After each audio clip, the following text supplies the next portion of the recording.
Good morning, all my ghouls and goblins. Good morning. Welcome to Twisted Strategies, where we follow all the twists and turns wherever they may lead. I'm your fearless leader, Elise. There's a lot of shenanigans brought to you by my porch because it's nice out. Although I did hear it was going to rain at some point, so but as of right now, it's not raining. So, but the air conditioner is running, so I'm not sure if that's too loud or not. But you guys just tell me. I'm hoping that my headphones will sort of kill the extra noise in the back. Let's see. Let me get my other screen up here. Here. Okay. Probably. Let's hope that the judge is on time today. She's never on time today. Hold on. What is happening here?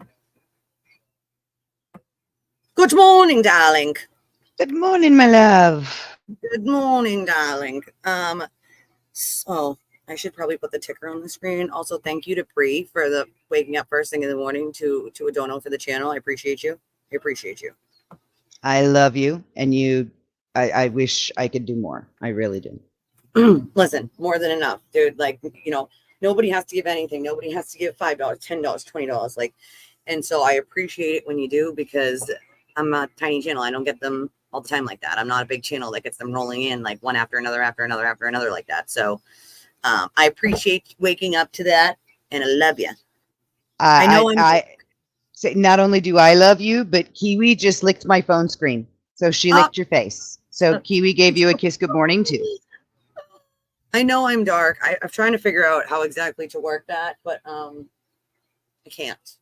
I don't know why it's dark. It's bright out. I don't understand. I don't understand what's happening. When I move inside, that'll fix. Anyway, it's not like you guys don't know where I am. Anastasia, strange question. Mm-hmm. Are you a member over at Lawyer Lee? Because there was an Anastasia Beaverhausen over there in that chat last night, and I took a picture of it, and I'm like, but that's not Carrie Fisher. And it was very strange. Tiny. They copied you, maybe, possibly. Sometimes they do that. I'm like, I guess it's possible that two people came up with that name. Yeah, she said, nope. But I mean, you are Carrie and Carrie is you, and that's just it. And I was like, no, that's not your name. You don't get to use that name. You're not my Anastasia. You don't get to do that, ma'am, sir, whatever. Love Will and Grace. Freaking. I didn't like watch it like that to where I did not know that. Okay, that makes sense then. Okay, she's allowed to use the name then. And that would make sense why Karen was her profile picture. There's a lot of us. Well, there's only one or here, so there's that. I mean, so I went this morning, right? Because Court TV, like, they pause for no fucking reason, and it really irks me. I don't know why it does it, but it only happens when I'm streaming Court TV. So I went this morning to Law and Crime to get that up. Tell me why they have it behind a paywall right now. Yeah, that's nuts. I will say that realized it was popular and was like, oh, let me put a $1.99 paywall on that. Like, the thing with YouTube, like yeeting everybody and leaving streams run with no one attending. Yes, that happened to Burnt Toast last night. I guess that happened to Queen while she was streaming yesterday during the day. YouTube was like on crack yesterday. And what is the problem, dude? Like, I don't know what they're doing, but StreamYards, one or the other. Yeah, something was eating everyone yesterday. Like, but also YouTube needs to get their, crap together. Like, I mean, first of all, you can't have bots. You can't have bots doing your, like, appeals. I mean, I don't think that's really a fair way to do appeals, is have bots do them. Like, come on now. Like, so ridiculous. Like, this, you got to have a fair way to do things, and everybody's content would be their own with their own commentary. So, there's 100 people streaming this fucking trial, okay? there's so many people streaming this trial, but you can't call it reused content when everybody's putting their own spin or commentary on it. That is their own original work. Like, and I've been covering this case close to a year. Like, you didn't, like what happened before now? Like, like, I get that the trial started itself, but like, if I'm covering a case and a trial starts, it would make sense if you start covering that trial, right? Like, maybe, I don't know. I don't know. Something happens. Man, whoever it was that decided that Border Aussie's personality is not cuddly and snuggly have never met the dog currently sitting on my shoulder eating my ear. Yes, they are snuggly. They're so snuggly and lovey. Listen, okay, my daughter's German Shepherd thinks he's a lap dog. My daughter's Husky thinks she's a lap dog, okay? They're both service animals, and they are not lap dogs, but they like to think they are. They are giant animals, and they are the most docile, lovable, fluffy dogs ever. So does my husband's 190-pound, 8.5 foot from toe to toe Mastiff. Oh my God, Mastiffs are huge. Yeah. But yeah. I call him Little Guy because he was a puffball when we got him, and the name has just stuck. And whenever people hear me call, I'm like, "Come on, Little Guy," and people just look at me like, "Are you nuts?" He's definitely not a little guy. Like, that's the whole point. Duh. Like, that's the whole point. Like, so my friend got a oh God, what are the ones with the scrunched faces? What are those ones called? A pug, right? Pug with the scrunched face. So she got a pug. I think it's a pug. Well, maybe not, because they get big. Well, either way, she got a puppy, and his name is Blue because he's got these deep blue eyes, and he is just the cutest thing on planet Earth. He will just go sit as a puppy right in between her legs and sit down when he wants to just be with mom. Like, other than that, he weeble wobbles around. It's so cute. He just weeble wobbles back, like back and forth, like, and he'll bark at you if you don't give him attention with his little bark. It's so freaking cute. It's adorable. I'm like, oh my God, he is the thinking cutest thing on planet Earth. Kiwi's mom is an Australian Shepherd, a mini Australian Shepherd, and her dad is a red merle, border collie. So she's got the bright blue eyes.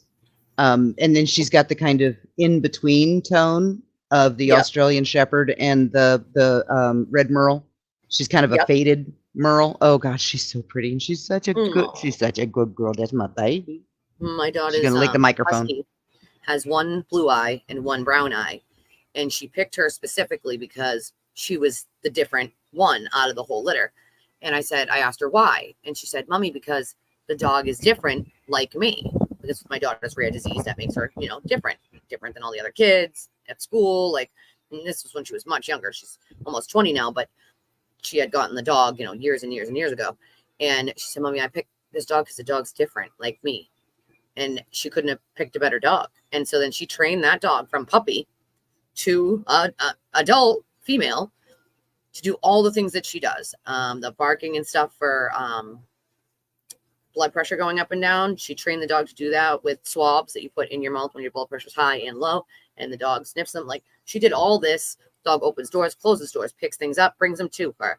Also, if the dog thinks she's going to fall, we'll go right next to her so that the dog will literally pick her up. And she's only 70 pounds soaking wet. So she's got a G tube in her belly that gives her the extra feeds at night, because she could stuff her face all day long, but the arthritis, which is part of her disease, burns off more than her body can take in. So she's very tiny. Short stature is part of the disease as well. So she's short. She's fun sized. I remember what she used to say, Mommy, I'm little. I said, you're not little. You're fun sized. Okay. And it's okay to be fun sized because there's the word fun in it.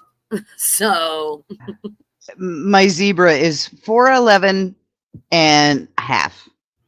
Yep. But her doctor, and she's 23, and her doctor lets her wear her boots when she goes to doctors, and he doesn't make her take them off. So he's like, "Yeah, you're 5 foot tall today," and she was like, "Yay!" Yeah, my mom's not even five. I think my mom's like maybe just 5 feet. So like my kids aren't going to be super tall anyway.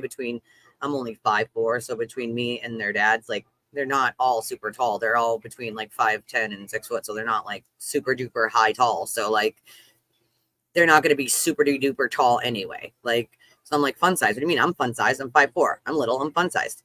Just fun size, man. Oh my God. I've Oh, only ever owned pits myself outside of my daughter's service dogs because they're her dogs. But I've only ever owned in my life pits, and they have been the literal most lovable, cute, amazing dogs that would lick anyone's face. Like anyone's face. yeah, their danger is megatongue. Before Dozer, my husband had a pit bull American bulldog cross. Yeah. So big, terrifying, broad chest. Yeah, the scariest thing about him was megatongue, and I called him the fathead baby because man, he would get on my legs at night to where I could not move, and I could kick him in the head with my heel, and he would just grump at me like, "Stop that!" Oh It's like, "Get off me!" my God. So, oh yeah, Trisha, sorry. I had to I put it on private because I was editing a little part out when I didn't realize I was on the phone. So I was editing that part out, and I didn't realize it was going to render the entire 8-hour video, almost 8-hour video. And it had to process and render. So it was like hours and hours and hours. It was just like processing, rendering. And I fell asleep with it like that. So yeah, I will fix that today. It'll be back up. I needed to edit that little tiny part out. And just to edit that tiny part out, that's what I get, right? Hours and hours of processing. Like, Yeah, whereas, I mean, the stream is up like immediately after it's over, but if you yeah, touch it, the chat dies and yeah, it takes forever and ever and ever. And I can't even yeah. So imagine an 8-hour long stream, how long that would take. yeah, dude. Yeah, that was yeah, brutal. I didn't realize it was gonna do like just do the one part, man. Like just do the poop, like the 4 minutes. Like, come on, man. Like, nope, it didn't do that. It rendered and processed and all that freaking horse crap. So after this, it'll go back up. I'll fix it. I just didn't have time to do it yet this morning, but it will, I promise. And Anastasia, every morning, my Kiwi's face tells me good morning, and about 10 seconds later, her butt does. I appreciate you, Trisha. I appreciate this comment. I appreciate it. I do. There's a couple people that say like they would rather come over here and watch it, and because we don't attack people, right? Like, if you're gonna come over here and like, say rude things, like don't expect to not get a rude comment back. But if you come over here to just have critical conversations, like, let's do that. Let's ask some questions and have some conversations. Like, well, let's do that. As long as you remain respectful, it shouldn't be an issue. And if anybody ever gets yeeted and I don't know about it, tell me. You got to email me so that I know, because like it accidentally happens sometimes, and happened to Anastasia yesterday, and we didn't even know how the hell it happened. We don't even know how it's like right as YouTube like or StreamYard or whatever it was, it's paused, yeeted me like so I don't know what the hell happened.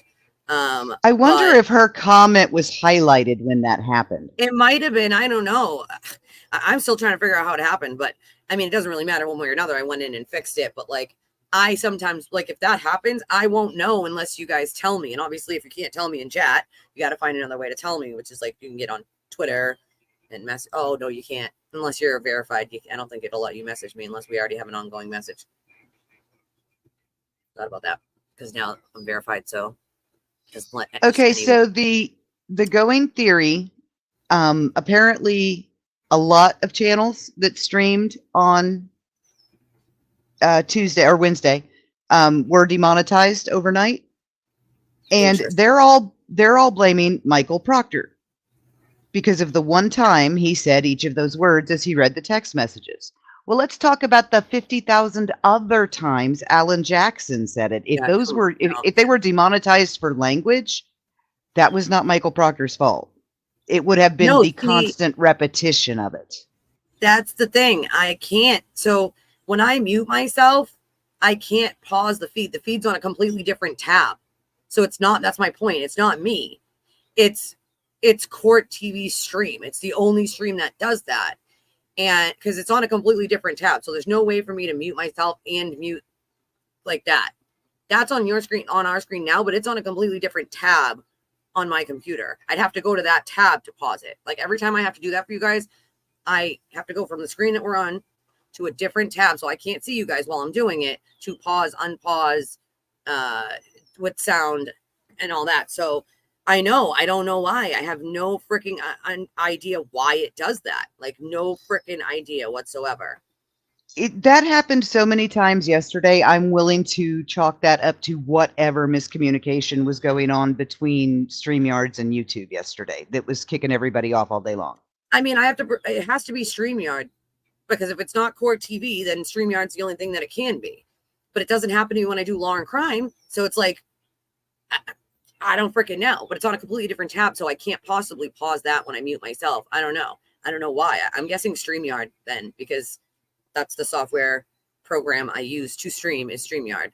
So I can only guess that maybe it's StreamYard then, because it wouldn't even be possible for me to mute myself and pause the stream at the same time. It wouldn't even be possible for me to do that by accident because it's on a completely different tab. Morning, Tracy. Where you been, girl? Where you been? And Burnt Toast last night was like reading a comment and then just was gone. So yeah, and I mean, she wasn't even like streaming anything. She was playing clips from her own hard drive. And weird. There we were. Weird, dude. Weird. Like, what the hell? Like, I don't get it. It makes no sense to me. Like, it happens when I leave. Yeah, I don't know. Maybe the computer's like, Elise, stop that. We don't like when you leave. I asked Voices yesterday. I was like, why does this always happen when she's on the phone? I know, right? Like, for real. I was on the phone with her last night, and I was like, damn, I forgot to fucking YouTube. Fucking blah, blah, blah. Like... Yeah, it was bad yesterday. Hopefully, I mean, I don't know if they fixed anything in the last 24 hours, but hopefully so. No, but like a bunch of people are demonetized, and I know it's just from streaming the trial. It has to be, but like, I'm sorry. You're going to demonetize anybody now in the crime community that covers cases and streams of the trial? Like, well, the C word will get you booted, or not booted, but the C word will get you in trouble. And it's the repetition thing. I'm fairly sure that the Glare was demonetized after his go at Heels. Or maybe not, because that happened on Morbid's channel. So if anybody, he would have gotten Morbid demonetized if he was. Yeah. But, I mean, you can't say that over and over and over and over. Now, did the people streaming have any control over it? No. No. Obviously, we don't know what's coming. And also, that's why I say you can't use bots, dude, okay, to do your appeals, because then people are appealing and losing, and it's reused content. Like, that's because there's a bot checking it. It's not realizing that, yes, it might be the trial that everyone's streaming, but everyone else's commentary is their own, and that makes it your own product. Okay, your own original product once you put your own commentary on it. Like, so for me, I'm like, YouTube needs to do better, in my opinion. They need to do better. Do better, dude. Do better. Because now you're demonetizing a bunch of small channels. And not only that, it doesn't usually happen to big channels. It's always smaller to middle channels. Like, why? Why? Like, because like the big ones get to fly above the auto censors. Right. But it's okay. It's okay. Because Lana Oriani, she's going to bring all of her expertise that keeps getting her ass thrown out of court. She's going to bring all of that to bear and get everybody fixed. Even though I think she's won one of the 24 actions she's brought against people. No, for the love of God. And it was a TRO. Oh my God. Like, first of all, I don't know who goes out of their way to like file lawsuits against people on YouTube. Who does that? I mean, that's weird. Who does that? Betty and Lana. Yeah. But that's still weird. Like, who wants to do that? Like, I'm mad, so I'm going to bring you to court over things that don't have anything to do with anything.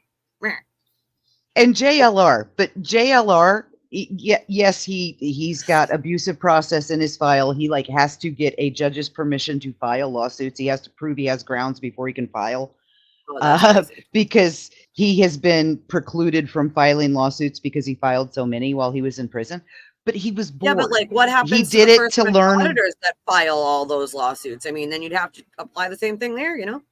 Exactly. Well, he's at least at one point, I believe, was in the Guinness book for Oh the God. most lawsuits filed.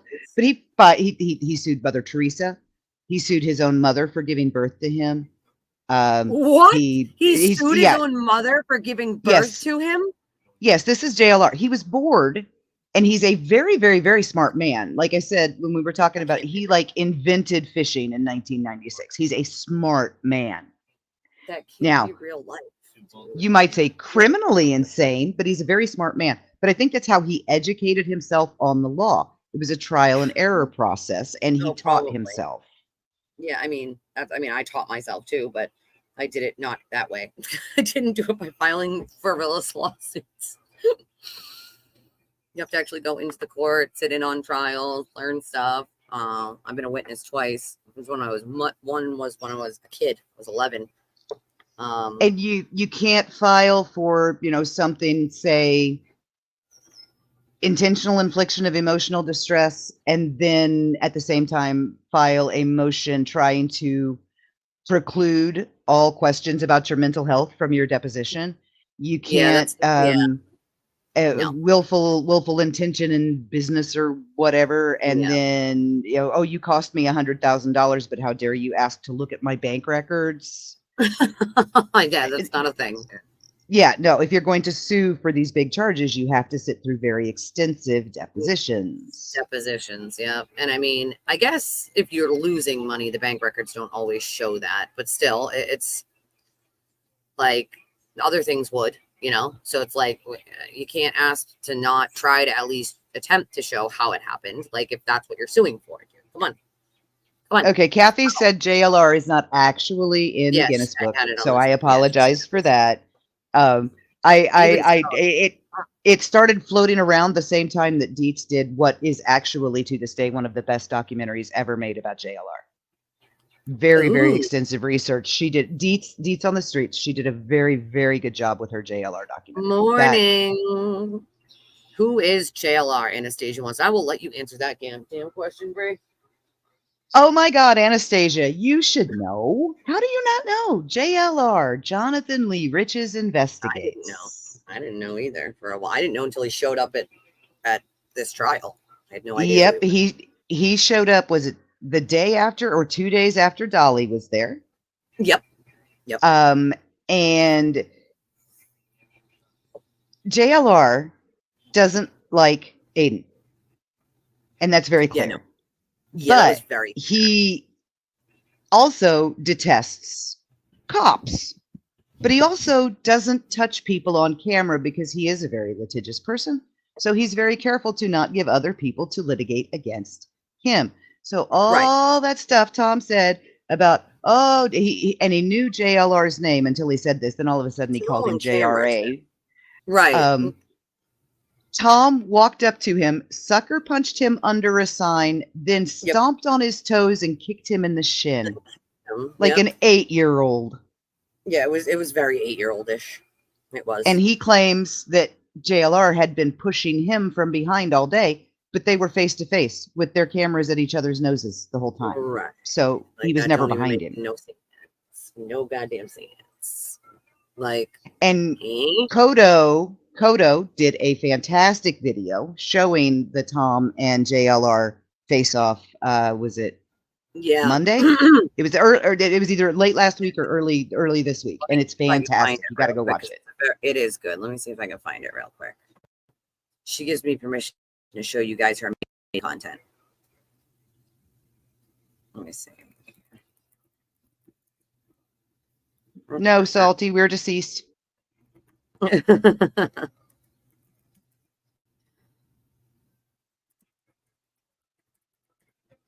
Right, let's see. I know I saw it yesterday too, so let's see. Yes. While that happened, I believe between his sentence, or that got like part of his probation revoked and got him sent back. He was in Sandy Hook. He used to drive around with like voodoo dolls of serial killers, That's and one of weird. them was Adam Lanza, and he was like crying at Adam Lanza's house, and the press came up to him and he told him he was Adam Lanza's uncle. Why? Why would you do that? Why? For fame. Is he really, or that was just like a No. oh. No. JLR also then in 2016, like one day he would show up in a shirt that said Muslims for Hillary, and the next day he would show up in a shirt that said Jews for Trump, and he had the exact same What the facial hair, the hell? exact same outfit. He's a chameleon. He is whatever he needs to be to appeal to the people he's trying to appeal to that day. Well then. He's a literal snake shedding his skin between every case. He's very, very smart. I don't like the man. I do not like the man. He is a tragedy pimp. He's one of the original tragedy pimps. He is a huge part of the reason why Sebastian Rogers' case is so far off the rails. That case and Summer Wells and Quentin Simon. I mean, he was part of all of that. Yeah.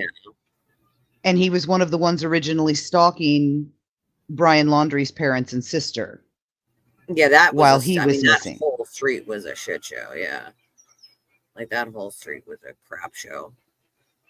Okay, let's see. Do you know what it's called? I see picking sides. I see. No, this goes back. It's got them. It's got them both on the thumbnail. It's got Tom and JLR both on the thumbnail. Okay, yeah, I don't see that yet. I see. And it's like temper tantrum or. Let's see. Tom CBL. And JLR have an altercation. Here it is. Okay. Yeah, I say it would have been. It probably would have been Sunday because it was after Saturday's stream. Here we go. Ready? Okay. Oh, the little bird's chasing a hawk right now. Oh, is it not? Like, oh, that damn stupid freaking shit is not on. That's why. The stupid volume, guys. Sorry. Who are you? Here we go. Even have to slow the shit down just because. Yeah, this might be evidence to a lawsuit or an assault case. Who knows? I'm going to slow it down to 0.75 already. Here we go. Who are you? Who are you? Okay, see Tom right here with his glasses and his ball cap? Watch his right arm. Did you just see him swing on it? Whoa. I did. Underneath the sign. Underneath the He sign. swung on his ass under the sign. He fucking That's Under assault. the sign, behind the women. It really is. just You're wait gonna- till he kicks him. Just wait. He kicks him too. Yeah, I was gonna get this video, and you're gonna get like a visit from the cops. He's very fucking much like Wait till you find out what Jen McCabe. And this dumb fuck's still screaming about Jen McCabe. But listen, this is what happens. So when, if you guys remember, he starts hearing like, wait till you hear about Jen McCabe. So while he was yelling that, this is what they were doing to him. This shit fucking cracks me up. Watch Tom. Tom gives him the nice little swift kick on the side under the sign. What? did to the O'Keefe family. Wait till you find out what she did. It's a Look, ready? He stomps on his foot and then kicks him. Look at him. He's looking down right now at his foot. He looks down at JLR. He stomps on JLR's foot and then he kicks him. lot worse. Boom. Did you just see him kick him and JLR jump back? We're going to watch it again. That was the most cowardly thing. Like he got Yeah. it real quick and ran away. Oh, he's Ran like a away. little Who fucking- are you? He's like a little fucking pickle dick. Fucking goes and does a little uppercut, little punch under the sign, and then he steps on his toe and kicks him. Yo, what the Oh my god. Oh my God, what a puss. I jumped up right after this on the panel, and I was like, do you see JLR stare him down? Look, I'm gonna slow it down even more for y'all to fucking see this little uppercut punch that he throws. All right. Right there it is. All right, here it goes. Ready? We'll even turn the volume down. Thank God. Look, here he goes. Look at his hand. Ready? Get ready to watch his right hand. Watch his right arm. He got you. Oh, Got him. this is Oh, evidence. This is evidence for an assault case. Like, honestly, if like fucking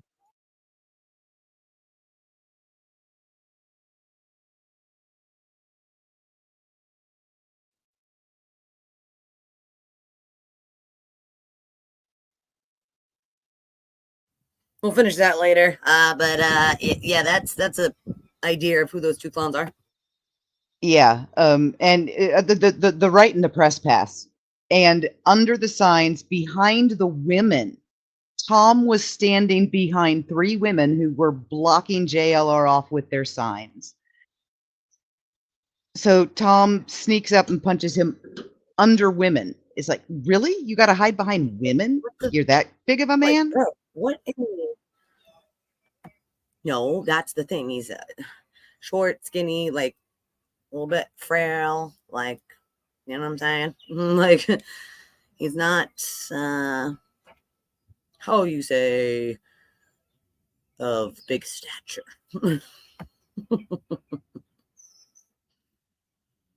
Hey, you know what? You're entitled to your opinion, Emily. Not my cup of tea. What I think is hot, maybe not everybody else thinks it's hot. You know what I'm saying? I know what I'm saying. JLR's eyelids don't blink. People who don't blink are not hot. They're kind of creepy. Just say, that's my opinion. In my opinion. Oh, it is eyelids. What is happening? Like, oh, they cut the. I'm like, I know I unmuted it. So what's happening? Like, at least I think I unmuted it. I did. My son has an opinion on JLR and his blinking. They don't sound human if they don't blink. Yeah, they're not human. Not human. Kind of alien. And he wears freaking football, like running back and receiver tape sleeves. Oh, everywhere. that better not be a thing.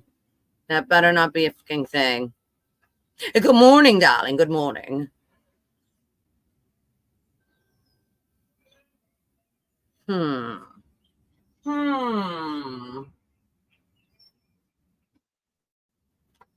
I wonder. I hope that's not a thing. I mean, we're running out of alternate jurors here, people. Running out of alternate jurors.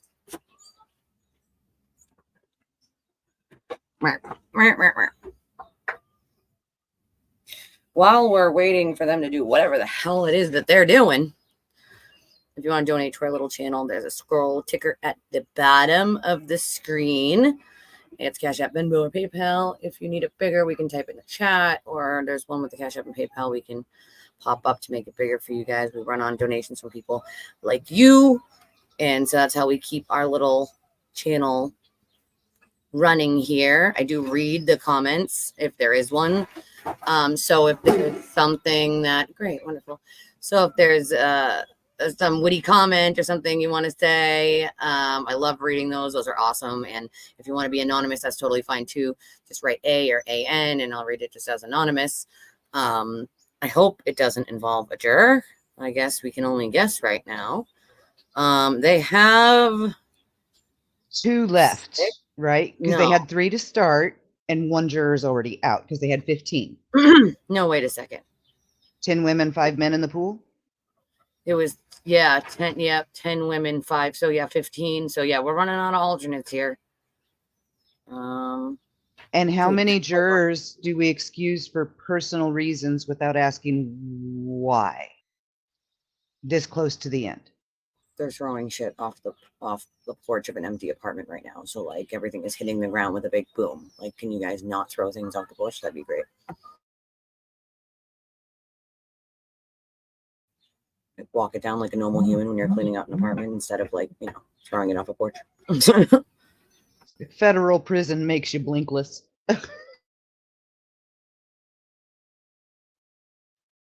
And that's the other thing. I mean, Aiden wants to talk about how hard he is and all this stuff. Yeah, JLR called him out on that. He was like, dude, I spent 10 plus years in the federal slammer. You're not a big, strong man. Also, you're calling somebody prison boy when you just got out of jail, sir. I mean, it's kind of stupid. Also, you're saying, oh, you're afraid of girls, while you, sir, went into court and said you were afraid of Kate. I mean, what? Like, stop it. I don't know. They said the first one, the first year, it was for personal reasons. So, I mean, I hope not, but it's very plausible. It's possible, I don't know.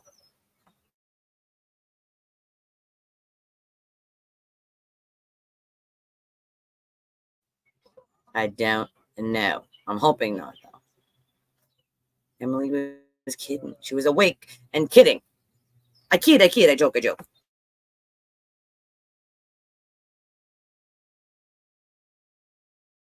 So I've had experience with this because I worked at a prison here in Massachusetts that's for the criminally insane. And so we've had many hunger strikes. We actually have to go get a court order to force feed them with G-tubes. That's how we have to do it.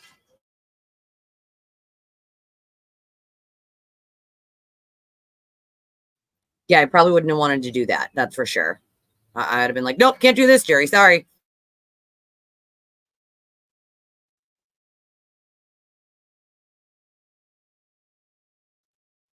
He did what? What?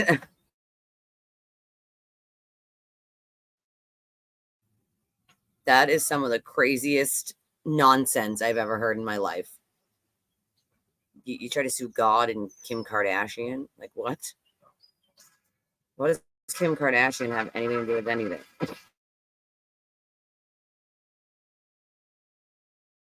guys always crack me up. I freaking love it.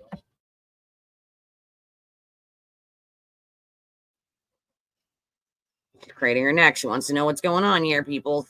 She wants to know what's going on.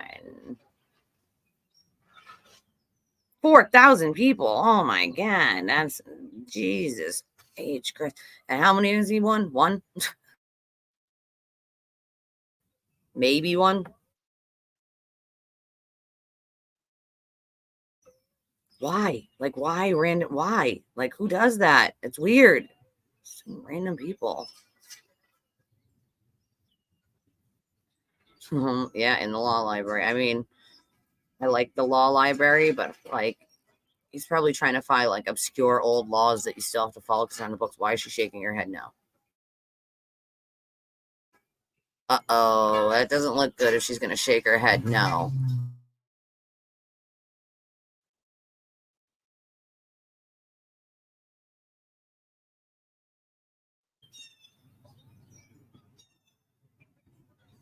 Uh-oh.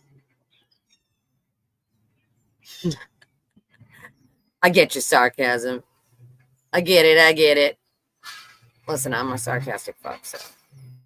Sarcasm is hard to express in text form without emojis.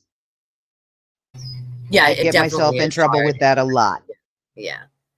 I have to put like a laughing face for someone to get it sometimes. I don't understand why she's shaking her head, though. Like, you can keep shaking your head all you want, but it changes absolutely nothing, Karen. Like, just shaking. No. Like, I mean, what is one of the jurors saying they are being harassed and you keep shaking your head no? Because, I mean, that would be a bad look. If this is a juror issue, I'm kind of amazed that we've got video.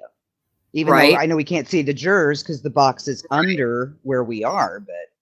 Yeah, I got popcorn at the ready, too. It's like, what the heck? Waiting for my bestie to bring me a coffee. Because she loves me. I have? She said that. She said, because I love you.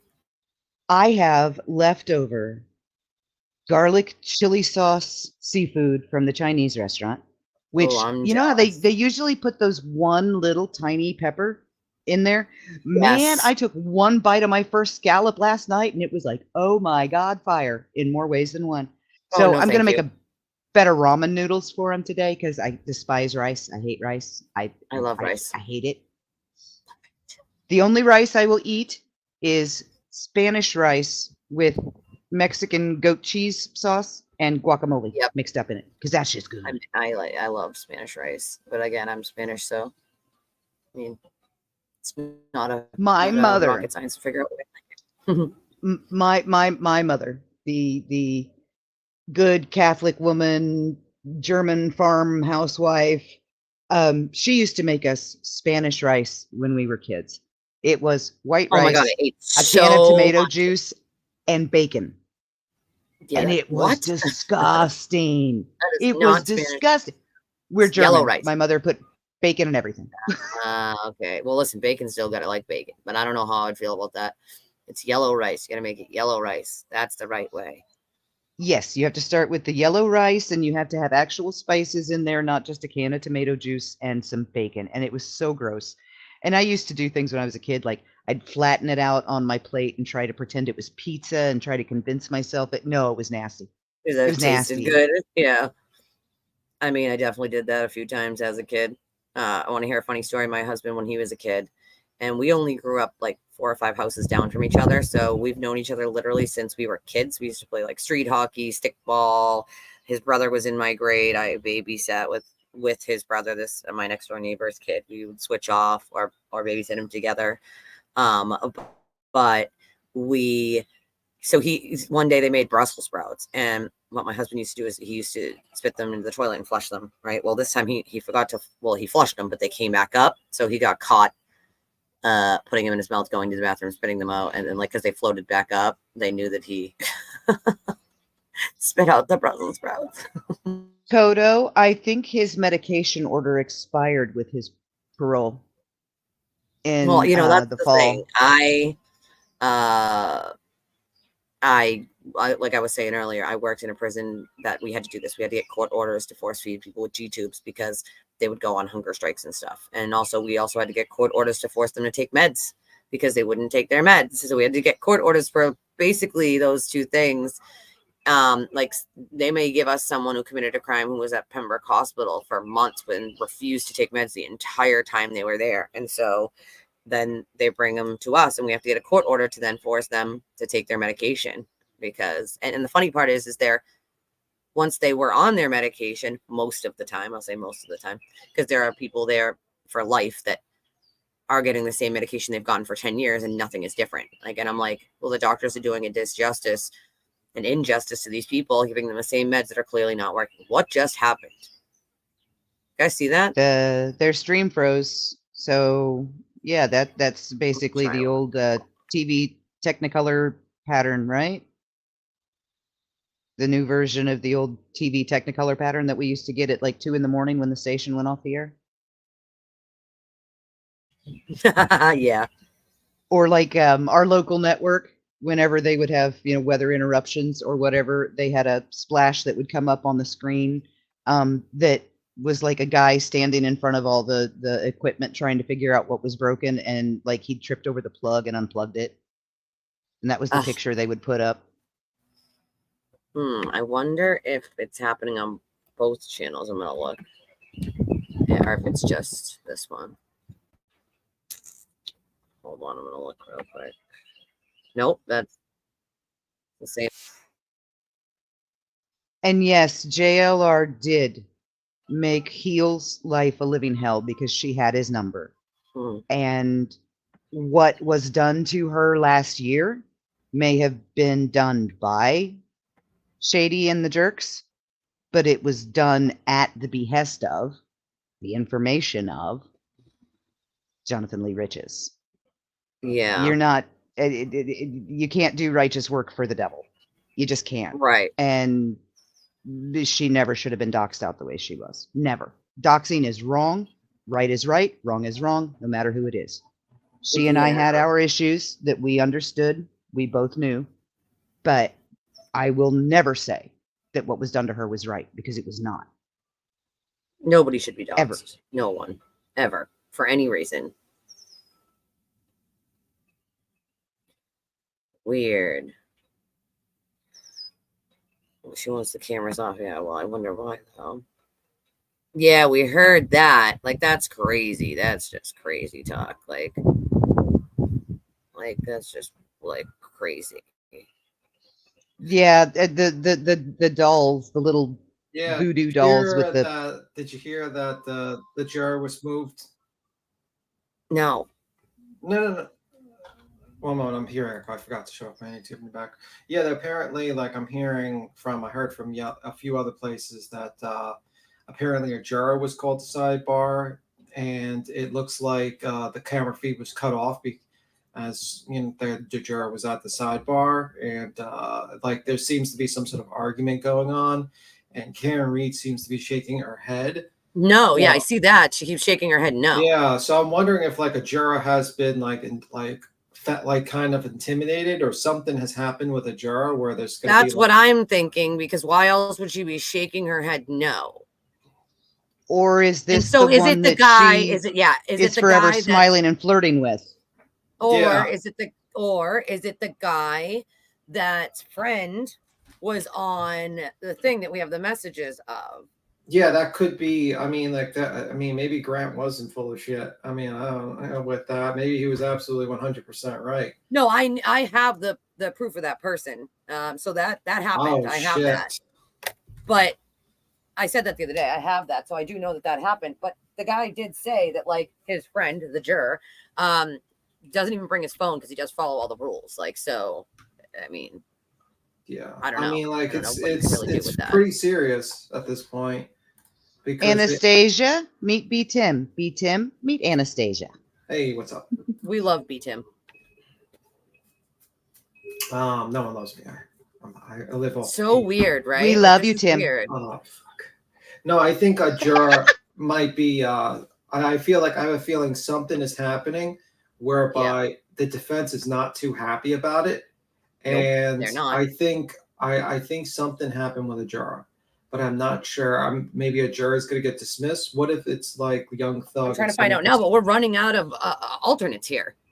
Well, that's the problem. That's their whole goal. I mean, the whole goal of the Free Karen Reed movement was to, basically create an impossible, impartial jury, and it would be. But the problem with that is it's just going to create a mistrial, and she's going to have to do this trial all over again. Depends if the prosecution wants to do it. And they will. They're not letting this one go. They're not. I mean, but if that happens, it's not really great for Karen Reed, because now not only is like the grand impact of the state, like all these people are now, they know exactly what AJ's tactics are. They can prepare better. And also, another thing is that, it's going to cost her more money, Yep. All like twice as much. So. And that's very true, because Alex Murdaugh, even though they got him on the murder charges on the first trial, look at how much more solid that financial case was. Oh, absolutely. Creighton didn't make a single mistake in the second trial. This is like, if a mistrial is done, it's going to be insane. I mean, like, everyone's going to be blown up. But I don't know what the hell is going on with this situation, because this is unusual. I've never seen something like this. She's shaking her head no is what's really getting me. Like, that's what is happening. Like, why? Well, she could hear them. She could probably hear them. It's a small courtroom, so she. Yeah, she can. Them. But like, it's also not good. Like, you're still on national TV, honey. Like, well, I blame. You know what? I blame the judge for letting Aiden in, and also letting all these YouTubers to sit there. And to me, it's like, man, what are you guys thinking? Like, I don't understand why you would let these fucking people. I don't know why the judge would let him in at all. I'm sorry, but like, the 200 feet, it should have been 200 feet away from the courtroom. Should have been 500 feet, like 500 yards, whatever this just was. Yeah, I agree. They're too close. They're way too close. I don't think it's a good idea. Can you tell the peasants down here what the fuck you're talking about, please? What text? Oh, tell them about the text. Basically, Grant reported about a text. We're talking about the ones with the juror? Yeah, the juror, basically, she's asking. Okay, so there's a series of mess texts or comments, I guess, from one of the jurors' friends, who says, like, one of my friends is on the jury, and we're Asian, so he doesn't even bring his phone. He follows all the rules, and then they go on to spew all the Karen Reed is innocent stuff.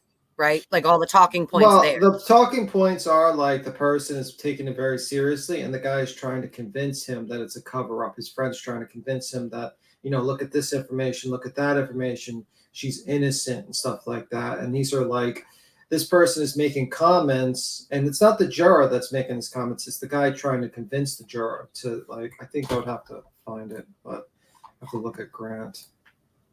Yeah, pull that up because it's the same, like that stuff too at the same time as Grant. But if he was he posted it before so I was He like, fuck posted, it, he pretty much. Aiden is not in today. Aiden's not even there. He's today. not there. Yeah, I don't know. Are we gonna get No, another? I don't know Are if we it's all gonna? morning. Are we gonna get another Bolo alert for Aiden, where like the cops? Yeah. Are looking for him? So funny enough, I knew about that before the public knew about it. So I made like a very ominous post, like, "Ooh, something, this is gonna happen." You can go back and look; it's still there. Please have another Bolo out. I really do want. Listen, I'd be the first one to know if that did happen, and I would be elated. We would all have a party. Definitely be like a party today. Another Bolo for Aiden Kernan. Pop bottles, y'all. We got 3 weeks left until and the next hearing is where it all starts, right? Okay, that's so when they start putting everything together. Let me just share I can share my screen. I found it. Yes, you can. Because the trial is obviously there's someone. So this is from on Grant. hold. Yeah. So this is the statement he's referring to. Now, a lot of people have called into question because he put this statement out here, making the reason why one of the jurors were dismissed. And a lot of people were like, no, they would have said it, whatnot. They would have said it. So say it. They don't say it. That's not the way it works. Like, so it says here, and this is the poster here, right here. It says, my friend is a juror here. To be honest, since the case, he hasn't talked or watched TV. He is, and then it says something blocked up, and we don't ask him. He keeps the rules, not even his phone. When it's over, he can talk. And then he posts stuff like, you are aware pieces were BO found in the same place. The retried chief found somewhere. They magically appear. Also no DNA, and the glass is no match. Well, that's bullshit. FBI will be there for defense to demo trade 3 FBI experts. Actually, it's 2, and they're not FBI experts. They're freelance. They're not people. FBI. Yeah, exactly. Yep. Thank you. Reason defense go those messages. FBI being giving defense candy. Look at the Herald. Jesus Christ, man. Can you fucking sentence structure? Those people don't speak from us. The whole Boston up to Massachusetts supports Karen, even the Boston police turtles. No, Tommy and his cult are sick. They don't represent us. To support Karen, we don't need to wear pink or go to court. She is innocent. The evidence, there is no way the SU with John 6 feet tall, his legs, no broken, no torso, no ribs. He was hit. It's like these people have never heard of a glancing blow before. It's like let me finish reading before you make comment. Was hit in head with dumbbell, and FBI know the rest. FBI will paint the picture. Brian and it says Brain and Chris's hit, and then stops. What I live in Canton. Well, I used to live in the Albert's own Canton. The town is the most corrupt town in USA. Reason FBI is investigating Proctor. These people are responsible for Sandra's dead too. She didn't commit suicide. They kill Sandra like they framed Reed. Holy fuck, these people can't fucking read. Is this person does that man know what articles are, a, and the, and where they go in sentences? Well, here's the thing. Again, he's getting information from the cult. Obviously, that's very clear. So he can say that, he thinks they're gross or whatever. But all the talking points that he just nailed down are things that the cult has been started saying a long freaking time ago. That's where you're getting all the false information. I'm reading that what this guy is saying that he knows one of the jurors, and he's posted this, and he's been telling him about the frame job and shit like that. Now, the guy, I don't know if he's 10 years old and just trolling, or because he can't make sentences, or is this what? No, that's real.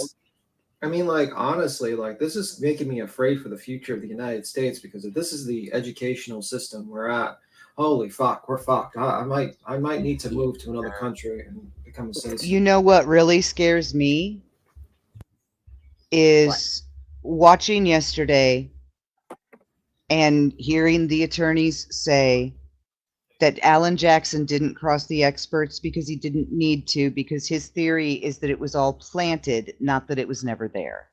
Yeah, I'm sorry. The jury doesn't know that because that Well, has not been established. Yeah, and the problem with that is that you have to have an opportunity to plant it. Like the car doesn't get to the Sally Port until until much like around 5:30 or something like that. Like 5 something. Yeah, it was 5. I'm trying to remember, but either way, Proctor's still shown in the image until like 5:40, and the pieces start getting found at 5:45. It's impossible for him to travel through space and time to get to that location to put the pieces there. Then you have actual microscopic taillight pieces embedded into the clothes.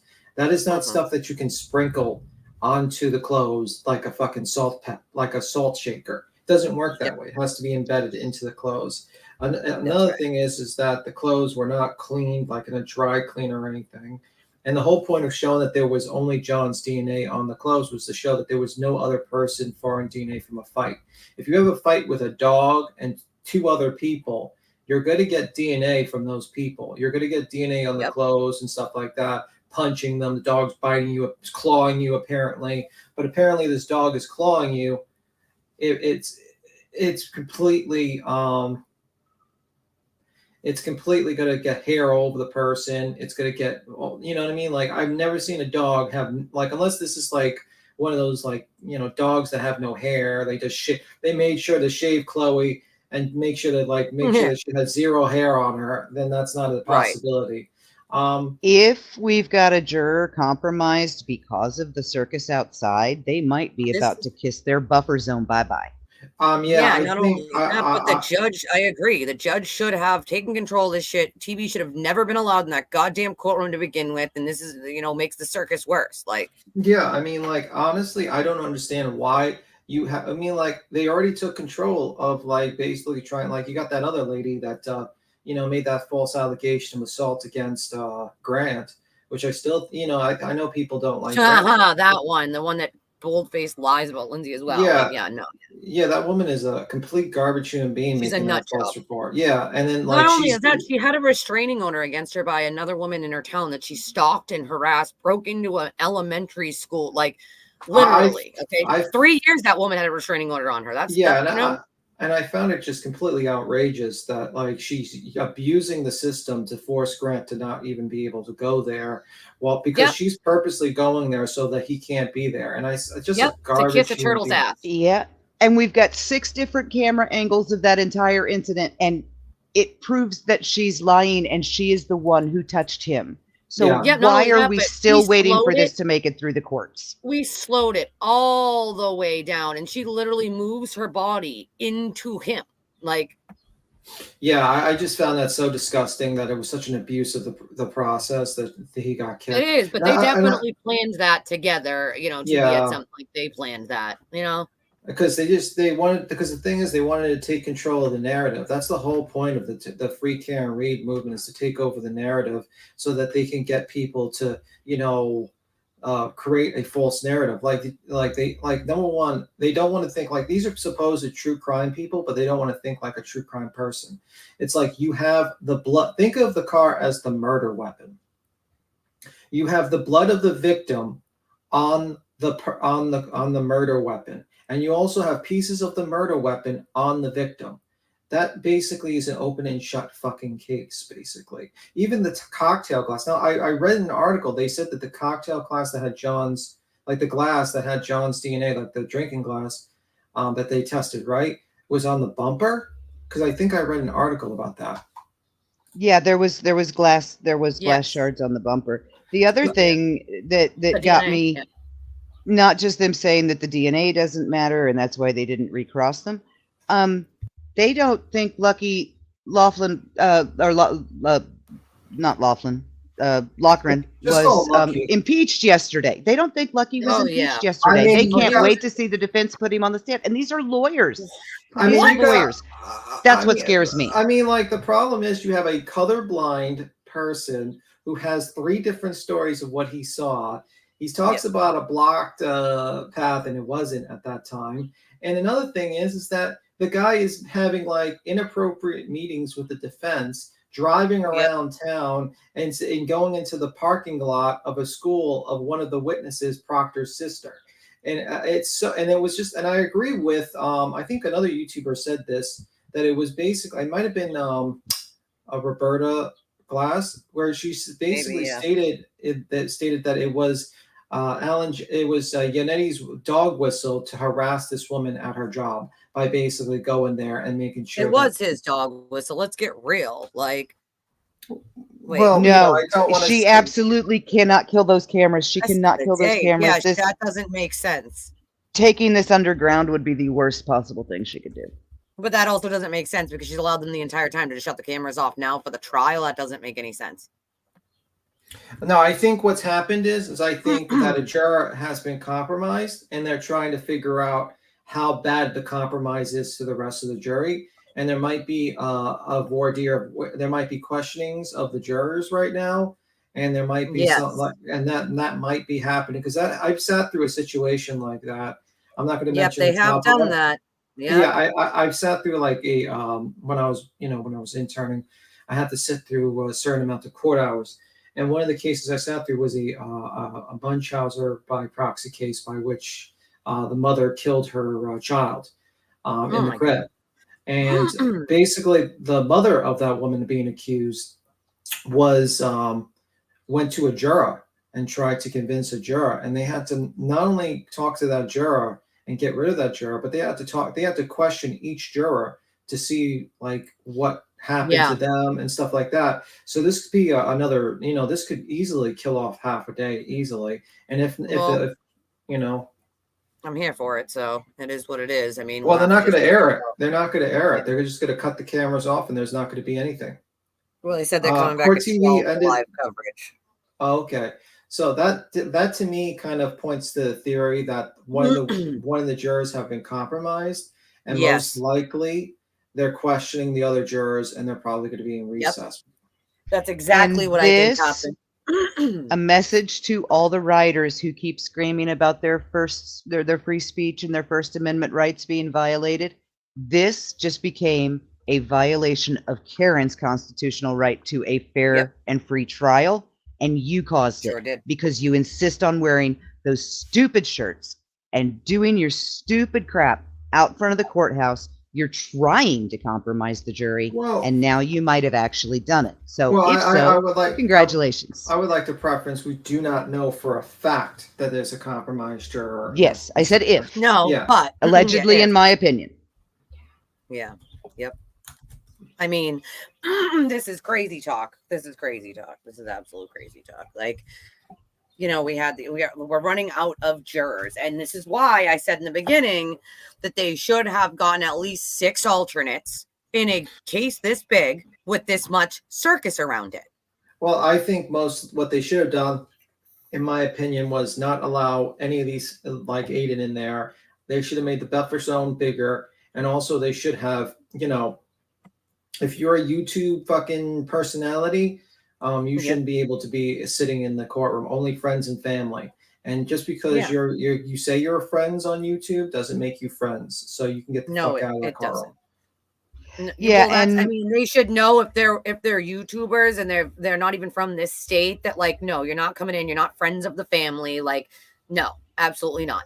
Like, Melanie and Mark, they're dedicated to justice, and it was all the injustice, and they just want to see justice, but they're hugging and kissing all over Bill and Janet Reed like they're long lost besties. That's not justice. That's you picked a side.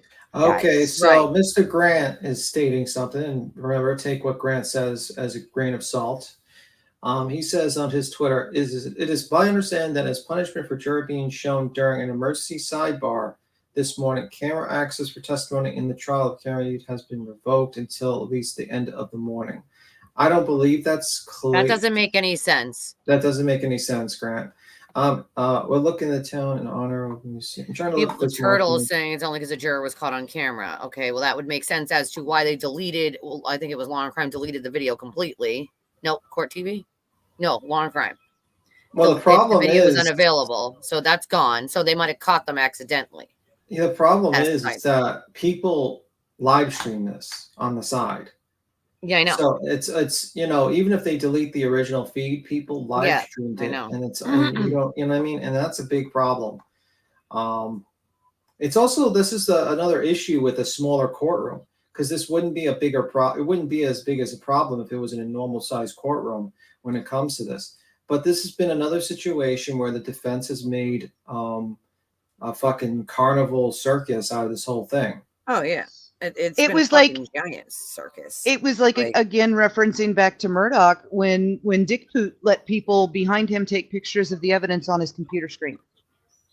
Yeah, pretty much. Yeah, that was a big deal. It kind of been annoying to me because I really wanted to see the other testimony, and Hold on, I got a picture. Hold on, let me see. I think. Oh shit! I think I think Mary's right. Yeah. This is oh no, that's no. That looks like Elizabeth Little. Does anybody know what Elizabeth Little was wearing this morning? Because that's what it looks like. Might be Elizabeth Little, but straight jacket. And again, I didn't even see Liza this morning. Everybody had their cameras so far up Melanie Little's nose. The issue happened before clearly because was the reason the jar was called up on the bench in the first place. Yeah, it might have happened like yesterday because you think about how many times they've done like sidebars and stuff like that. Yeah. I mean, unfortunately, and as his RP says, if there were no cameras for the public to see the antics, I wonder if AJ and David Nayetti would have different approach. I think so too. I think a lot of times they have a performance for the cameras, especially that argument for the witnesses. I think that's McLaughlin. I think that's ADA McLaughlin that I'm looking at here. But this is. But there's another lady. So I don't know. Okay, apparently. I don't know.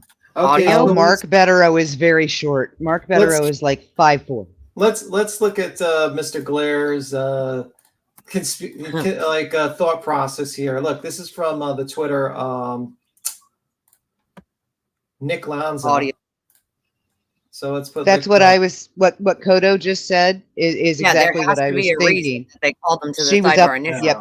Let's listen. She was up there originally. Let's look at the Glaire's great take on this. Fantastic take. Let's listen to him. I wonder if Bev is trying to get channels like mine. Oh God. To not stream the trial. Beverly Canoni doesn't know you exist, Will. Okay, you gotta let him speak. Sorry. because now I gotta start over. So that's ridiculous, but I'm sorry. 25 seconds. I wonder if Bev is trying to get channels like mine to not stream the trial. I wonder if she's not liking the criticism. I wonder. I'm not saying that's the case, but considering the way she's been making decisions, I wouldn't put it past her. Okay, now you can. Okay, first of all, she has given the defense more. At this point, she's giving the prosecution a bias because she's given the defense so much fucking leeway. So what do you make the way she's making decisions, bro? Like, are you all right? Like, are you okay? Like, are you all right? Like, that's not. I think he's afraid that his money train is stopping because if they don't stream this trial, no one's gonna fucking watch this idiot for anything else. He's a fucking moron. I mean, or do you think they're trying to lay groundwork for next week when she rules against the third party defense coming in, that they can blame it all on her and say that it's not coming in just because she's corrupt? Well, they were going to anyway. They were going to do that anyway, so it didn't really matter. I mean, unfortunately, like the thing is like I think Judge Canoni has been extremely fair for the defense, and I think the reason why she's being extremely fair is that there is no appealable issue. Yep, appeal. Yep, so that they can't appeal. She's bent over backwards to make sure they can't appeal. If you remember correctly, when Yannetti, I think it was Jackson that had to have a day off or something, and the judge was like, okay, well, Karen Reed's going to come up here and testify to the fact that she is okay with that and that she can't use it later on as incompetent, attorney Not the because her jury. attorney wasn't there to use it as an appealable offense. So she had to go up there and testify that she would not be able to use it as appealable. Yeah, but yeah, it's just like the stupidity of Mr. Glare as usual, as per usual with the man. His takes are terrible. He's dumb as a bag of fucking hammers, and he has no clue what the hell he's talking about. The fact is that, you know, most likely in a situation like this, it's probably something to do with a juror, not because Judge Canone is fucking scared of the grifter. I mean, no. Like he doesn't. Like, I'm sorry, but his money train is coming in just fine, dude. Like, well, eventually, I think he's gonna have some issues in the future because I think he's burnt a lot of bridges. And the thing is like when you make your channel only one set of content, eventually the audience you create are only interested in that one set of content. And when he tries to do other things, like let's say he tries to talk about another true crime case or something like that, or another court case, I think he's going to have some issues with that. And he's going to have to know this is his new community, and I hope he enjoys it. He says he likes this community, then he's going to have to enjoy that community now because he's out another one. Yeah, he is. Yeah, he is. Like, what the friggin' frig, dude? Make it make sense, though. Like, make it making sense, guy. You make no goddamn sense. Like, the Kool-Aid crew is saying this is another conspiracy between the CPD and Bev. Oh, yeah, because the CPD has anything to do with court. Make it like, what? Yeah, I mean, it's exactly. I mean, I wanted to actually watch the trial. 5 minutes ago, lawyers are again at sidebar without the jury present. Another female juror, different than the previous, just entered court and is at sidebar with lawyers and judge from WBZ. Yeah, so that's from the WBZ feed. Like, that's from their Twitter or whatever. So that makes sense. That makes sense. That someone was captured on camera, and it looks as homeowner looks like. Okay. So it's a different. So a second. Oh man, we got a problem here. Yeah, I mean, this is a problem with the new time, like the new period where like people are live streaming it and it's all that stuff. Let me see. Okay, so this is another one from Nick Galanza. All right, let's listen to. I love his content. Let's listen to this idiot. So you got this idiot lawyer here who was only I think sitting. What was her? She was not a civil lawyer. She was like She did civil shit, didn't she? Yeah, did civil stuff. I'm trying to think of what type of civil she did. I'm not sure. It wasn't anything. That's why she knows nothing when it comes to criminal, and she literally has no idea what she's talking about. I have no clue who this guy is. He's an idiot too. Is that Mark Bedreau? That's Mark Bedreau. What's Mark Bedreau? What's his history? He's an attorney, but he's been simping for this for a week or two now, like going on different channels and stuff, and of course. So I guess he and Melanie have been streaming together a lot lately. Yeah, I mean, like these two idiots are basically like not analyzing this case at all correctly. I honestly think like Melanie Little is actually pretending, and she's like a failed actress, so she's kind of pretending for this role. Because anyone with a brain cell would realize that the case of Karen Reed's innocent is not looking great. You have a situation yesterday's testimony where 53 calls were made. And one call was made to this man, Karen Reed's father, at around 12:30 something, or like it was in the late 12s to him, and then another call in the morning. And then this woman was running around her house until 3:30 at night. And by the way, the phone call to her father and family were deleted. So that just tells me like that's a very interesting thought process there going on. And many people have gone after Jen McKay for supposedly deleting her cell phone calls. But this woman is, of the night of the murder, and I call it the murder. She deletes a phone call to the father, who in the next day is with Karen Reed doing a quick cover up in my mind with a lot of things, getting her the lawyer, going to her house to retrieve items at the house, things like that.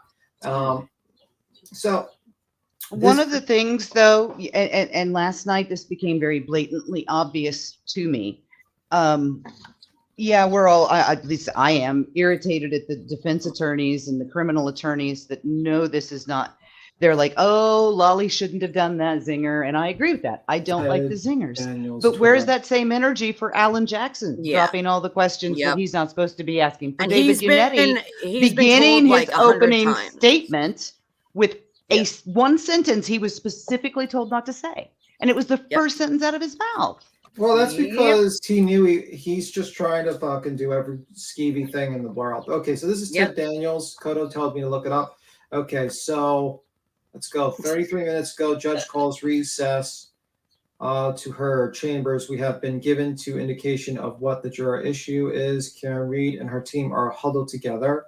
We've asked the clerk if we can at least get audio feed. It's up to the judge. No word yet. Court clerk tells me judge has ordered the camera off for at least the rest of the morning because it caught a juror. The photographer had a wide shot at the time and didn't see the photographer get noticed that the juror was coming in. We are back and another juror is brought to sidebar. Clerk says audio feed is allowed. We are working to get streamed because it's from a different source than the pooled camera. Court clerk just confirmed for me when and live stream the audio from the source being provided. Third juror is brought to sidebar. So they're clearly calling them all. Yeah, third. Yeah. This is what they're happened. calling them all to talk to every one of them privately. Yeah, I just want to read it. Finish reading. Yeah. And I bet she's personally inquiring, is this you? Do you talk to your friends? Do you know this person? Trying to find out who this juror is. I'll read it. Third juror is brought to sidebar. These conversations are private, so we don't know the issue. Let me just try again. What pisses me off, though, is if they were not told a juror was going to be walking over to sidebar and they caught them, you can't punish the pool for that, dude. Like, you have to give them a heads up or they're not going to fucking know. Like, it's that simple. Second juror called to sidebar. Only audio might be. Pictures in Karen Reed's cell beats him. Her face is removed. Oh, okay, yeah.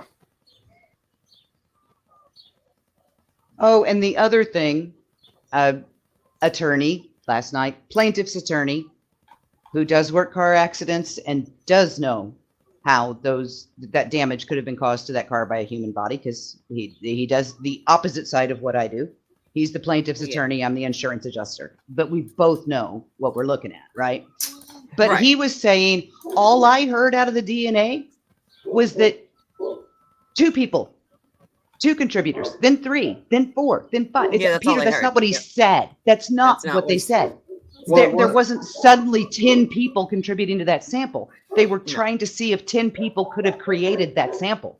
Those are 2 different things. This is from Matt Tim Panek, attorney, who seems to be pretty, on par with like the analysis of this case. Yep, he has been, yep. He says, yikes, say it with me, not everything is a cover-up. Mm-hmm. And you have someone says, that is part of the cover-up. They are probably going to call crash reconstruction standing while the cameras are down. It's like, bro. Like you Kodo DM'd you the edited beat him. Okay, one moment. You can take us to the liquor store. Don't take me to the liquor store. It's like 10 o'clock in the morning here. Okay. Yeah, it's 10 a.m. here. Okay, so here is the photo, apparently, that they're talking about. I don't know where the juror is. It's brown. I got a picture too. It's like a brown coat or something. Oh, maybe that's the juror behind the court officer? Yeah, behind the court officer, maybe. But still, you can't, like, how are they going to know if you don't tell them? Because this is the same shot they do every morning.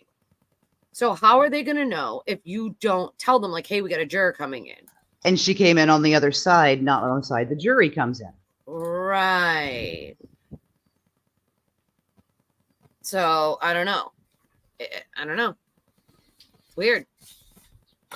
Grant is saying frantic scene, simply frantic. He's got there. What's basing that on? You have to, RP, you have to realize, I mean, I like Grant at times, but you have to take him with a grain of salt. He's definitely, he embellishes things, let's just say, for the sake of argument. He definitely embellishes, but it says, oh no, I have the worst possible news report.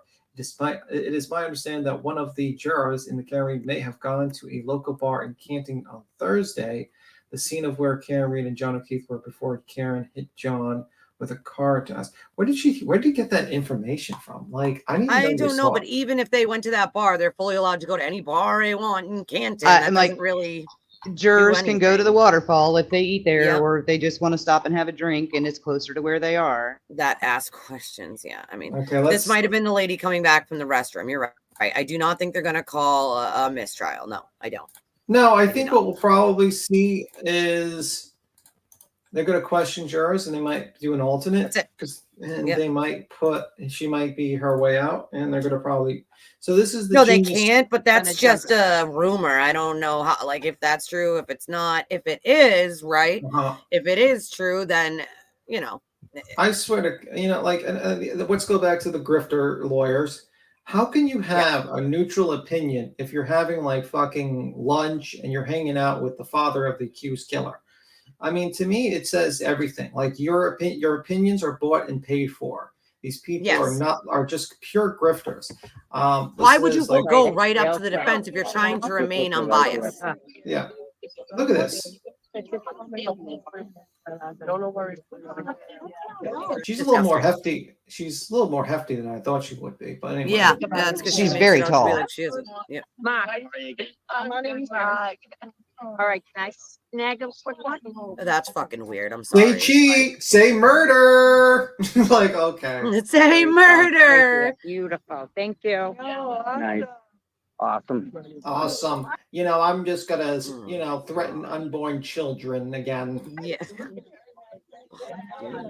See, that doesn't look like impartial observers. No. I'm sorry. You just kissed the woman. Every day. Yeah, I'm sorry. No, say reverse. Maybe they are investigating your email.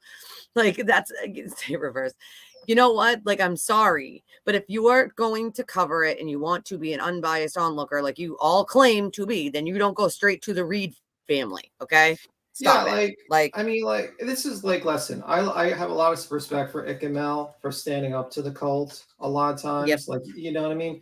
He's like, he's basically said, like, these content creators, they know what's up. They know what's going on here. And the problem is that they don't want to reverse it. They don't want to actually say the truth because they're afraid of losing subs and money. And, that tells me I did all that. Okay. Yes. I lost all those things. Okay.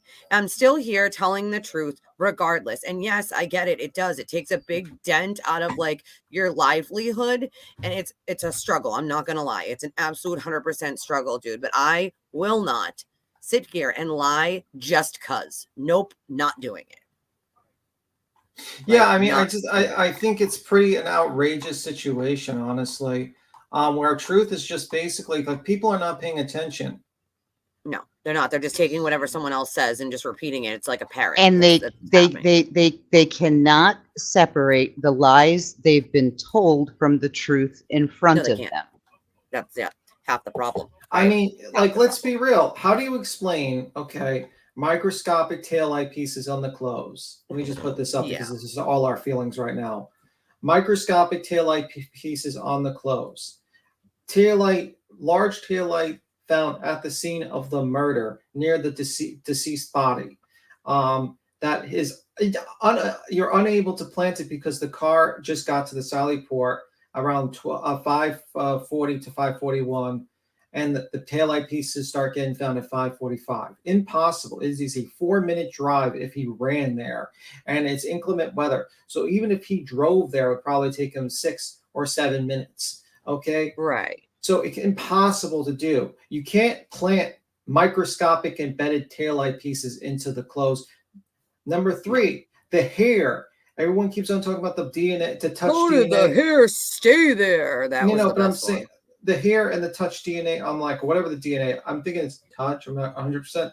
People are like, oh, that could have been something else. Well, you had snowfall on top of it. So it's like, obviously, it was not, the snow wasn't falling down when he got hit. It was still. But Tim, all they heard was the expert for DNA say, well, we wanted to see like if it could possibly be 2 or 3 or 4 people's DNA mixed together. And all they heard was 2, 3, and 4. And they're like, oh my God, it's 4 and 5 people's DNA. Like, well, the problem is with a lot of these people is that they don't understand that they do that so they can rule out if it was contaminated by another third party that was picking up the DNA. That's why they grabbed the test of like Buchanan and Proctor, because they were the one, you know what I mean? or anyone else that could have been near that taillight. So just in case they were near that taillight and anything happened, they would be like, okay, his DNA is not on there.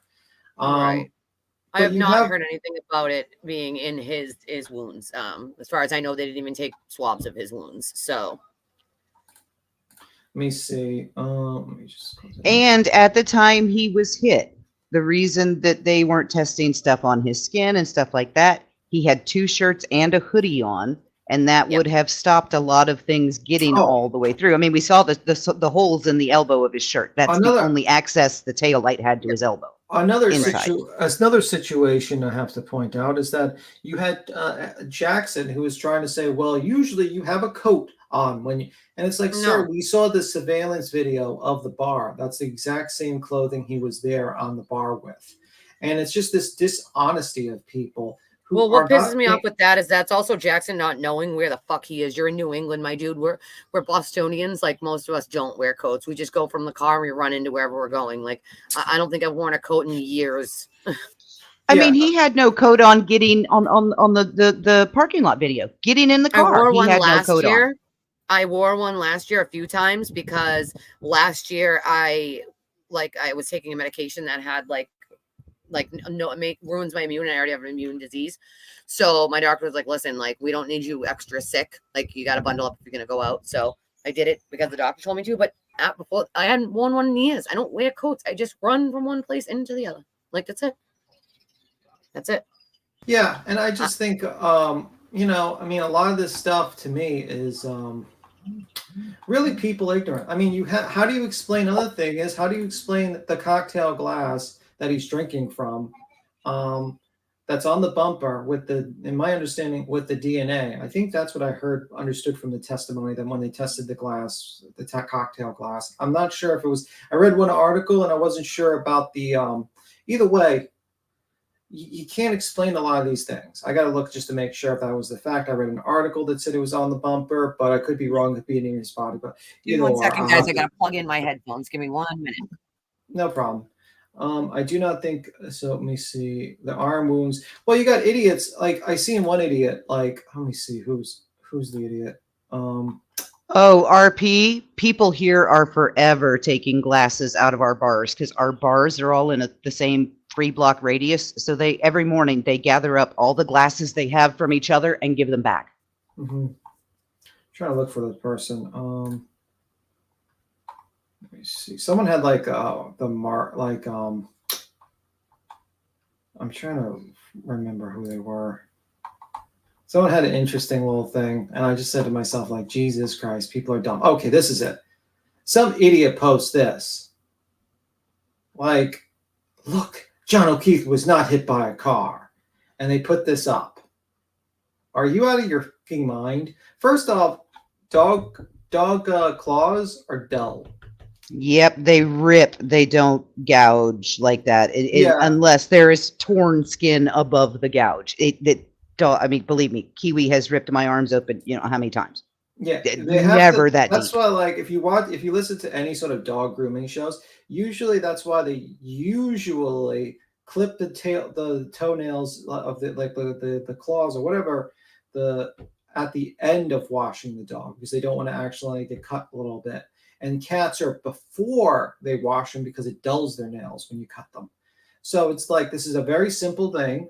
And also you'd have to realize that he would have a shirt on. You would have like a hoodie on, which means that you would see claw marks through the clothes making those marks, and there was none. But this is the level of stupidity we're dealing with here, people. They found no dog DNA, and now they're talking about claw marks of dogs. And I think anyone that has a dog knows that you cannot claw through clothes. Be Tim's dog. No, I watch dog grooming YouTubers sometimes. I get bored. Lowles brings up a good point about college students. I mean, I can sit here and admit that when I was in college, I did have more than one bar glass that became part of my regular drinking glasses because I woke up the next morning and they were still on my table, and I was like, oh, I guess I brought that home. Yeah, but the point is like, it's a very interesting thing that you're seeing here. A lot of people with the conspiracies, they're just not making sense. In the end of the day, what makes sense, guys, is that this woman hit him with the car and it proceeded to try to cover it up. and then try to use her money and influence to try to trick everyone to basically try to get out of murdering John O'Keefe. And instead of taking her lumps and maybe spending a year and a half in jail with that she was offered, maybe apologize to the family, try to give some sort of like peace to the family and some sort of like help.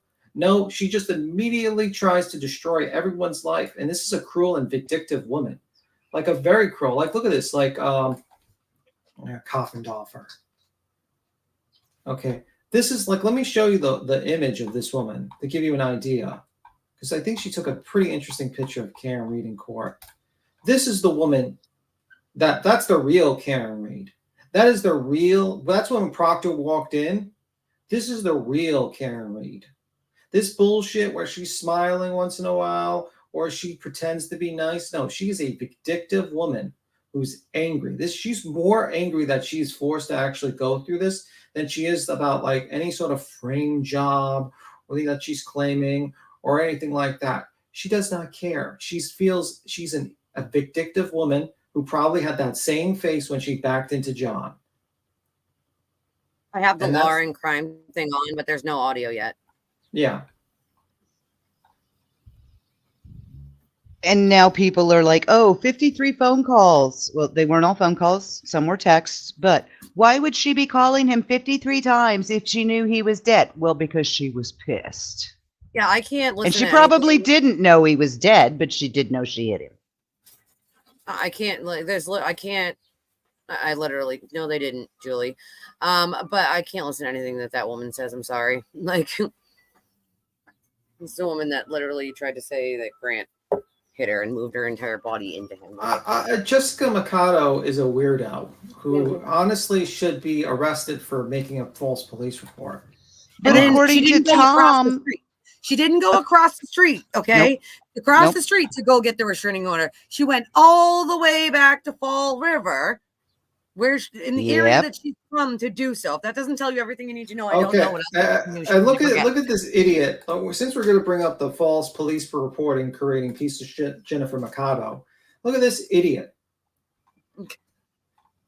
Number 4 is my favorite. If it was no juror number 4, I'm going to die. Guys, they got Mama on camera. If it was juror 4, I'm going to die. Please. Can't listen to anything she says. Like let's listen to this. But according to Tom this morning, Jess Mikado is not a turtle writer. She's not one of them. She's a truly unbiased reporter. Tom went into great detail about that. What does this say? LTL Media excited for this. She's on the show. Yeah, she's on that. Young Jerks, like, she goes back and forth. Let's read her. Let me see. Wow. What's so this? Apparently, Yannetti is the one that threw like a whole tantrum this morning. Yeah, because he's a prick. Honestly, I hope this guy goes to jail. This piece of shit here, and he gets disbarred for all the bullshit he's done. He's a disgrace to the bar. A complete disgrace. One thing you need to realize is she was moving when that screen capture was taken. If you're moving, your face doesn't look like your face because your skin is moving independently or you've got some weird angle. We've been seeing her shoot him that look the entire time. She glared at him like that when he was on the stand. That is not a doctored photo. That is Karen Reed looking at Michael Proctor. Listen to this minute clip, apparently. This is where he admits that, yes, he was at the yard, the school, the parking garage of the school. And, Thanks for announcing your departure, Julie. Nobody cares. Who is Jolie? I don't.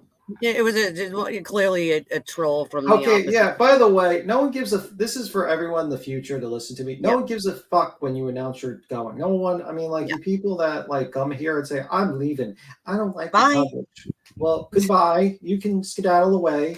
Enjoy. And I said good day. Good day. Go back to your echo chamber where they lied to you for 2 years, where they've been bamboozling you for money, for donos, that they have been completely fucking lying to you. Everything they've said has been wrong.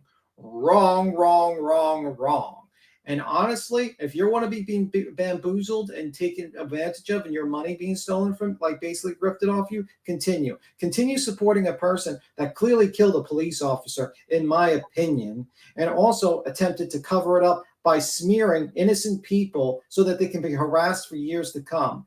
But let me tell you one thing. You better not stand too close to those motherfuckers, because you're going to get hit. There's going to be fucking repercussions coming in. There's going to be fucking judgment day coming. Oh, for you lots of motherfuckers. them too. Yeah, Right. Just like the library video went from there's none to now that we see that there clearly is, of her driving past it toward 34 Fairview. Oh, they deleted the second one. Yeah. What? Yeah. That's not what you were saying yesterday. Yesterday you said there were none. Now we have some. And now you're saying it's not good enough because she didn't drive back by? Yeah, I'm just Your gonna DMs, P. Tim, your DMs. Let me see, because I'm gonna, I can't look at DMs and also sometimes you gotta realize I'm doing things. I Okay, gotta so run it says, downstairs and grab my coffee from my bestie. You guys hold this down for a second. sure. The first juror is back again at sidebar for a third time. Note the 4 women who have been called up sidebar this morning sit right near each other in a jury box every day. Oof. Oof. So now they're asking potentially if this one juror they believe might be the one that so-and-so is talking about on Facebook. Now they're checking to see what she has said to the others. Potentially, in my opinion. Or it could we be don't know. Or it may be that someone was actually filmed with them. They're seeing if other people were filmed next to her. Also possible with them all being right together is that the photo that someone took from the press box 2 days ago. Yeah, that's what I'm saying. Let's listen to this for this minute and 44 seconds. I couldn't control my reaction in court. Do you know what he's talking about with that picture that was going on Twitter? There's like a guy that looks like you talking to Lucky Lochran. Aiden, that was me. Oh, that was you. Oh, Okay, yes, all right. yeah, So that was yeah. you. Okay. And any lawyer is going to prepare a witness to testify. Now, I want to point this out that they have been, and I love this freeze frame by this piece of shit, that they have been basically making it sound like the prosecution has done something wrong for preparing witnesses for trial. And now they say any lawyer will do that. Well, then why did you make it such a big deal, you lying fucking piece of shit, garbage human being? And see, there's Tom. Remember yesterday I told you guys he had snuck all the way around and put himself right at Yanetti's right shoulder? There he is. Right there. I took the off day and I went down to Canton because I wanted Lucky Lochran to. So he took the off day. That means that he was off the clock, meaning that he wasn't working in his role as an attorney, and he just did it on his day off, guys, his day off. Go through his route with me. Okay. Lucky Lochran asked to meet in the Kennedy School parking. That is a lie. He did not ask to meet in the Kennedy schoolyard because he had no clue to meet in the fucking Kennedy schoolyard. It was this gentleman's idea to go into the Kennedy schoolyard. I had suggested meeting at the DPW. I didn't know who worked there. That is another lie. You don't think this motherfucker looked into Proctor's whole family fucking tree? Because they basically try to, and this is a guy who lied and showed pictures of the cousins of Proctor trying to say that they were Jen McCabe's kids. So this guy's a lying piece of crap, garbage human being. Let's continue. And hang on real quick. 8 hours after this interview, 12 hours, well, roughly between 8 and 12 hours after this interview, the jury found out that the witness that Yannetti was so insistent that he had to interview at that parking lot is the one that the police had ruled out as a reliable witness because between the interview he gave them, the interviews he gave the defense, and the interviews he gave the media, his story kept changing. So they used a witness that was impeached to hell and back yesterday before he's ever on the stand as a defense for showing up in a parking lot where Courtney Proctor works. And I'm sorry, Aiden, I knew Courtney Proctor was a teacher, and I don't follow this case, at least not that side of it, the way you do. You absolutely knew Courtney Proctor was a teacher. Okay, that's my rant. I'm sorry, Bo Pete. What now? What? There's a feed that's going on. Let me stop sharing. There's supposed to be a feed going on in the courtroom. Nothing started yet. This morning's testimony will be audio only. after a juror was caught on camera per the judge. That's what I'm hearing. I'm trying to see if I can find the audio and toss it to you. Do you know where that might be? Yeah, WBZ. Is that where they're saying it is? Maybe. Can you find it? Yeah, hold on. Let me look. Is it Bo Pete? I was not there, but the car is a witness and she is telling her story and I There was know other what she's people. There was- saying. Yeah, and not only is the car itself a witness, but there's an extensive amount of evidence to tell the story. I'm looking for it. Give me 1 second. And like I said yesterday, the car first of all, the ME never said that John's cause of death was undetermined. She said the means of death was undetermined. The cause of death is blunt force head trauma and hypothermia. That's what he died of.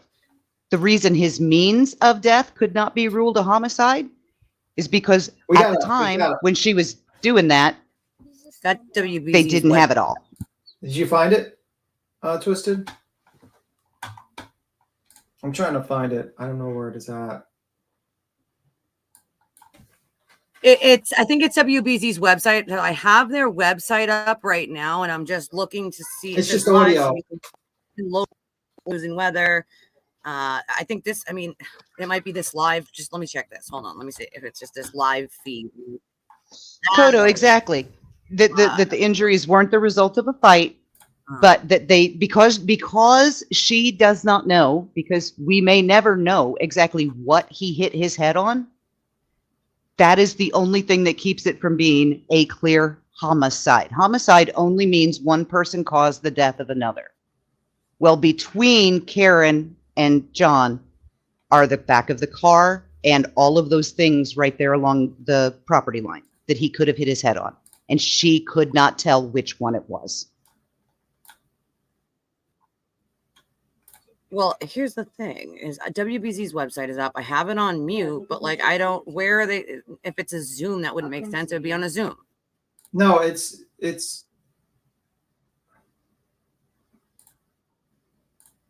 Well, it says here on Kristen Rex. It says, "I'm covering Karen Reed's murder trial. I plan to be neutral source. Blah blah blah blah blah.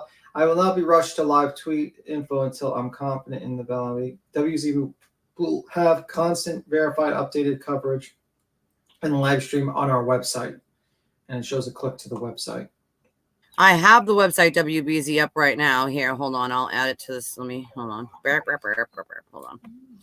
Let me switch this here and chat. All right, let's see. So this is their website, but right now this is what this is their live thing, but this is what we're looking at for whatever reason.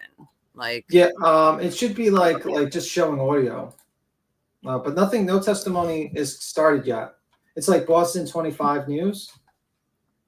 Is it WBZ? Is CBS? No, join Boston 25 News. All right, let me try that. Hold on, let me see. Boston 25. 1 second, guys. Boston 25 News. Also, getting a means of death from a coroner, it would have been ruled a suspicious death. There would not have been an investigation otherwise. But you have to remember, just like my specialty is cars, so I read the story the car tells me, and that's why I know that car hit a body, an animal, a living biological being. She knows that John O'Keefe died, but she doesn't know cars, and she didn't have access to, even if she had photos of the back of the car, the most they could have done is match up the scratches on his arm with the busted edges of the taillight. That's it.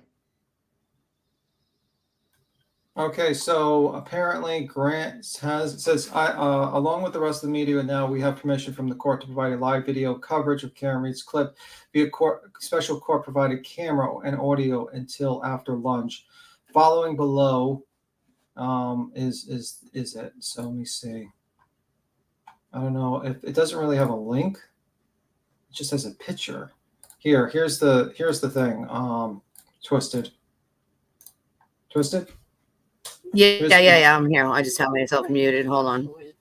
I don't know. It doesn't really put the link. Okay. Let me look at this and see how I can And figure this also, out for us. a because homicide there's- determination has no bearing on the result of the trial because the people that Kyle Rittenhouse killed are still dead and their deaths were still ruled a homicide because their death was caused by Kyle Rittenhouse. He was found not guilty of murder. Not that he didn't kill them, because he did, but that it wasn't murder when he did it. I mean, self-defense victim. You know, Okay, people who are legitimately self-defense, their deaths are still ruled a homicide. All right. Ted Daniels said court has resumed both sides. Yeah, we need to find that video feed, and we need to focus on that. We need to get. I'm that. looking, but that's just a picture, and it basically looks like a Zoom. So I need the Zoom information to do so. Yeah, Ted Daniels. I would help, but you got way more sources than I do, so I'm just kind of hanging. Okay, we'll get there. Court resumes. Let me see if I can Switching from pool cameras to Zoom would be really weird. I mean, if this is a punishment from the judge, it's kind of fucking stupid, especially if you didn't give the pool cameras a heads up the juror was going to be walking out. I think this is ridiculous and over fucking kill, in my opinion. Shambles said WBZ's YouTube. put in the back the link.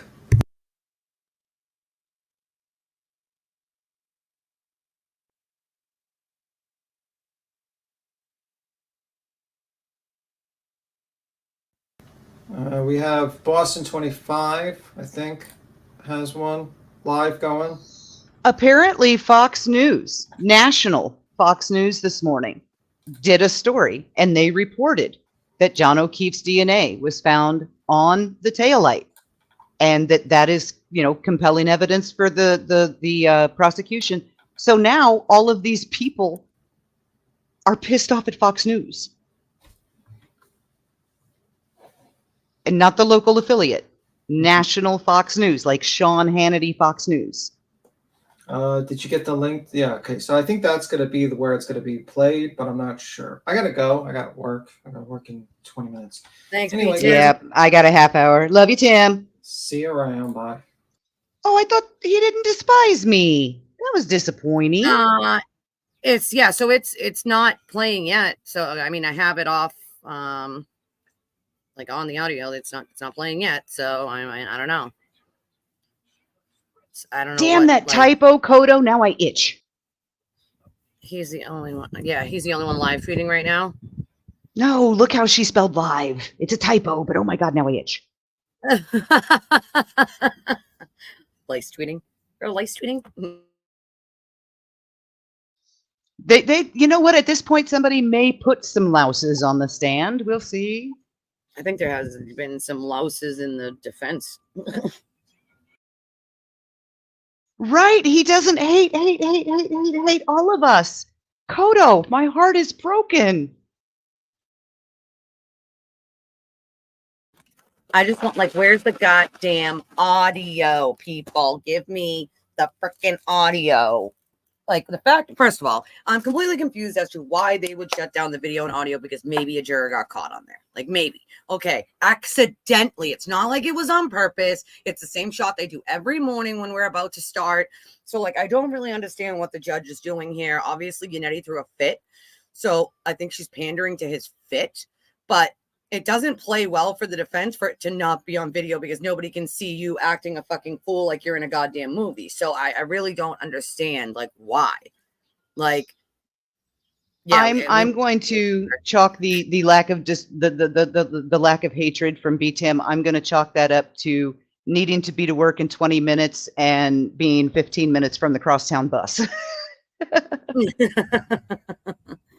I'm like, what?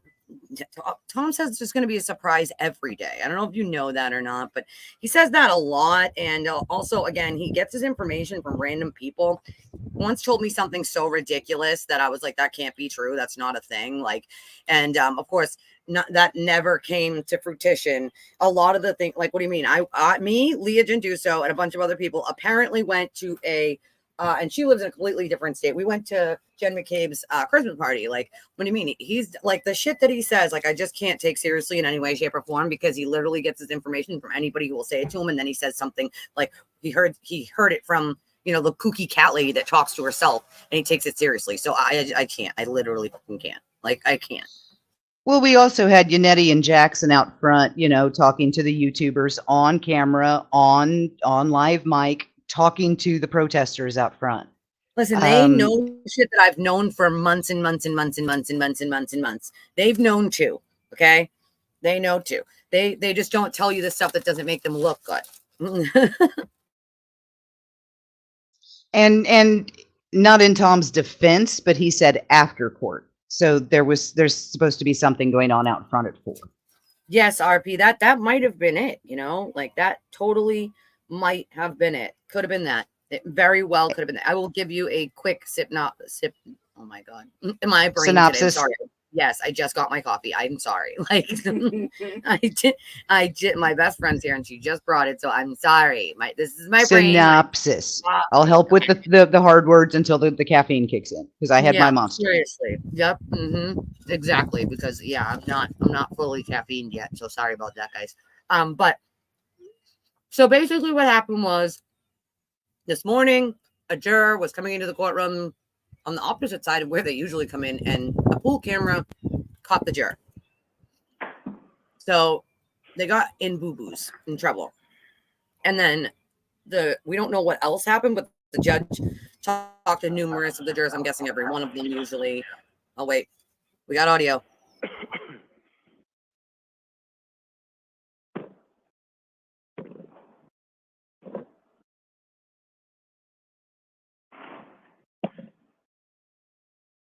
Maybe see the close down session.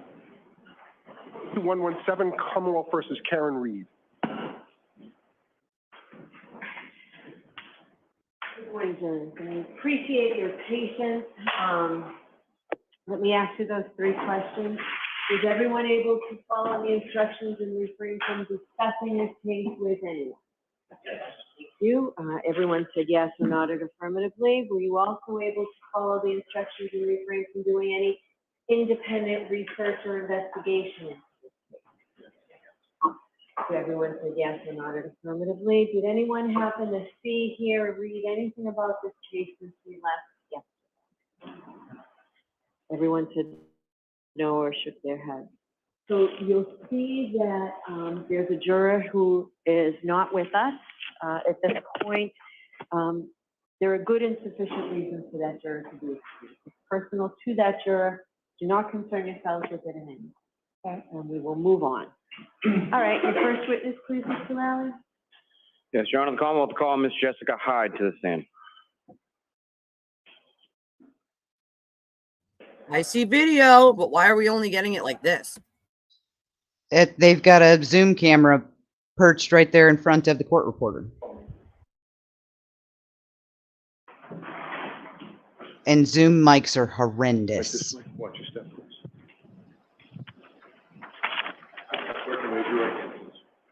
You solemnly swear the evidence in the court and jury in the case now hearing should the truth, the whole truth, and nothing but the truth, so help you God. I swear. Thank you.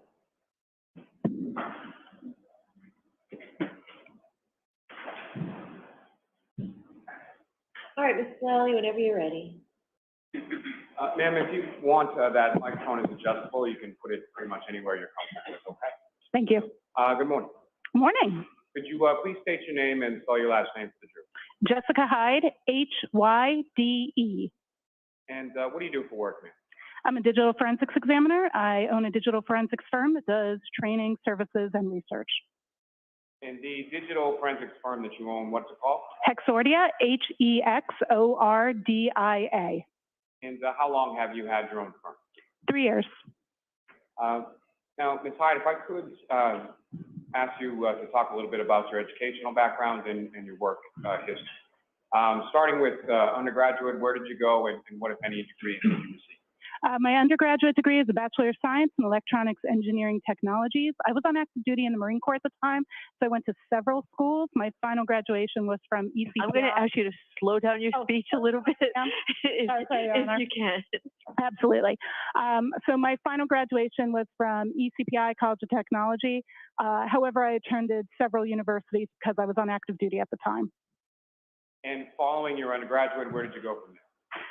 From there, I went and completed my tour on active duty. I went into work in the field and eventually then did my master's in computer forensics from George Mason University. And when about was it that you received your master's in computer forensics from George Mason? I received my master's, I believe, 2014. And as far as, you mentioned that you had started working a little bit post-military, but before going to grad school, is that right? Correct. I started working in digital forensics in 2010. And where did you begin when you started working in 2010? I was a contractor for a company called American Systems, working at the Terrorist Explosive Device Analytical Center, called TDAC. And following sort of going forward to when you received your graduate degree, if you could speak a little bit about your work history since then. Sure. So I continued to work at TDAC while I had completed my degree. That was doing digital forensic analysis on phones that were connected to improvised explosive devices. So most of the phones I received was post-blast, and I would recover data from that and analyze that. From there, once I had completed my degree, I went and worked in the regular private sector. I worked for Ernst & Young, now called EY. There I was one of their mobile forensics experts working a variety of cases, everything from insider threat and insider trading. Then I really missed doing more public service work. So I left to go to the National Media Exploitation Center, which is I worked there as a contractor under a company called Basis Technology. That organization supports 22 government agencies in the intelligence community, supporting the things that are either the highest priority or the things that other organizations can't support. So we were the center of excellence for the U.S. government in mobile exploitation, and I ran that team there. Yeah. And then from there, I can go from there.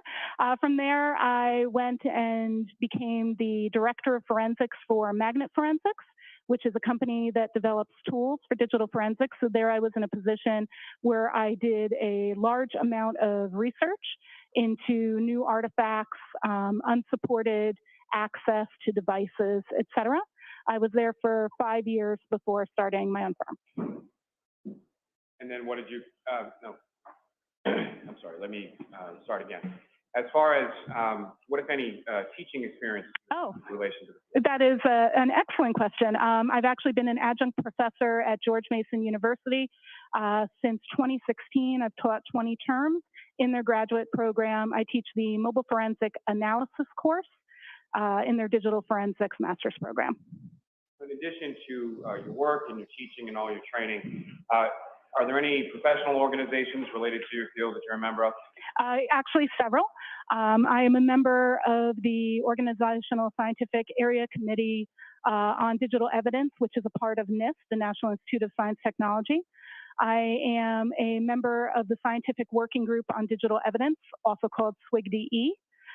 I am the chair of a project called DFIR Review that does peer review of academic work that's done by practitioners in the form of blogs. I've been chairing that project since 2018, or when it started, with our first publications in 2019. I am the first VP at the International Executive Committee level of the High Tech Crime Investigation Association, also called HTCIA, which I've been a member of since 2012. And I will ascend to, I've been elected, I'll ascend to president next September. I am also, I do a lot of volunteer work. I also am an associate member of the American Academy of Forensic Sciences, AAFS, and I just recently finished my term as an associate editor for Forensic Science International Digital Investigations, which is a peer-reviewed journal in the academic space of digital forensics, and I'm still a reviewer, but I stepped down from my duties as an associate editor. bringing me to my next question, what, if any, sort of articles or publications have you published in relation to this? Great question. I've published a paper on the standardization of data recovery. I worked on that with Dr. Owen Casey and Dr. Nelson. That was published in Forensic Science International Digital Investigations Journal. I also was the second author on a paper related to the use of AI in digital forensics, artificial intelligence, and I've published numerous articles, blogs, white papers. I probably have published about 20 of those, but just speaking to the peer review work, there's 2. When you say peer review, can you explain to the jury a little bit about what that means or what that process entails? Absolutely. So a peer-reviewed work is when you have a novel piece of research that you then submit that novel, never been presented work to a journal. It then gets reviewed by numerous academic peers. It goes through cycles of revision where they ask more questions. On the standardization of file recovery paper, that process took about 14 months for it to be peer reviewed by experts in the field, and then it is published in a journal. So you've had both articles that you've authored that have been peer reviewed and published, as well as you've performed the role of reviewer of other people's work? Correct. I've performed in addition to the publications I've done, I reviewed at least 20 to 30 articles, both in a combination of support for Forensic Science International Digital Investigations Journal and DFIR review. Now, Ms. Hyde, if you could explain to the jury, when you say the term as far as digital forensics, what do you understand that term to mean with relation to what you do? I would describe digital forensics as the analysis of data from any storage medium that can control data, be that a mobile phone, computer, or cloud, for the intention of that data intentionally being used for court. And with reference to your firm, Hexordia, where is that located? What state? We are headquartered in New York State, in Bridgeport, New York, which is outside of Syracuse. We also have an office location in the DC metro area in Tyson's Corner, but we have employees in 6 states. And with respect to your duties and responsibilities in regard to your firm, what is it that you do? Great question. So I do perform digital forensic analysis on cases. I currently work on 2 U.S. government contracts supporting 1 digital forensic analysis and 2 novel research and exploitation of mobile devices. So I'm named personnel on 2 contracts, and then I manage another 3. I also develop training for mobile forensics. My courses have been taken by people all over the country, and Hexordia also delivers that training. I also do research and presentations for journals, conferences, etc. So a combination of casework, education, and research. Now, Ms. Hyde, if I could turn your attention to May of 2023. At some point during that month, were you contacted by the Norfolk District Attorney's Office in relation to this case?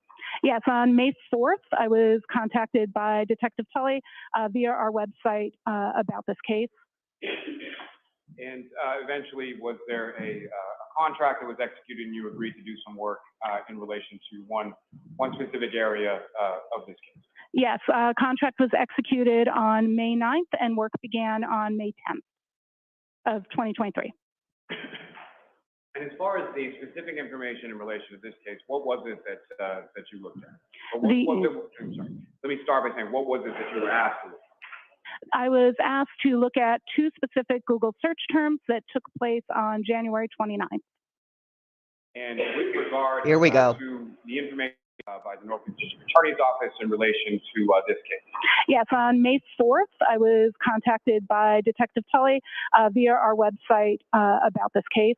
And eventually, was there a contract that was executed and you agreed to do some work in relation to one specific area of this case? Yes, contract was executed on May 9th and work began on May 10th of 2023. And as far as the specific information in relation to this case, what was it that you looked at? I'm sorry. Let me start by saying, what was it that you were asked to look at? I was asked to look at 2 specific Google search terms that took place on January 29th. And with regard to the information that was provided, and we'll get to that in a moment, but with respect to the question that was asked, was it a question that was posed, or were you asked to find some sort of specific response? I was asked to look at the timelines and timestamps related to those Google searches. Now, with regard to what, if anything, was then provided to you, or what, if anything, did you review in the course of your analysis? I received 2 reports. I received the affidavit from Richard Green, and I received the report from Trooper, I don't want to butcher his name, but something along the lines of Nicholas Garino. Perfect. You said it right. Good. And is it your understanding that Mr. Green was a person that was retained by the defense in this case? Yes, I was aware of that. So you essentially received reports from the state police and a witness for the defense, correct? That is correct. In addition, she debunked the fitness in real time. In relation to your analysis here. On May 10th, I received via U.S. Postal Mail a copy of the drive with data from a phone that was identified to me as belonging to Jennifer McCabe. It was a full file system extraction from a gray key. And so when you received that information, what, if anything, did you do with it? The first thing I did with that data set after having been retained was I made a forensic copy. I used an ArcPoint Atrio to copy the data from that original disk, which was then placed in our safe, to our working copy drive. And that ArcPoint Atrio, what is that? It's a forensics tool that does extraction and duplication. And then once that process was completed, what did you do from there? I immediately verified the hash values of my new image to make sure that it matched the hash value of the original image. And what is the hash value? A hash value is an algorithmic numerical representation of the data. So when you have a hash value, that value is unique to a certain set of data. So when you have that same hash value matching, you're ensuring that your copy that you made was correct and not in any way damaged or corrupt. And as far as matching those hash values, were you able to do so? Yes, the hash values of both the copy I made to work from and the original matched. They also matched the document that came along with the drive stating the original hash value. And then what did you do from there? From there, I processed the image in several forensics tools. I used Celebrite Physical Analyzer. I used Magnet Axiom. I used a tool called ARTX, A-R-T-E-X. I utilized a tool called iLeap, and I later used a tool called Sanderson Forensics SQLite, but I did not use that tool at this point. Now, with reference to the tools that you used, that you just went through, are those fairly common tools, or are those tools that are commonly used within your industry? Yes, they are commonly used digital forensics tools that are very standard for other forensics examiners to use on mobile exploitation. And as far as those different types of tools, so I guess my question is, there were a variety of different tools that you used. Correct. And why were you using the different tools? So different forensics tools have different capabilities and look at data a little bit differently. Phones have thousands of applications. If you look at the Apple Store or the Google Play Store, you can download a total of 6 million apps between the two. Commercial forensics tools, they can only support so many applications, so they each work and support different bits of data. So it's important to use multiple tools so you can see the results from different data sets and be able to compare those results and enhance those with manual analysis. And with respect to using those sort of different variety of tools from Celebrite to Axiom to ARTX, et cetera, is that something that you typically do as far as your normal process of conducting a forensic analysis? Yeah, that's very, very typical for me to process with multiple tools to ensure that I'm getting the most complete interpretations from forensics tools. Of course, you go beyond that with your analysis, but it's absolutely pertinent to do that. I would run some of those tools before others because of speed, and so I can begin analysis while other tools are running. If I could ask you just about the last one that you mentioned, just briefly, as far as the Sanderson tool. Yes. Can you explain to the jury sort of what that is and how that interplays with with the other tools and analysis? The Sanderson tool is meant to look at a specific type of data structure called a SQLite database. SQLite databases are very nuanced, and this particular tool allows you to take that database and explore it at a deeper level than the other forensics tools allow. And just for the record, when you use that term as far as the SQLite database, how is that spelled? It is capital SQL, lowercase ITE, and SQLite is also commonly pronounced as SQLite, so both pronunciations are acceptable.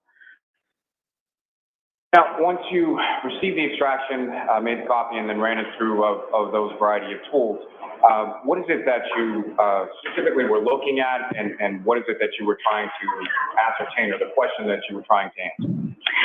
So in looking at that analysis, I was focused specifically on the data that took place on January 29th. So the first thing I did was I limited my search within those tools to that period, and I looked at the artifacts that they were parsing pertaining to Safari history, as Safari was the browser that had been in use at that time. Now, in addition to looking at those search, what, if any, information were you looking at in relation to deletion? I'm sorry, I could not hear you. In addition to looking at those materials as far as those searches were concerned, what, if anything else, were you looking at regarding that data with respect to deletion? I didn't hear the last word. With respect to? Deletion? Deletion. I apologize. Thank you. Yeah, so one of the things that was asked, one of the things that was actually in the affidavit from Richard Green was that it was stated that there was belief that one of the search terms had been deleted. So I was specifically looking at that search term to see if what the reason was for the suspicion of deletion. There is... the tools denote things based on how they are running as an automatic process. The tools are designed to parse through large amounts of data to make it easier. So the tools will often flag certain data as recovered, and sometimes there is confusion between what recovery and deletion means. That actually was the subject of the paper I referenced earlier that I co-authored. And the tools are sometimes misinterpreted that that statement of recovery means deletion. So I was exploring that. Now, you mentioned specifically there were two searches of interest that you were exploring. Is that correct? That is correct. And what were those two searches, and what, if any, information did you have in relation to those? I had the information from the two reports that had been written in terms of what they found. And the two search terms, one was HOS, H-O-S, long to die in cold, and the other one was how long T-I, die in C-L-K-D. And what, if any, information from your, starting, if you could, so walk the jury through as far as your analysis, what you first observed, and what your analysis consisted of as it evolved. Absolutely. So when I first looked at it, some of the tools surfaced the data from a specific storage called the, I'll just make sure I get the entire path for you. com.apple.mobile Safari plist. It is very common in mobile devices for it to look like a reverse domain name. Like you normally would go to a site like CNN.com. Typically, those names are like the opposite. So com.apple is going to be representative of a native Apple application. So this particular plist was related to that. A plist is, or called a property list, is a data structure that's unique to Apple devices. And there is data pertaining to Google search, not just Google searches, search history that's stored there. There's also, I found evidence of the search terms in Knowledge CDB. The Knowledge C database is an Apple database that is meant to store information about users so it can determine future functionality, what you're looking for, et cetera. So that's the Knowledge CDB.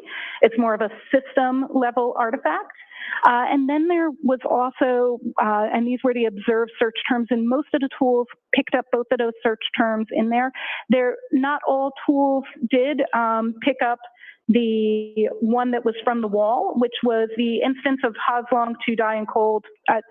That's how I'm pronouncing the HOS. If you would like me to clarify it a different way, that's fine. That particular search term was recovered from a SQLite database, the one I later explored, and Celebrite specifically demonstrated and showed that particular search term as a suspended state tab, and that's a really intricate artifact whenever we're ready to explore that. That is the one that was marked as recovered. So those were my initial findings, just looking at what the automated tools parsed. However, Celebrite was the tool that found that particular search term. Oh.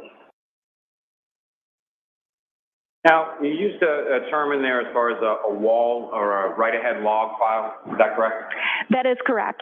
Can you please explain to the jury what your understanding of that term is based on your training experience? Absolutely. This is a really interesting data structure, the way it works. So the way SQLite databases work is the data, before being committed to the database, which is almost like an Excel spreadsheet if you think about that. Each table is like a page on an Excel spreadsheet.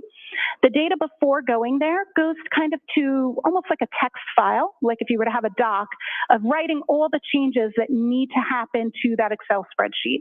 And they're not made to that spreadsheet until it closes. So what happens is as you're doing things, either adding a website by searching for it, or closing a tab or deleting a text message in a SQLite database in general, both things you add are written to that text document or things you delete. So they all hang out there together. So it's any changes that are going to be made since you started using that application until it's closed. Then they change there and then it reopens. So to make an analogy, if you're in a restaurant and you order some food, the food being the data and you at the table being the table that the data is going to, when you request that data and you say, I'm adding it, it goes to the area where the waiter or waitress or server is going to grab it from, right? That warming station. That is almost like our write-ahead log. And so different tables are ordering food and food is constantly being put there. If somebody, maybe their steak came out rare and it needs to be cooked more, when they send it back, it'll also go to that warming area. So you can see there that you've got things waiting to go out to the tables and things being sent back to the kitchen. So simultaneously, that storage area contains both the newest stuff waiting to go out and the stuff coming back. And that's really what a wall file winds up containing: your newest Google searches, your newest text messages, etc., as well as anything that you've been deleted, that you've said was deleted, because the reference in there is going to be delete this entry. And so then all of those don't happen until the application is closed and reopened. If the application's been closed, when we do the extraction, we actually don't get the wall file. We only get the wall file if at the time of extraction, that database had not been closed. So that just means that Safari in this instance was still running when the extraction was done. Most of you, when you use your phones, you leave the applications up. So because of that, we have a wall file. And so that wall file is going to contain both a data that's been requested to be deleted and new data. Now, when I say deleted in this instance, I don't mean like you as a user saying delete this old text message. What I mean when I say deleted in this instance is removed from the database. So when we're talking about something like a Safari tab, deletion from the database can occur because you closed the tab. We all open tabs when we use our browsers on our phone, and we all close them. And so closing in that instance would be a deletion in the database, but what that's doing is not a user requesting deletion. So I just want to be clear on that term. And to that point, as far as, so when you say something has been deleted, specifically with reference to the write-ahead log or the wall file, that's not something that's necessarily initiated by the user themselves, correct? Correct. And I think that's a common misconception, yes. Your Honor, just in regard to a side issue, may we approach this briefly? Sure.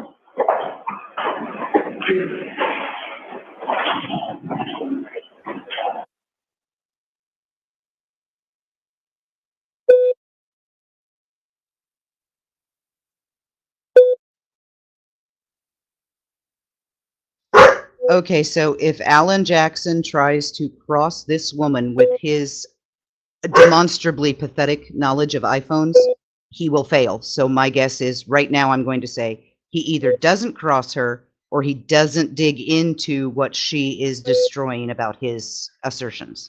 Wait a second. Hold on. Did she just say it was closing the tab or opening the tab? Oh my God. How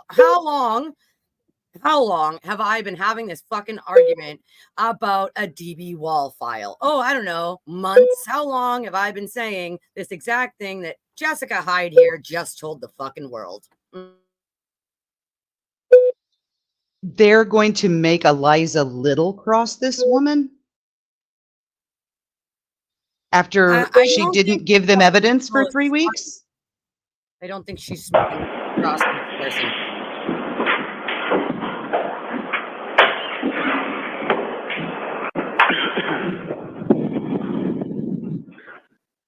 Now, Ms. Hyde, you had used the term earlier in your testimony regarding something within your field called an artifact. Is that correct? That's correct. And can you explain to the jury what you understand that term to mean?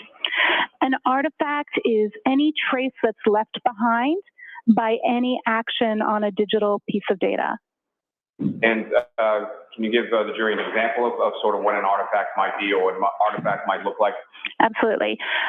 So an artifact of you sending a text message would be that we would find the database where text messages are stored, and inside that database we would see the time and date that you sent it, who it received and who it was sent to. It might not be their name, it might be a numerical representation that we have to tie to another database. Then we would have the message itself. It may be in plain text or it may be encrypted or encoded. And then we may have something called a blob, and that would be a reference to data that's too large to store in the database, so it would be elsewhere. So that would be if your text message included, let's say, a picture or a video. Now, in regard to your analysis and your ultimate conclusions, in this case, you wrote a report, is that correct? That is correct. And within that report, there are a couple of tables and a specific figure, is that correct? That is correct. Your Honor, with the court's permission, if I could, I'd like to publish to the jury Table 1 from Ms. Hyde's report. Okay.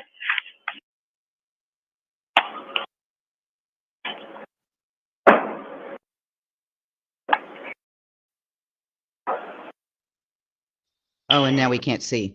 A copy of your report with you as well? I do. Your Honor, with the court's permission, just because I fear it may be a little difficult to see from where she's seated, if she could refer to the table in her report. Can we also have the fucking pool camera back so we can actually what's see up on the things? screen, and I'm sorry, there should be a laser pointer on the desk before you. Do you see that? I do. Oh, yes. So using that laser pointer, if you could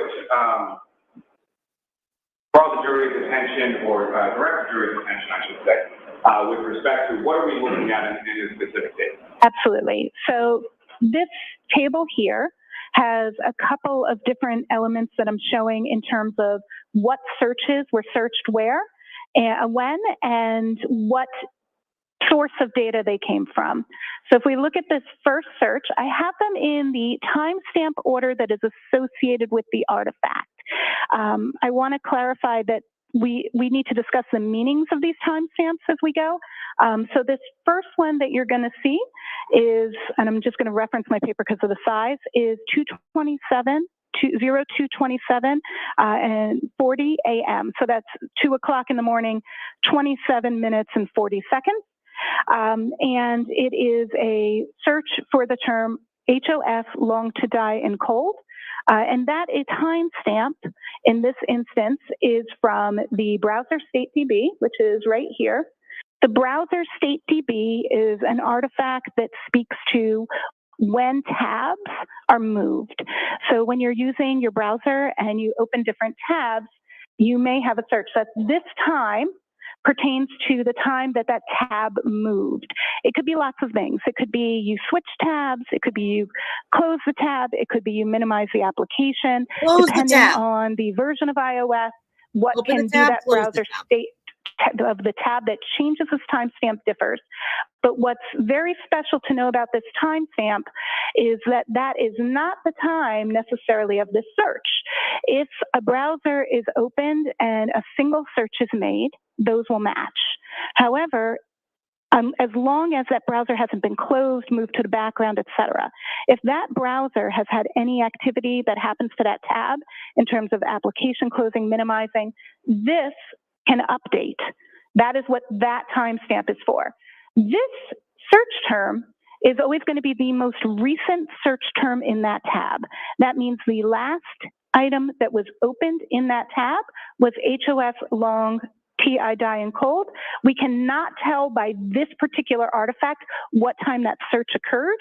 It is a high likelihood that that tab was opened at this time because there was another search that occurred at 2:27 in the morning. It was a sports site. I cannot pronounce it. It began with an H. Hockomock Sports. Hockomock. Okay, thank you very much for the pronunciation. Hockomock Sports. There were a couple of searches pertaining to that done immediately after, but it appears that that's when this tab was opened and the first search done there. So this search we know was done by this, and we know that it was the last search in the tab because it comes from this source, the browser state DB. And that means that particular timestamp and search pertains to what has happened with the tab. And that's what allows you to open your Safari browser on your iPhone and then open it on your iPad or your Mac and have the same tab. That's the function there. This search here, this is really interesting. So at 6:22:49 a.m., we have an entry in CacheDB that is specifically, if we dig into this URL, this is an Apple suggested term. So when you use a browser and you start to type a search you've never typed before, the browser tries to help you and say, are you searching for this? So as the user began to type the phrase in the immediate search after, which is how long TI to die in CKLD, this particular suggestion came up, indicating in all likeliness that the search term being typed had not previously been searched, because Apple suggested, instead of a previous search, it suggested how long does it take to digest food. After how long to digest food had been suggested, the user then has a search at that time, 6:23:51, for how long TI die and cold, and that is coming from the mobile Safari plist, the com.apple.mobile Safari plist I mentioned earlier, and the search is also shown in the knowledge CDB. That's commonly what we would expect. We would expect that search to be in both of those, both that plist and that database.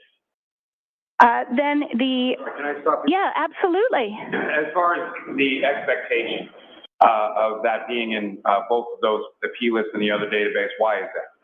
That is because the search is not being tracked not only by the plist for Safari, but also by the system itself to be able to do that predictive coding. So in the future, when you start to type how long, it gives you what you searched last time. And with respect to that, how long it takes to digest food, based on your analysis, was that a search term that was ever entered into this phone? Correct. The source of that, if you look at this first line where it says cdn2smooth.apple.com, that's what indicates that this is an Apple suggested term, not a user input term. I'm sorry, I interrupted you. She clicked on the wrong recommendation. Absolutely. The next search that was done immediately after the search at 6:23, the next search was how long TI die in CLKD. Again, we see that search both in the Knowledge CDB and the mobile Safari plist. And then we have, so we see it in both databases.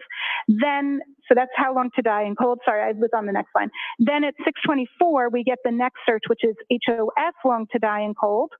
And we have that search again, both in the Knowledge CDB and the plist. If I were timelining this based on activity as opposed to timestamps associated, what I see here is the beginning of a user typing a search, Apple making a suggestion of how long to digest food. The user does not take that suggestion and rather inputs how long TI die in CKLD. They then make a second search of HOS long to die in cold. That search winds up being the last search in the tab, and that is why we see it in the this particular browser state DB, it should be noted that this is in one of those WAL files and not the raw file. And so as far as towards the top there, and I know we'll get a little more to this in a moment, but as far as that reading of 227:40 in the morning, as far as the timestamp associated with the search, why would that timestamp be associated with it if it's searched later on in the morning? Because that table isn't showing the time of that search, it's showing the state of the database. So it's saying that the last time that tab was touched, moved to the background or foreground, was 2:27 a.m. The website, as you search more websites in the tab, that gets updated. So the current state that this is showing is that the tab was moved to the background or opened or some action for the tab at 2:27 a.m. when the Hawkmock Sports, I got it right, Hawkmock Sports website was visited. And then once the Hawkmock Sports website was visited, that tab was in continual use. There are other searches and activity that happens. We don't see that happens eventually. This search gets made at 6:23 a.m., this search at 6:24 a.m. That winds up being the last search in the tab. And because it's the last search in the tab, that's what the final update is and the final status. So when you say last search in the tab in reference to time, in reference to what time specifically? I'm sorry, I don't understand the question. That question, let me rephrase. So as far as the 227 tab is closed and then another search done at 6:23, is that correct?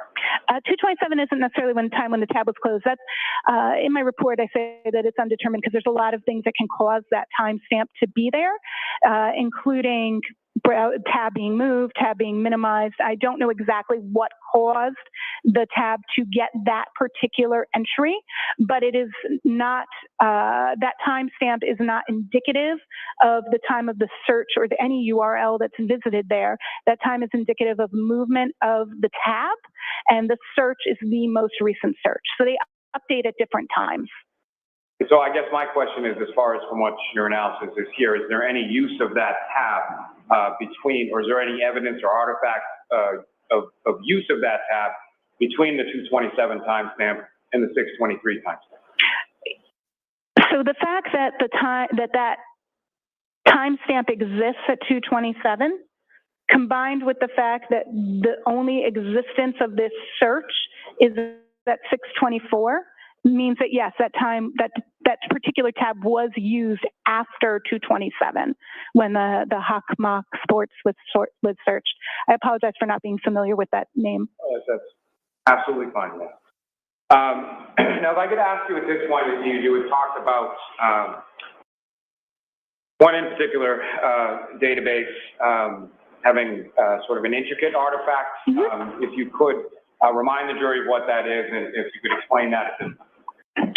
So the artifact that needed a little bit more explanation and digging was this browser state tab.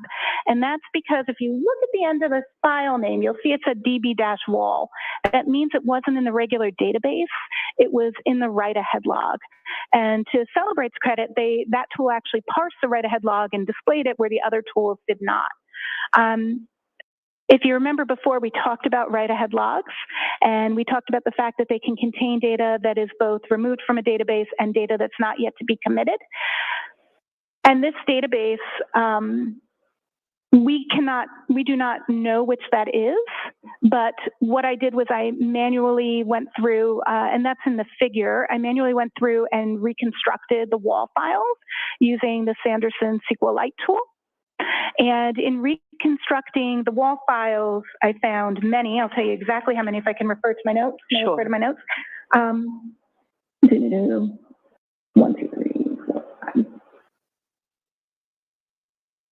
Approximately 16 instances of that existing in the WAL file. Now, what's interesting in that figure is that each entry of something in a write-ahead log gets a unique identifier. So it gets a number, right, that makes it unique. Just like each one of us has a phone number that's unique to us, each entry in the database that starts in the write-ahead log gets its own unique identifier. And that unique identifier in this instance in all 16 entries in the wall file is the same, which shows that it's truly only one search, not multiple searches for that search term in terms of what exists in the wall file. So that's the first piece of nuance there, that it only truly was searched one. And you would have to really dig into that wall file to expose that, but I think it was pertinent to know how many times this was searched. I'm sorry. Yes, please. Stop you there for one moment. And Your Honor, with the court's permission, if I could ask Ms. Gilman to publish Table 2 now. Okay. Oh, wonderful. May I look at Table 2? Sure. Thank you, Your Honor. And Ms. Hyde, do you recognize what's up on the screen? I do. That is Table 2 of my report on page 4. And if you could, again, using the latest form that you have before you, direct the jury's attention to what, if anything, is significant is depicted in Table 2 up on the screen. So Table 2 here is designed to share with us what each of the locations that can potentially have Safari data, what kind of data they hold. And one of the things that many of us are interested in sometimes is, do these things hold our private searches, like if we're in incognito mode in Google or private searching here. So this table denotes if we're seeing private or non-private searches, if it includes tabs that are open or closed, so that we know which artifacts are giving us what kind of information, as well as what some of the associated timestamps mean. So this was designed as a guide to really understand Table 1 more in depth. So this first one here, this refers to the history DB wall file, and that file has non-private searches. It includes closed tabs, and the visit time there is the time that a user reopened the tab. We don't always have the artifacts we want, and in this instance, we did not have that particular one. Then we have the Safari Tabs DB. This has private tabs and non-private tabs, and it shows only tabs that have not been closed. So this is an active tabs database. The next one we have is the Browser State DB and its wall file. And this is the one we were referencing where that we keep talking about, where that 2:27 a.m. number is coming from. So this one is going to be non-private searches. It includes closed tabs, which is important, and the last viewed time. So when an item went to the background. So it's about the tab, not about the search. That's probably the most important demarcation. And one of the issues here is when the tools parse the data, they call the columns what the columns are called raw in the data. Those don't necessarily tell us what they mean. We have to verify and validate what they actually mean. So when I'm saying last underscore view time, that's what the database name is, not necessarily the actual function. Or not what we would presume it to mean. The next one, the last one here, is the mobile Safari plist, and this one actually tells us, the date here gives us the time that something was queried reliably. Now, if I could ask you, if you could just explain to the jury as far as these SQ or SQLite databases, how exactly do they work, and what, if any, relation do they have with regard to data and information with the write-ahead log of the wall file? So SQLite databases work and function as a storage for anything that the phone may need to reference later or that you're doing. They're stored for a variety of things. Most of your third-party apps use SQLite databases, and multiple applications do. So SQLite gets information in, and it allows for that information to be updated, added to, or removed from. So data that's in that situation, that it's sitting in the database, that is what we refer to as live data. Then data that is waiting to be put into the database, that is sitting in the wall, or has been requested to be removed, that is what's in the write-ahead log, and we call that non-live data because it's not in the active database. So when you're using an application, and it's putting that data to that temporary storage area, that wall, that write-ahead log, what happens is then when you request data by going into your contacts, let's say, and looking at the people who are stored in your contacts, right? Your mom, your dad, your brother, your sister, all those people. When you're looking, your best friend, you're looking up their numbers, that data is all stored in that database.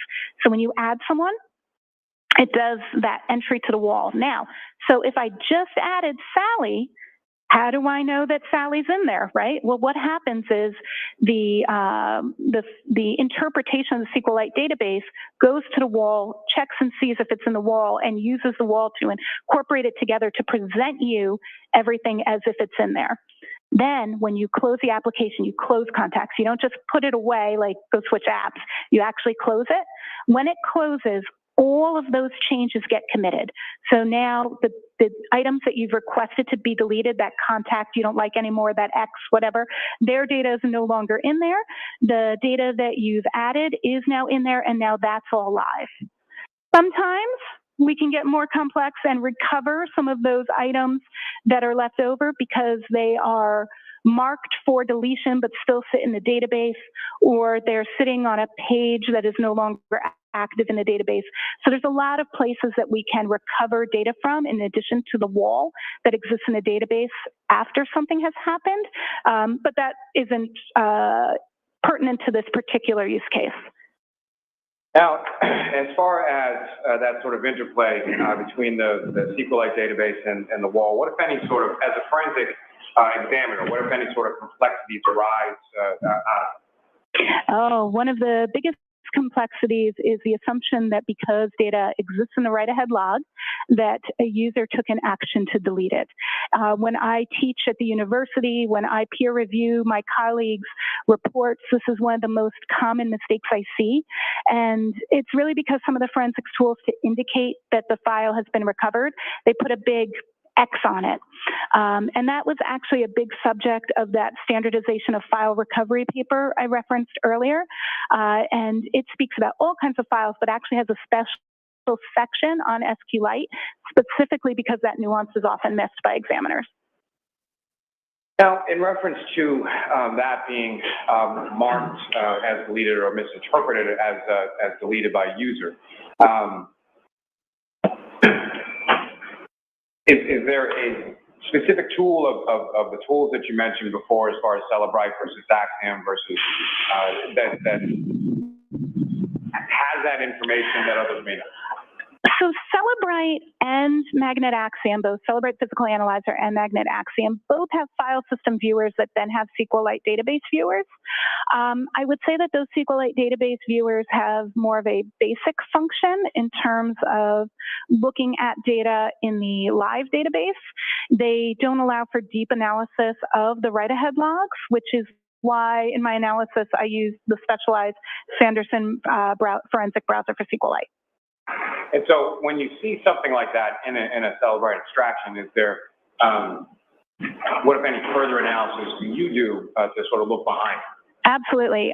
Anytime I see an entry marked as recovered, and I'll use the term recovered instead of deleted, by Cellebrite, and the source is a write-ahead log, I would go and begin reconstruction of the write-ahead logs using Sanderson's forensics tool to get to the meat of, is this something that it has been deleted, or is this something that has yet to be written to the database?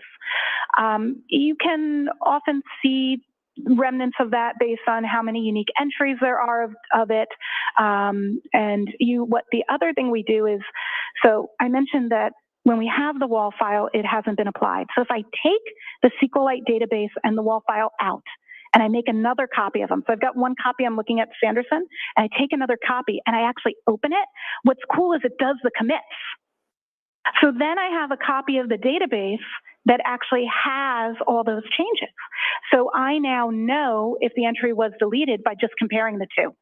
So I can do that analysis by basically making the database think it was reopened, by reopening it with a non-forensics tool in that instance, just to see what it would look like in real life. And then I can look at the difference between the two and determine if something was marked for deletion or addition.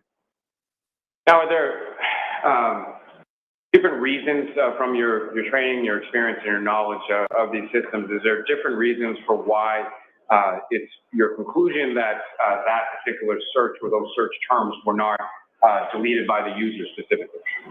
Yeah, well, there's a couple of reasons.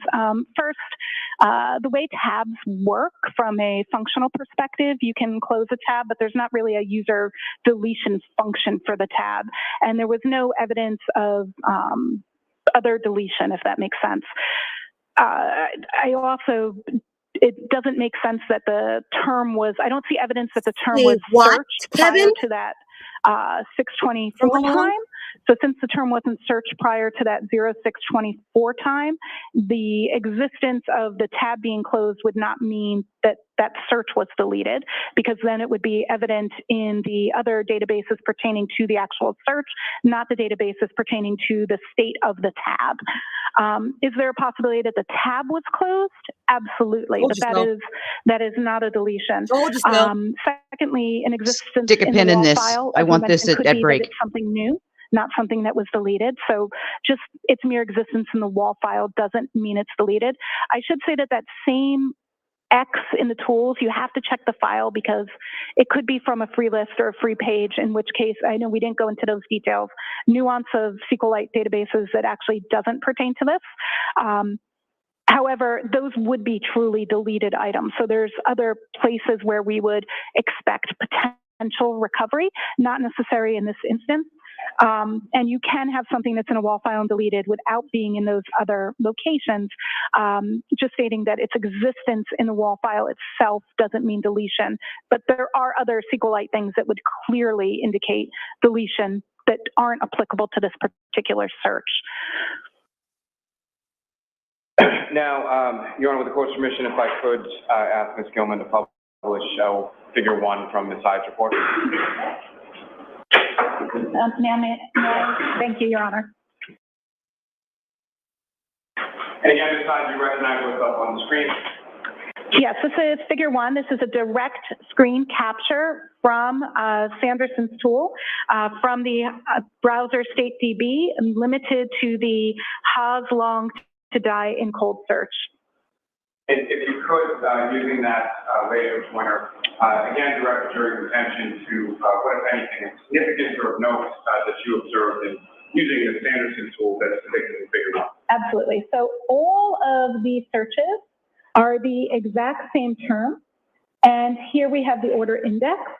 And here we have that last view time. And by looking at the last view time, which is the raw title of that artifact for the timestamp we were looking at, these and these are identical. This and more importantly are even the actual UUID for these are identical, which is right here. Now the offsets are different, and what that means is that this is just appearing several times in the write-ahead log.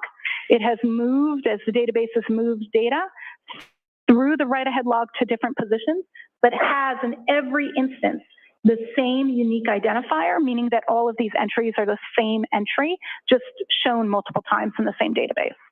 And to that point, as far as the multiple times that it's listed within there, what, if any, relationship does that have to how many times it was actually searched by a user? Well, that UID shows that in this particular instance that it existed once in the last time in the tab, because this artifact, it does not tell us how many times something was searched by the user. This artifact is limited just to the tab. We would look at the mobile Safari plist, which has one entry for this timestamp, or knowledge CDB, which also only has one entry for this search. Those two locations are where we would determine how many times it had been searched, as opposed to this location, which could tell us that if there were multiple entries, but there is only one. But since this is limited to just the last search that's showing in a tab, it isn't a good source to say how many times was it searched, just not this particular artifact. But from other artifacts, you were able to determine that? Absolutely. You can determine that from both mobile Safari plist and knowledge CDB. And I'm sorry, I jumped in there just as far as turn your attention back to figure 1. What, if anything else, significance do you know in that? That's really what's of significance, is that it is the same entry there multiple times, and we can tell by the unique identifier that it is the exact same entry also, and it's, although it's the same search term and the same timestamp, it's only one instance of it, just it's stored in the database multiple times at multiple offsets. Now, from the timestamp associated with that depicted in this figure, what, if anything, can you say as to the, or what, if anything, were you able to conclude from your analysis as to the time that the website was viewed? Well, I guess I should really clearly, for people who may not be familiar, that doesn't look like a normal time, right? That's because this is an Apple WebKit timestamp, so we actually convert it to a regular time. But when you look at this number raw, you can actually see that it's consistent throughout, even though you don't know what it is. But if we put it into a decoder, this particular timestamp is where we're getting January 29th, 2022 at 02:47 a.m.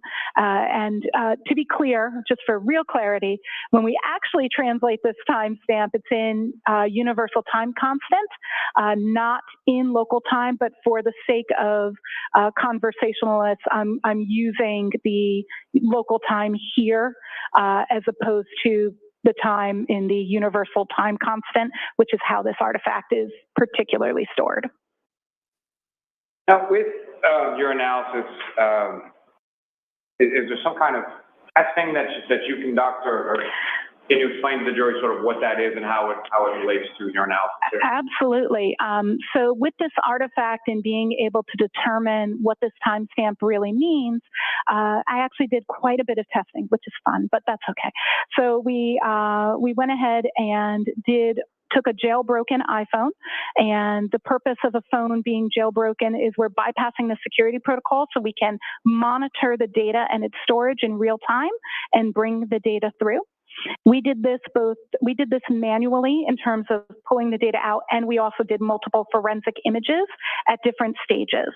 We manipulated tabs, we did some Google searches, and then we would close tabs, move tabs, and perform several different searches that we scripted out first, what we were testing, and then checked to see how that timestamp was moving. We even did some really interesting things where we tried. Sorry, objection. Yes. Okay. So Ho's mad outside? That's my Google search.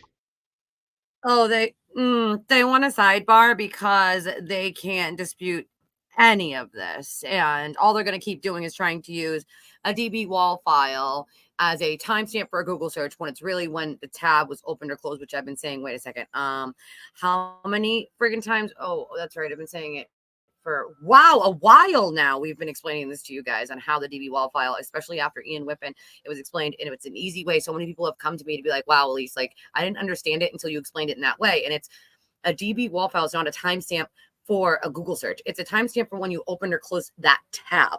You can't use it as a timestamp for the search itself, right? And somebody was like, wow, I didn't understand at all how that worked until you explained it in that simplistic way. Like, oh, look, the legend. It stubs the legend. I would just like to point out real quick. Reminds me of my very smart friend, Dubs. There she is. One of the things that she said that stuck out to me immediately was because it was confirmation of something I said in passing weeks ago. You cannot delete an individual search string unless you know how to manipulate the database on your own phone. Use the term we. Yep. There are other individuals that worked on this particular assignment. I had somebody peer review and test my testing, so they didn't work on the case. But as I was testing, one of my team members just validated that I was following my test plan. That's just normal practice that we use peer review. So the testing that you were testifying about is testing that I conducted, correct. But I had peer review by my team member on the script I had made to do my testing. So, and I use when I do testing, I'm following the NIST guidelines for data set generation and testing that's outlined by OSAC, which ironically, I should disclose I'm a co-author on. And then, if you could, I'm sorry, Ms. I just continue as far as your testing. Absolutely. Yeah, so then populated the device, and looked at all of the different data that came back from the different states while it was jailbroken. And the changes that happened, what I was saying was interesting is then tied it to a Mac and saw how the browser state changed if we change the browser and the tab on a Mac and how that would affect it. And because we could see the differences, and by we, I mean that I had my testing peer reviewed, because I could see the differences of what the data looked like when I was altering it both in the Mac and on the phone, I was getting differences in those timestamps in those different conditions. So in other words, I could get a timestamp that showed in the browser state DB that was earlier than the current search by a variety of means, including manipulating the tabs, closing them, opening them, switching which one was in proper view forward, as well as looking at that tab on an external device, including a Mac and an iPad on the same account. Now, throughout the course of your work, I think you alluded to it earlier in your testimony as far as your experience is concerned. You've had occasion to work both as a forensic,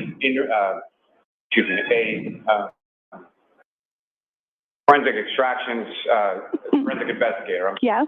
As well as working also in research and development, is that correct? Correct. And so from the R&D side, what, if any, role does that play as far as your analysis in general terms and your analysis here when it came to some of the devices or some of the things, the tools that you were implementing? I believe that my experience in research, development, and reverse engineering throughout my career pertaining to artifacts, of course, influences and my analysis processes in terms of wanting to ensure I understand how things work. I think it actually gives me a better understanding in many ways of how data moves through devices, as well as how understanding why the tools parse and represent data the way they do. In terms of the fact that they are presenting the data as they parse it using the proper algorithms to dissect that data and determine what it is based on testing and knowledge. So I think it actually influences in a positive way the depth that I go through in my analysis. You had mentioned earlier in your testimony that you have reviewed both Trooper Garino's report as well as an affidavit from Mr. Green. Is that correct? Correct. And with regard to the affidavit from Mr. Green, what, if any, issues, of course, of significance did you observe in his analysis? In Mr. Green's analysis, there is a conclusion that is drawn that a search occurred at 02:47 a.m. on January 29th, based on the artifact recovered from browser state DB that Celebrite parses. And there are two errors with that. The assumption that that is the time of the search is a misunderstanding of the browser state DB artifact, because that artifact is not the time of search, it's the time of movement of the tab, as well as the statement that that it was deleted due to the demarcation of Celebrite as recovered.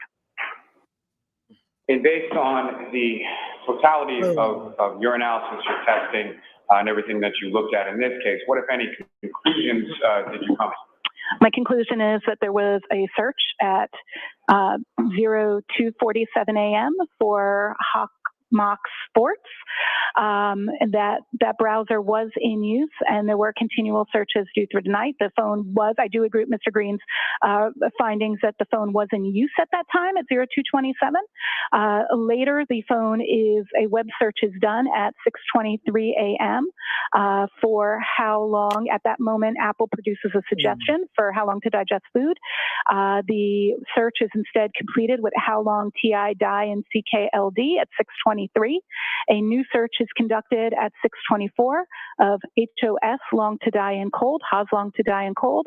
That search is then the last search that is made in that particular tab. And that's my conclusion.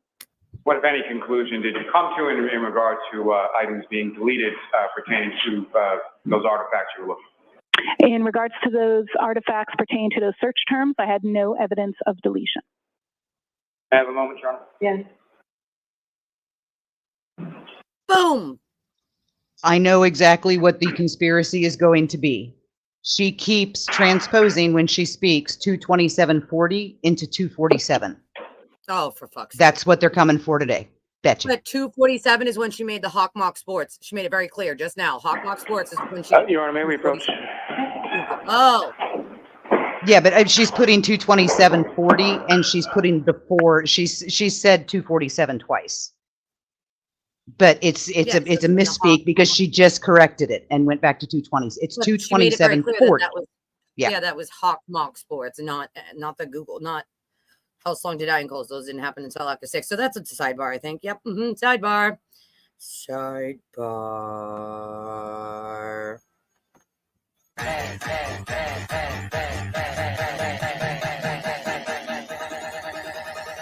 think we got a super chat.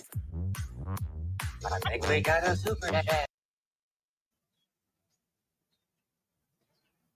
This poor lady. It's such a shitty angle. Like she's just like, It's- yep, let me just stare at this. The last thing that he got to before they went up to the sidebar. Yeah. She told them not only that his conclusions are wrong, but why. So now if they try to come back at her with those conclusions, she's going to eviscerate them. Oh, absolutely.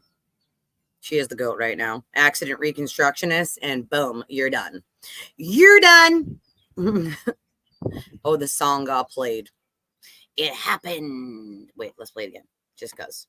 Just cause. I feel froggy today. All right, to the court, please.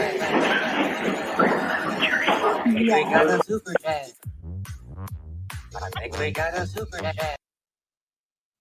We're on a break though, because I just heard them say all rise. So Yep, there goes the jury. yeah, I can hear it. They just said all rise, which means the jury's going out or the judges. I don't know what's happening, but I mean it's still on. So the audio is still on. So I mean, so what just happened was what happened was what I have been telling you guys for months now, which is that the Google search did not happen at 2:27 a.m. It happened at 6:23 and 6:24. And you cannot use a DB wall file as a timestamp for a Google search. It is a timestamp of when you opened or closed the tab. And I've been saying this for I don't know how long, months. And B. Tim has also been saying this. And there's been Boundless Millennials. There's so many of us that have been trying to explain what the DB wall file is and what it meant and why it was being interpreted wrong. People are like, how is Celebrate wrong? That's all the cult says. And I've explained 17 times. It is not Celebrate that is wrong. It is the defense interpreting the Celebrate data that is wrong.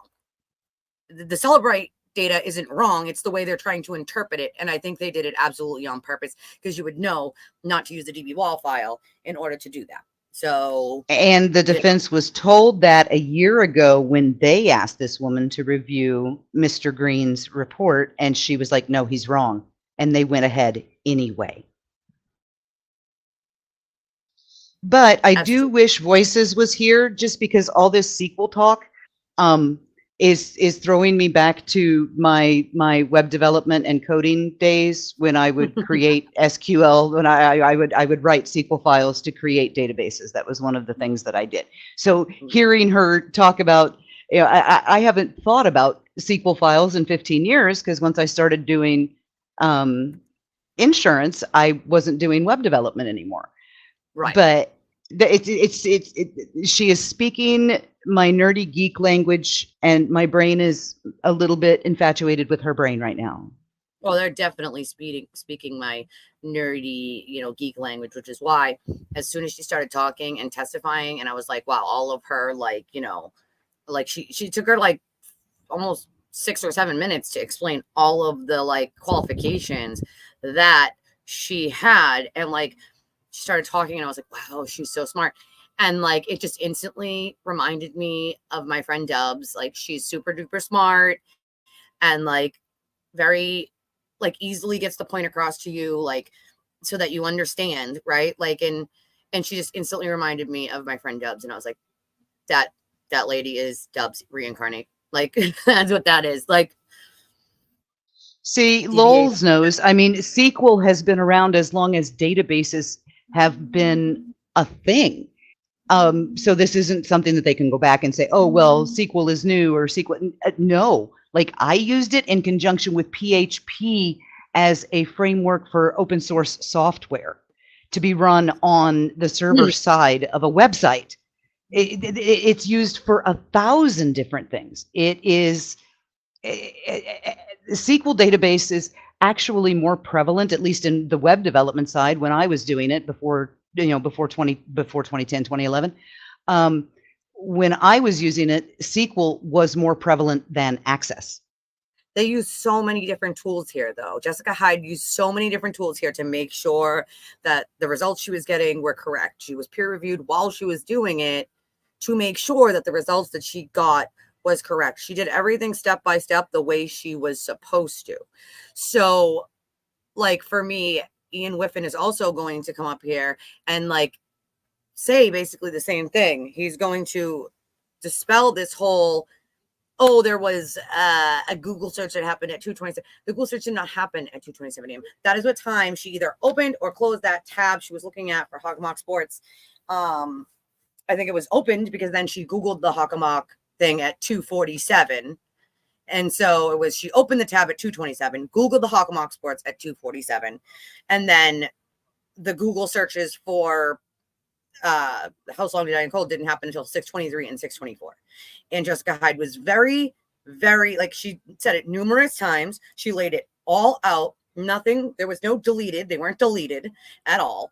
As a matter of fact, she explained how they would use the wrong files and misinterpret the data to get to that result, right? Like, so it's like they can, I mean, they didn't cross the DNA experts, which speaks volumes, right? I don't know how they think they're going to cross this expert if they choose to. I think the defense's only play here is to not cross, get their own expert up there to somehow get them to explain how they got that 2:27. But the problem then is going to be when Lally crosses them, like to be like, wait, how would you get that answer? Can you use a DB wall file for this? And they're just going to look like fools. So it's like, I don't know how the defense pulls anything out here to help them, because like they've been, and I get some people just came into this trial and don't know about all the fucking circus before it, but they've been screaming from the rooftops for over a year and a half, almost 2 years now, that Jen McCabe Googled this How Long to Die in Cold when she did not Google anything at 2:27 a.m. about how long to die in cold. That didn't happen. Like, yep. Nope, not nice, just truth. Just truth, Dubs.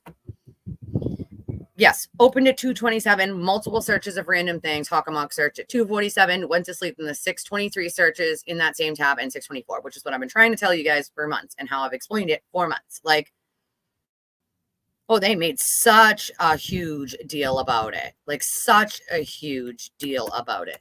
And so that's what's really going to, like, in the eyes of the public and the people who have been following this, like, of course, you're never going to, like, make the cult realize that they're been lied to and that they're wrong. And it's kind of sad because I do think, again, that there's some good people over there who have just been very misled and will not believe anything. That you could give them a video of Karen doing it right now and they would say it's a deep fake. Legit. Like, this is the level of like crazy we're dealing with. Like, they would just say that's a deep fake. It's a deep fake. They deep faked it. Like, no, bro, I'm sorry, but there's and then when they say there's no evidence. Okay, not only is there evidence, but there's overwhelming evidence that no one committed this crime other than Karen Reed. Okay, there was no way to plant this taillight. There was no DNA found on the taillight housing or the taillight of Proctor or Buchanan. Like, so okay, cool. John's DNA was found there. The hair was found there. Like, what the like, you know what I'm saying? Like, it's so stupid. Like, yes, that's exactly what happened. And, you know, because Karen's screaming at her to Google this. And so she's like trying to Google it. And then, of course, it suggests how long did I digest food. So that accidentally happens. And then, like, you know, so it's like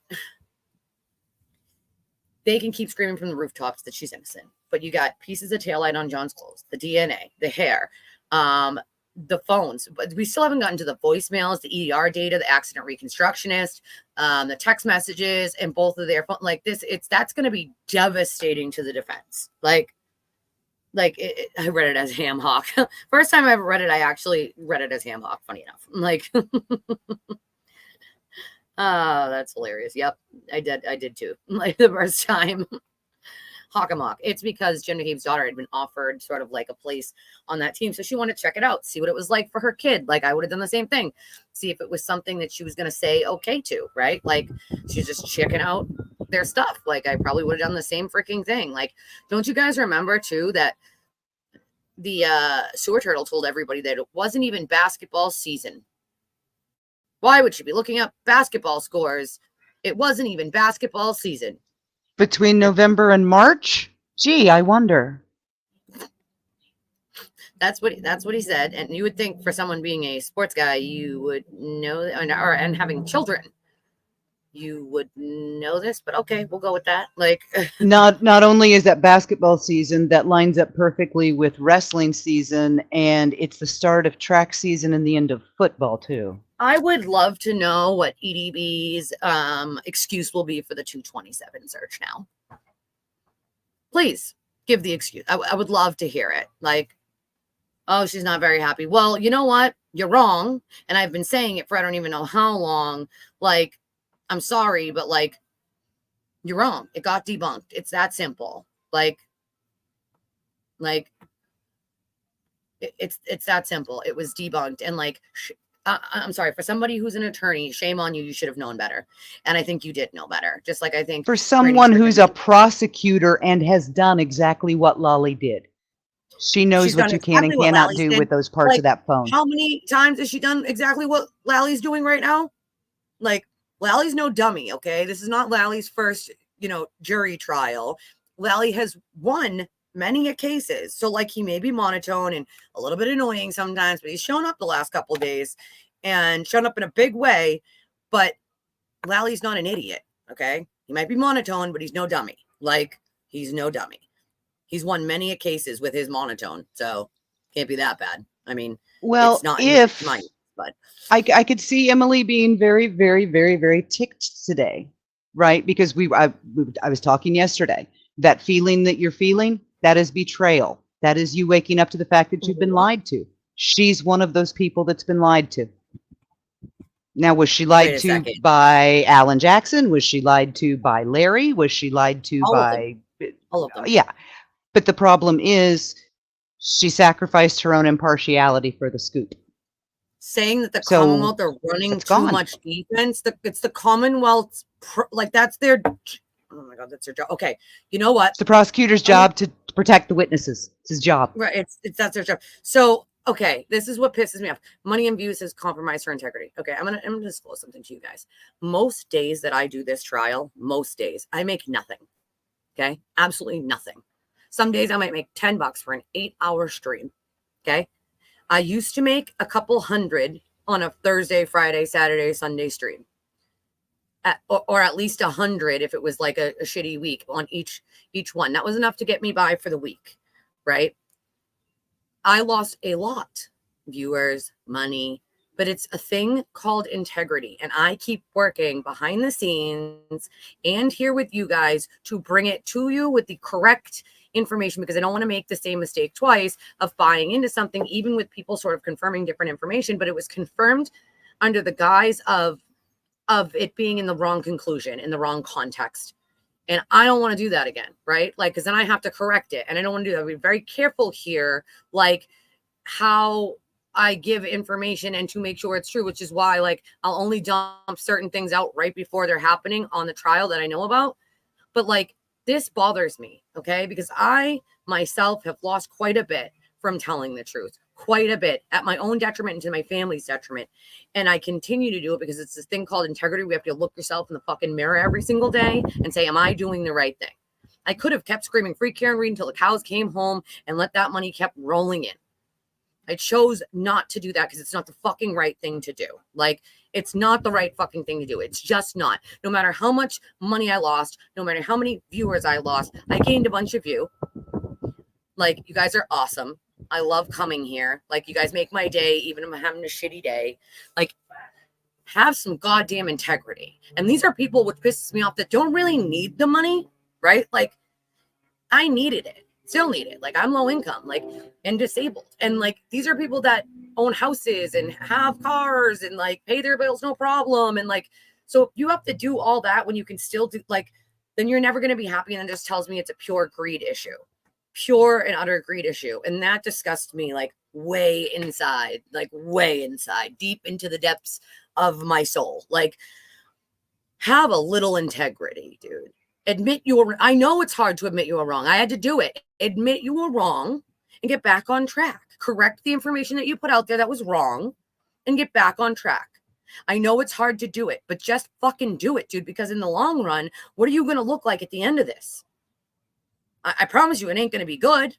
Like, it's not. Like, it's just not. Like, I'm not sure what she's on about, but like, if she doesn't admit soon that she was duped and she was wrong, it's not going to look good for her. Like, she may still have 30,000, 20,000, 40,000 at the end of this, but then people know you were kind of just going with it because of the money. And like, what does that really make you look like?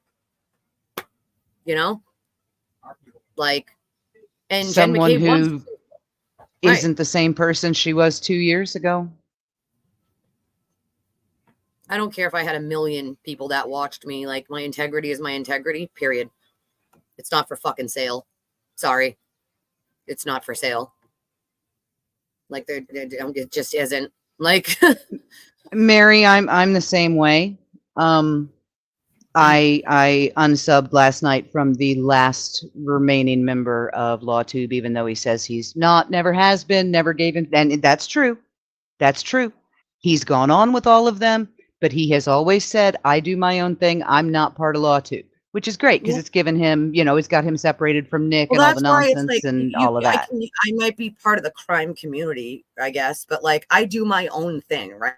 Like, I'm not going to stick myself in a box of unwritten rules of YouTube. Like, I do my own thing. So every community has their sort of unwritten rules, I guess. Well, that's not a thing over here. Let me promise you that. I'm not going to fight with you for subscribers. People either watch me or they don't. Okay. I'm not going to do a territory pissing match. Like, that's childish. Like, people either choose to watch and subscribe or don't choose to watch and subscribe. It's really that simple. Like, I do my own thing. I am my own person. I don't want to be lumped in with, 100 other people and what they do.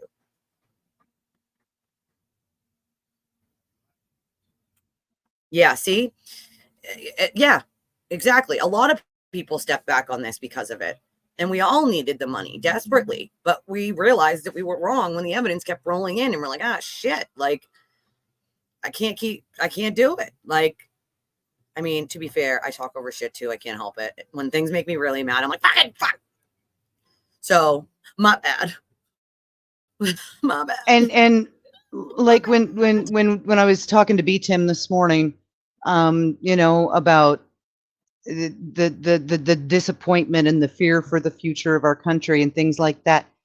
When this is all over and we look back at how many lawyers staked their entire reputation on this thing and were willing to line up to lay down at the altar of Alan Jackson because he's some kind of god to them. Ridiculous. Not even from here. The number of lawyers that I have faith in is down to like 2, both of whom I know personally and one of whom I grew up with. So that's where I am. Right. I everyone is entitled to a vigorous defense. Absolutely. And I would not compromise that. That's part of why the jury being at risk of being compromised every morning pisses me off. I want her constitutional rights protected. She is allowed a vigorous defense.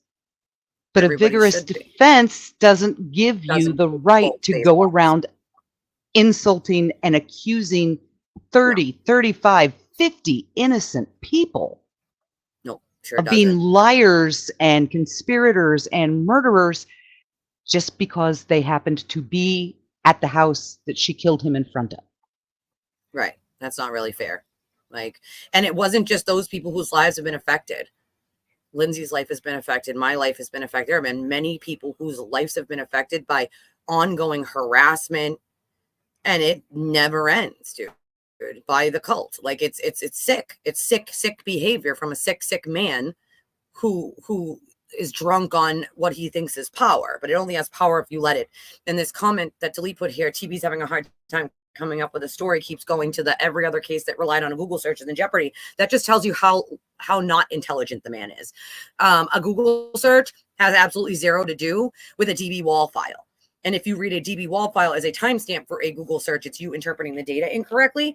No Google search is in jeopardy on any other case because nobody else has tried to use a DB wall file as a timestamp for a Google search. That's how like, bro, okay, I know you're not that intelligent, so let me break it down for you. A DB wall file is the time you opened or closed your tab, sewer turtle. It has nothing to do with the timestamp of a Google search. There are zero other Google search in cases that are in jeopardy because no one else has been dumb enough to try to use a DB wall file in a case. So the complete crap that you just been spewing for 2 years, this exact thing right here, like every other case, like not only is that debunked, okay, but it's completely baseless in any sort of reality of the world. And maybe before you say things, learn what the hell you're talking about, because then you just make yourself look like a fool, and people who do know what they're talking about point and laugh at you. Like, come on, dude, stop it. Like, stop it. Like, well, here's my concern. I know the times don't line up with when she was practicing and things like that, but it was LA district attorneys that went against Alan Jackson on Harvey Weinstein. Had she been one of the DAs assigned to that case, what would she have thought of his brilliant lawyering and with what he did to those victims? Would she have signed off on that? Does she sign off on that? That's an issue. If you couldn't face the man in court and protect your witnesses from him just because of who he is,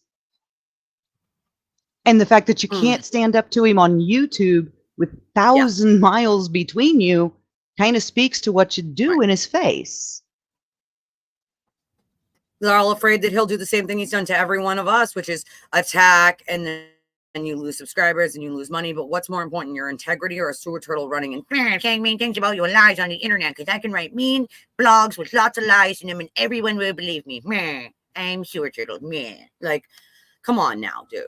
Like, and yeah, it's making a lot of people look stupid as fuck. And like, no, I don't think they're compromised, but like at the same time, like we're dealing with a lot of BS because of this goddamn circus. Like, and no, she doesn't know what she doesn't know because she didn't bother to fucking check. It's that simple. Like, and that's her fault for not bothering to check. But when people are bringing up these valid points to you and you just ignore them because it doesn't follow your narrative, that shows that you can't have a critical mind to think and change your opinion based upon the evidence, that you're clearly just going with whatever narrative that you want to go with because you're just flat out ignoring evidence being put in front of you. Like, we don't need more evidence. First of all, there's overwhelming evidence. So what are you going to say after the accident reconstructionist and the EDR data is presented? What are you going to say after the voicemails and the text messages? What are you going to say after Ian Whiffen? Like, what are you going to say after all of that is said and done?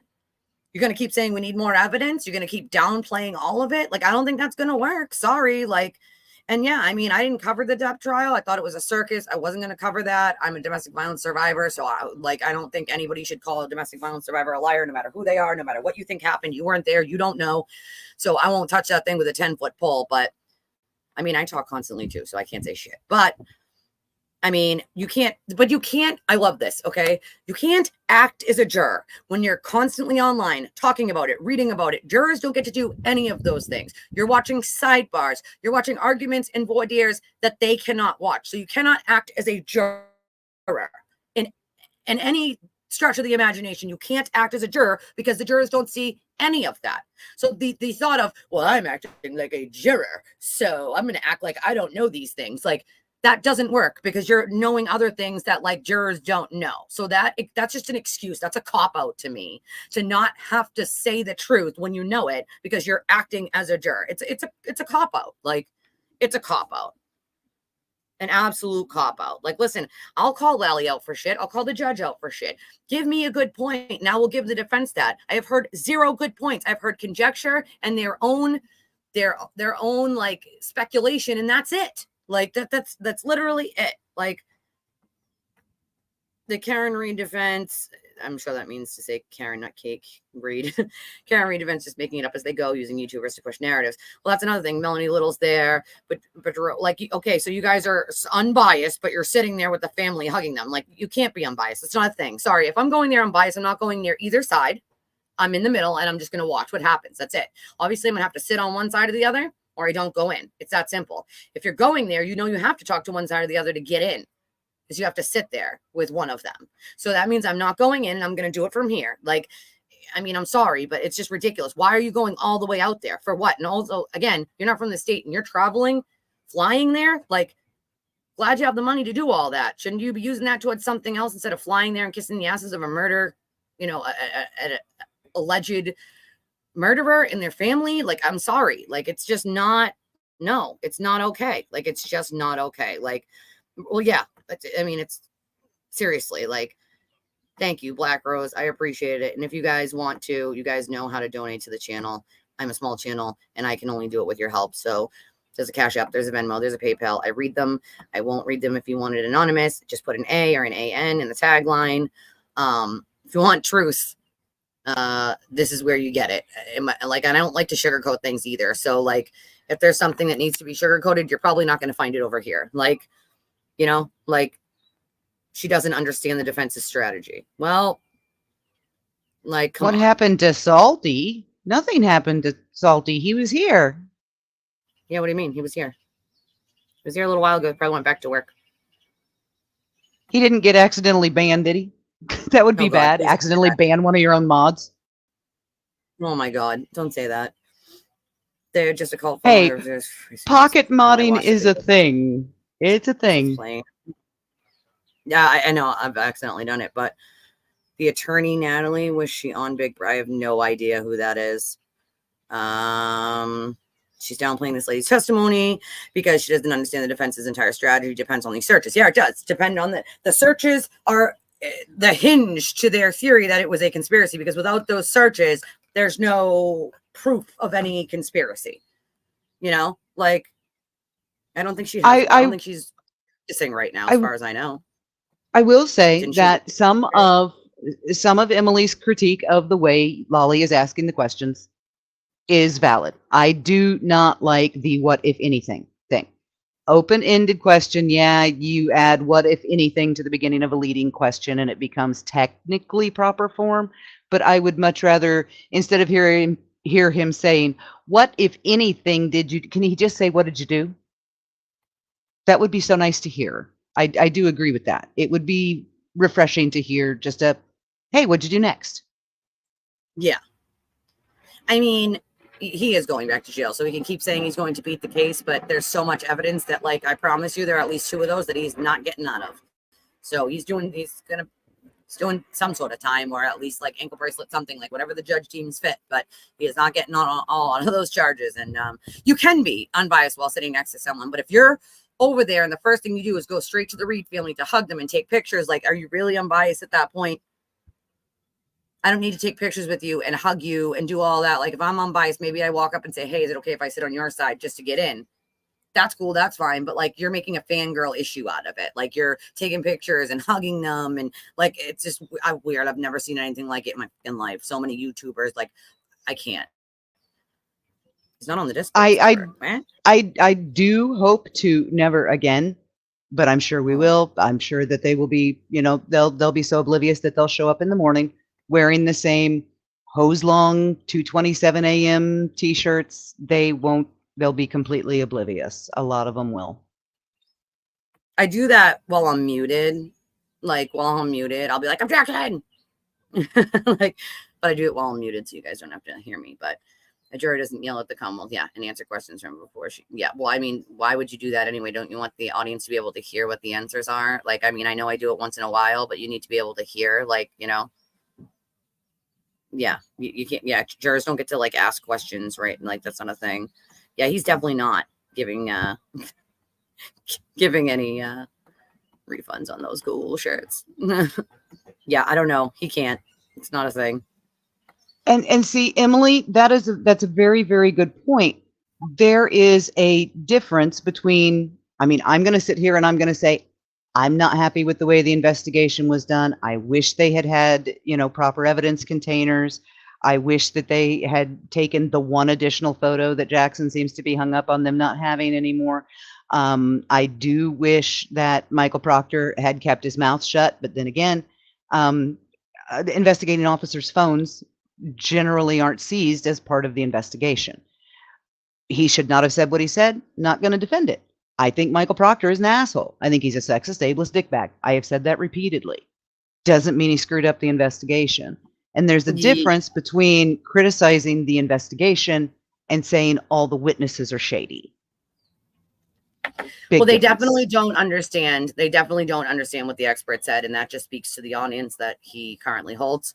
And also because he's not explaining to them, he's leading them to believe it's something it isn't, because he doesn't understand it himself. It's that simple. He doesn't understand a lot of this stuff himself. He doesn't understand how the court system works, the criminal court system works himself. So I wouldn't be surprised if he's waiting for his marching orders. And when you're sitting there calling the McCabe's and the Alberts shady, Shady says who though? Shady says the cult, Shady says the echo chamber that's been saying that.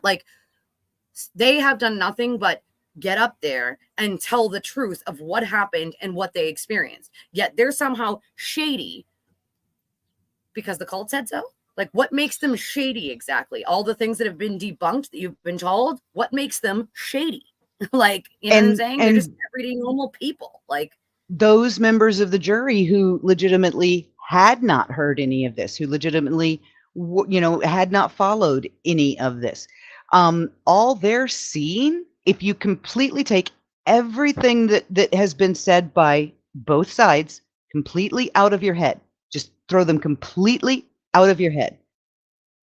The jury's perspective is they're listening to the defense constantly over and over and over again. Change witnesses' words, attack them while they're on the stand, outright accuse them of things that they shake their head and go, what? That's what the jury is seeing. The jury doesn't know the whole conspiracy as it's been laid out.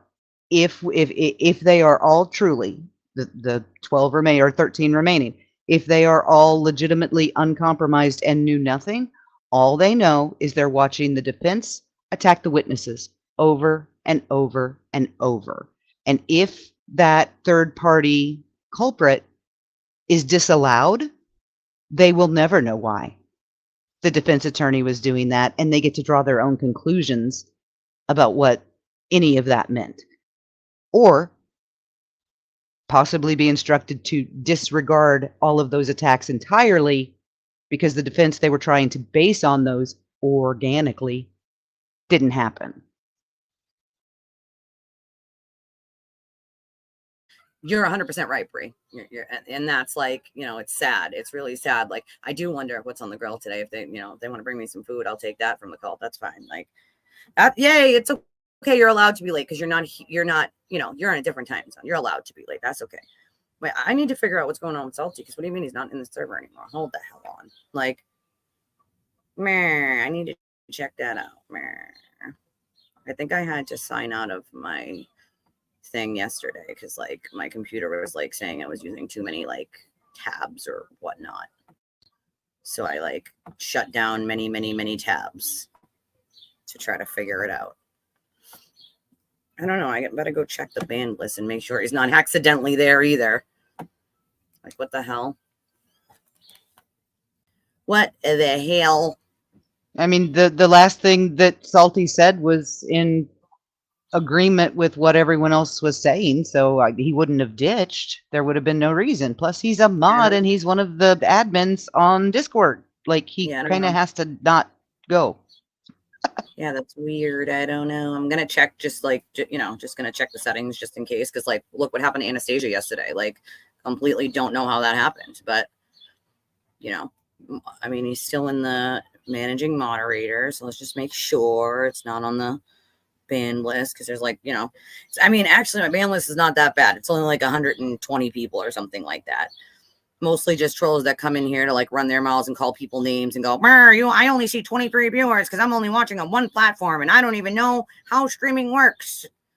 So I think I'm giving a mean words, but I'm not because I'm wrong. Like, if you want to like come in and like, you know, try to insult someone about how many viewers they have, maybe know how streaming works and maybe know that people are streaming on multiple platforms at once. So the number you see is not the total number of viewers. They're geniuses. Okay. Please learn before you sound silly, because you sound silly.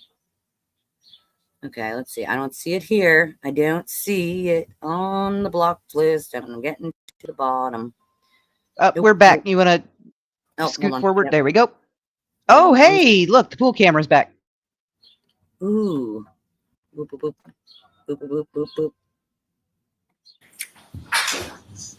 boop. So we were just like before once, apparently, like, or before, like, it was basically like just like a mer. You don't get it. You get the weird Zoom camera for an hour for no reason whatsoever because we're tuning in. Stop it. Mr. Lally? Yes, Your Honor. The Commonwealth that seeks to introduce and admit as the next three exhibits, Table 1, Table 2, and Figure 1 for Ms. Hyde's report. Okay. There's no objection, Mr. There's no objection, Your Honor. Thank you. Just Table 1, Table 2. I think the order I gave. Thank you.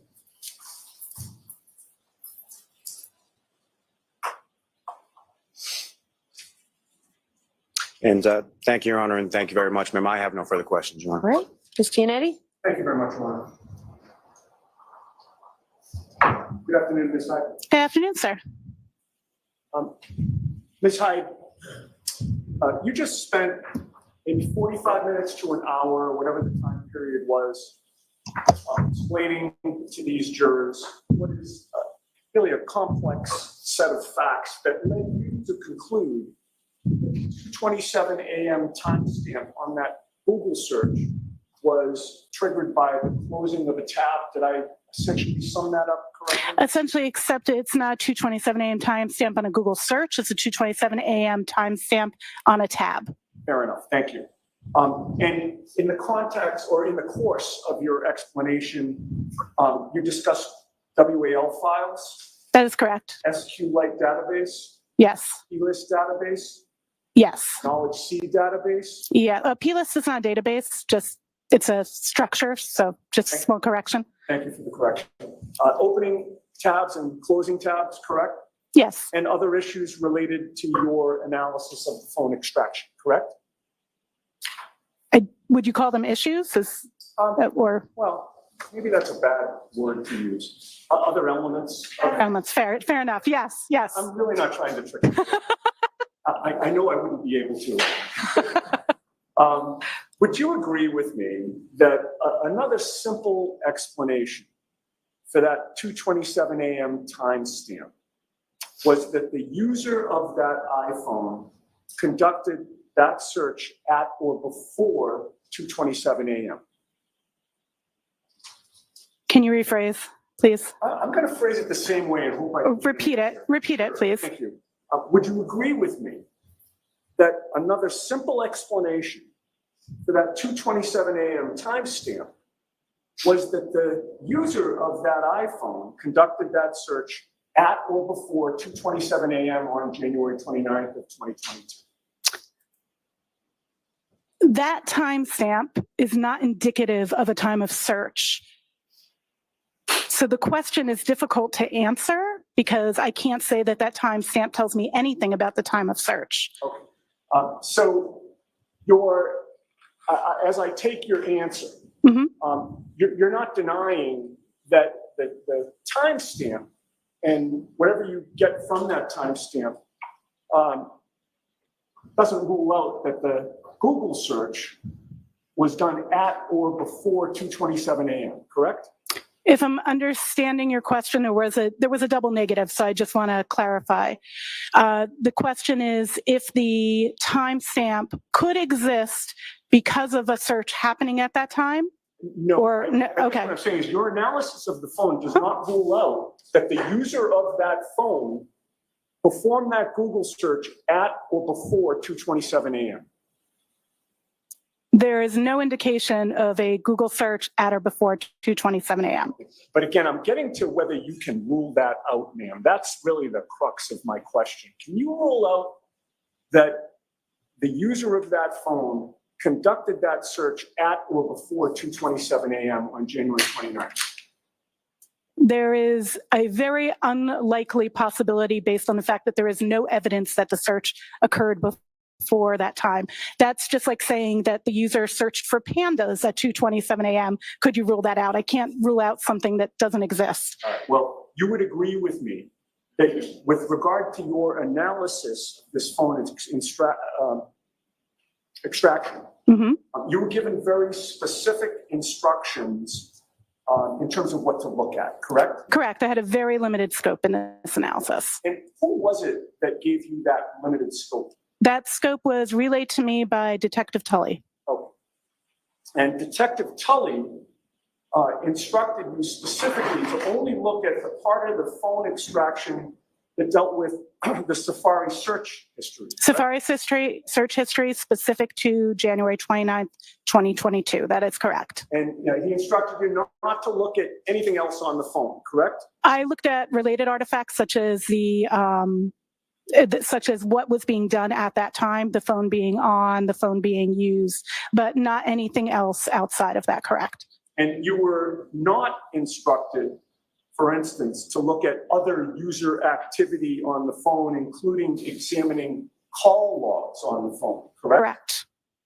Correct. And you would agree with me that if you were allowed or instructed to examine the call logs, that could reveal deletion of calls that morning, correct? Of course. Well, Okay, the objection is sustained. Thank you. Any follow-up, Mr. Lally? No, Your Honor, no redirect. Ms. Hyde, you are all set. thank you very much. So we're going with she might have deleted calls now. That's where we're going because you can't debunk the Google search anymore. So now it's maybe it was calls. All right, Mr. Lally, your next witness. Yes, Your Honor, the Commonwealth would call Trooper Joseph Paul to the stand. Okay, interesting. At some point, they're going to bring in a call log expert to explain the recent scrolling off. So all of that's going to go away too.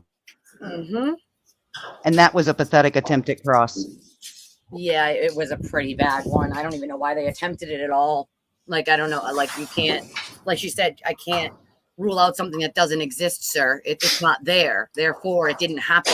Like, you cannot prove a negative. It is literally a law of nature. Can't be done. That's why defendants don't have to prove they're not guilty because it can't be done. I can't, kid.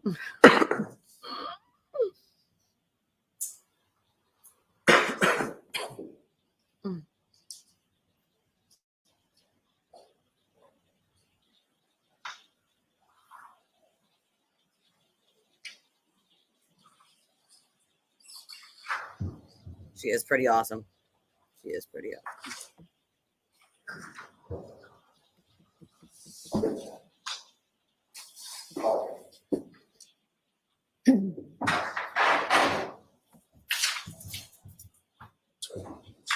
Watch your step for me.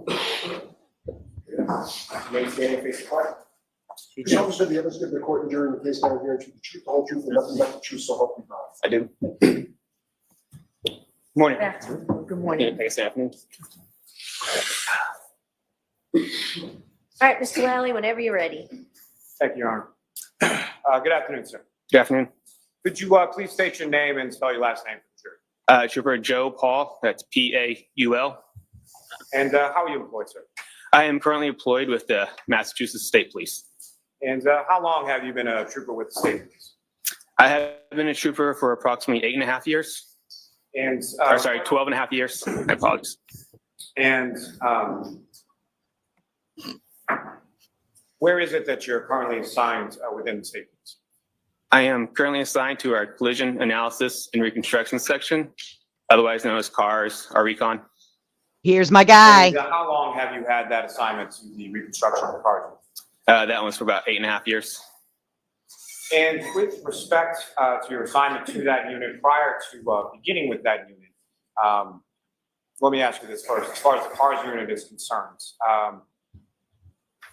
about how is that sort of divided up as far as is there certain regions that you would specifically cover? Correct. We have four separate regions across the states. We have Southeast, the Northeast, Central, and the Western. And which of those are you assigned to? I am assigned to the Southeast. And geographically, how much territory are we talking about that the Southeast covers? Anywhere from Boston down to the Cape, Martha's-Vineyard, Nantucket, anywhere southeastern part of Massachusetts. And currently, how many troopers are assigned to this specialized reconstruction within your Southeast region? Within our Southeast region, we have, I believe we have 9 now.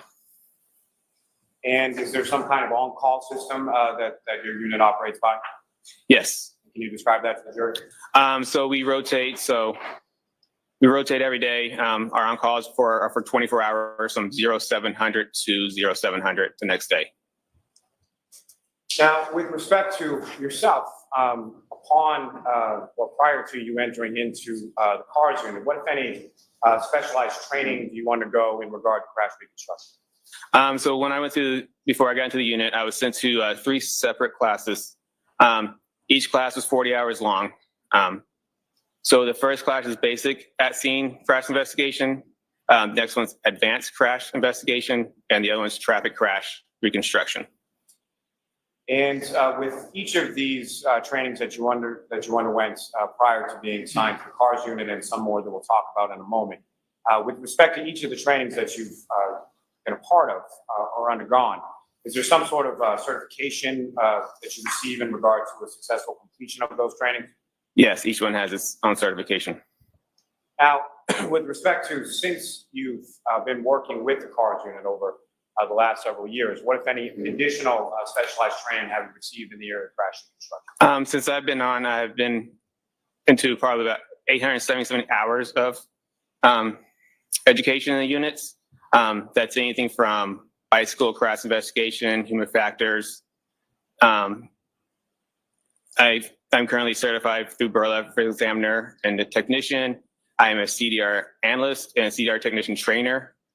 Just recently I've attended multiple seminars, and most recently I attended a seminar in Houston on EDR data retrieval. Now, among those other trainings that you received, some of those trainings pertain specifically to pedestrian crashes? Correct. And in addition to the training that you received through the state police, what, if any, professional organizations do you belong to in regard to crash reconstruction? Yes, I am currently part of NAPARS, which is the National Professional Accident Reconstruction Section, and I'm also certified through ACTAR, which is the Accreditation Commission for Traffic Accident Reconstruction. Now, if I can focus specifically just for a moment on the ACTAR certification, can you explain to the jury sort of what goes into that, and as far as that certification is concerned, how does one obtain? Okay, so first thing you do is you got to submit an application to ACTAR to be allowed to take the test, and part of the you got to tell them how much education you've had, how many crashes you investigated, basically anything within the crash investigation world. And then once they find that you're accepted to take the test, then you got to set up a time for the test. We did it as a section throughout our state, and the test is a 2-part test. It's a practical and theory portion of the test. Each part's 4 hours long, and you got to pass both portions to be certified through ACTAR. So there's a written exam and a practical portion of the test as well? Correct. And can you explain to the jury sort of the practical portion? What does that consist of? The practical portions is you basically have to analyze a collision. So they give you a simulated crash, and you have to go through and document the evidence. You have to answer a series of questions based on that specific crash. So where you can find the speeds, the distances, times, and everything else related to that collision. And you've successfully completed and received that certification, sir, is that correct? That's correct. And how long ago was it that you first received your ACTAR certification? In 2019. And how long? I have ICAR. Sort of in perpetuity, or is there a sort of continuing educational component attached to it? There is a continuing educational component attached to it. The test is it's certified for 5 years, and within those 5 years, you still have to maintain a certain amount of education to reapply for ACTAR again. And with respect 24 to that hours ACTAR every examination, 24 are you months. familiar with sort of the success rate or the passing rates when it comes to that examination? Correct. And what is it? It's fairly low. I can tell you within my unit at the time I took it, there were probably 20 something of us that took it, and only 3 of us passed it at the time. Yeah, it's not a very high pass rate. ICAR is a bitch of a test. Now, over the course, let me ask you this: when you first sort of enter into the CARS units, are you just sort of go through the training and then you are on call and get sent out on the road by yourself, or how does that work? No, you first get initially assigned to a field training officer, and then at that point you shadow the field training officer to various crashes. And is there any sort of set time period for how long that shadowing process goes on for? It's not really a set time. It's more based on experience, on how many crashes you go to and how much experience you have in the field. And then they basically, well, if they feel like if you're deemed qualified, then they'll send you on your road on your own. And over the course of your years within the CARS or the reconstruction unit, approximately how many crashes have you responded to and investigated? As of now, I've been to approximately 196 crashes, and I probably assisted another 100, 150 crashes. And of those, of all those crashes that you've responded to, investigated, if you know, percentage-wise or number-wise, approximately how many of those have been crashes involving pedestrians? I know I've been to approximately 55 pedestrian crashes, and I've assisted others on pedestrian crashes also. So, I mean, 55 out of 196. Now, with respect, if I could, turn your attention to January 29th, 2022. Do you recall that date? I do.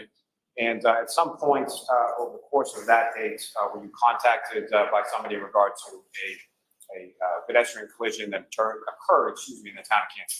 I was. And do you recall who was it that first reached out, or how did you first become aware of this? My sergeant, Sergeant Brian Mahoney, was the one who called me at the time. And initially, as far as your involvement was concerned, what was your understanding as the initial request for your involvement? My initial request was to image the airbag control module, do a inspection, test the vehicle, and map the scene out. Now, you've used that term a couple of times, and if I could just ask you to explain it a bit for the jury. When you say an airbag control module or an ACM, what is that, and what do you understand that term to mean in the context of crash reconstruction? The ACM is the module in a car that controls the airbags and the seatbelt pretensioners. And I literally just replaced an ACM on an estimate I'm writing. Being a CDR instructor, what, if any, relationship does the CDR have to ACM? CDR is just the crash data retrieval software. It's the software that we use to image or download an airbag control module. And can you explain to the jury sort of the process of physically sort of how that's done, as far as what are you doing to the vehicle in order to download that information? Yes. There are 2 ways really to download a vehicle.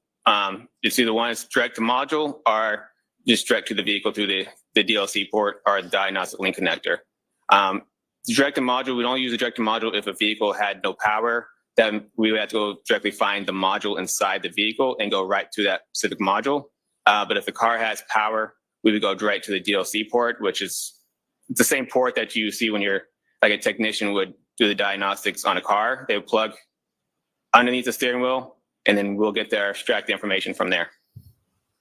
Now, once that information is extracted, what, if any, training have you received in regards to reading or interpreting the data that's extracted from? Yes, I've been certified through as a CDR analyst, and I've taken 2 classes on it now. Now, sir, turning your attention to February 1st, 2022. On that date, where, if anywhere, did you go in relation to your investigation of this case? I went to the Canton Police Department. Now, at some point prior to that, were you made aware, or did you do any research into sort of what the weather was like around the time? What was reported to you initially as around the time of that the crash occurred?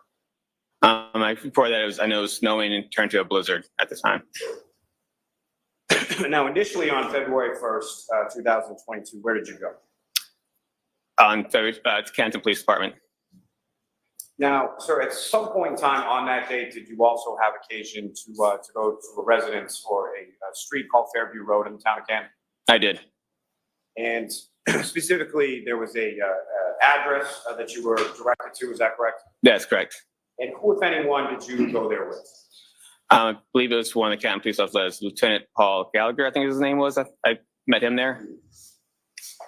And without anything specific as to what was told to you by Lieutenant Gallagher, what was sort of the purpose of having Lieutenant Gallagher there with you at that time?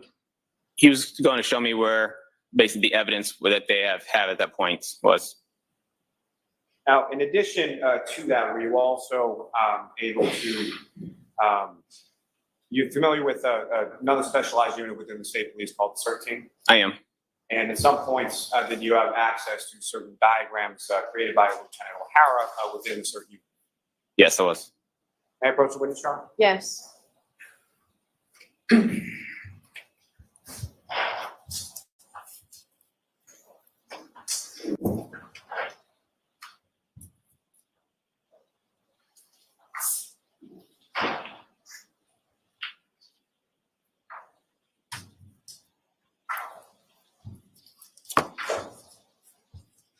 I'm going to show you what's been marked as Exhibit 135 and 136. That's just you got to finish. I'm sorry. You recognize those, sir? I do. And Your Honor, with the court's permission, if I could just publish that briefly to the jury. Okay. Ms. Gilman, if I could actually have Exhibit 136.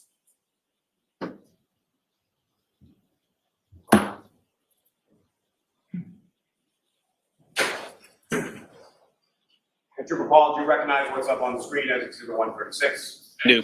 This is the diagram that you were able to view from the created by Lieutenant O'Hara from the CERT team. Yes, it was.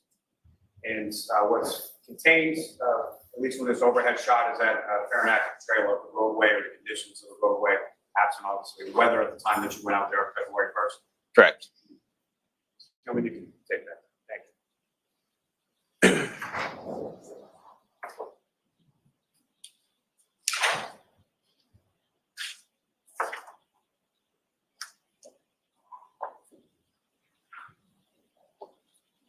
Forgive me, Your Honor, if I could just have 1 second. Sure. It's so strange sitting here, and now my qualifications stop at ICAR and physical damage. I don't do the computer stuff.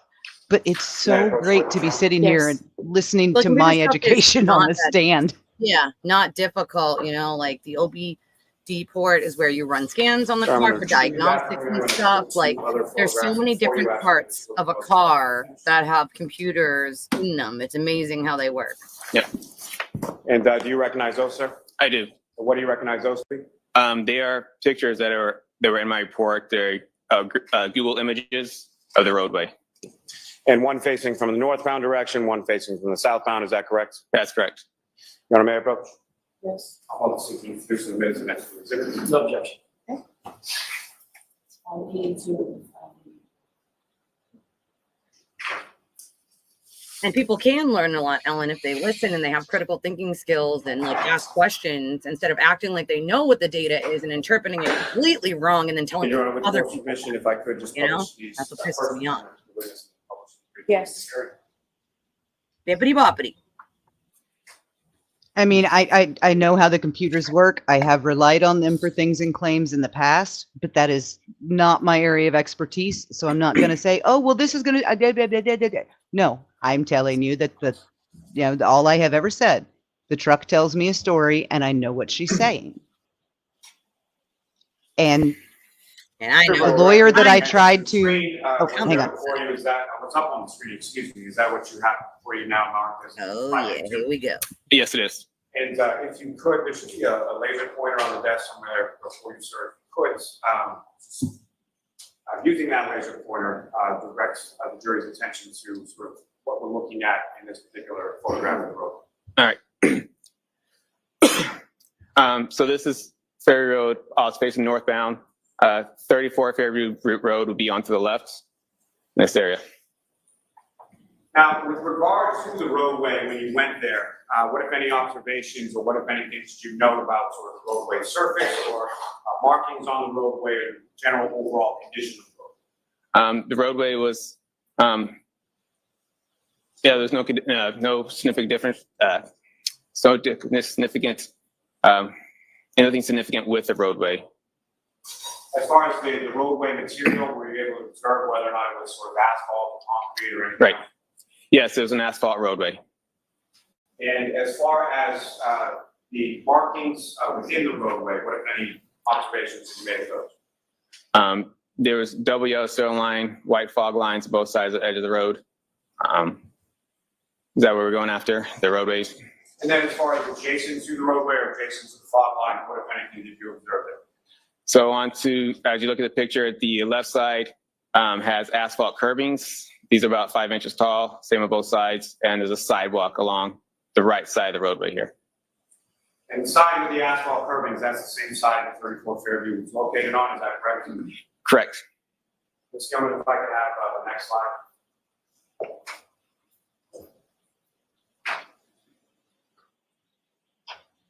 And to recall, if I could direct your attention to the next exhibit before you, I think it's 583. And again, sir, what's up on the screen, is that what you have before you as 583? Yes, it is. And if you could, again, using the laser pointer, just briefly direct the jury's attention to what, if anything, you know as far as from this perspective. Yeah, so this is the southbound. 34 Fairview would be on the right side here. Ms. Gilman, you can take that. Can I approach this to retrieve your arm? Yes.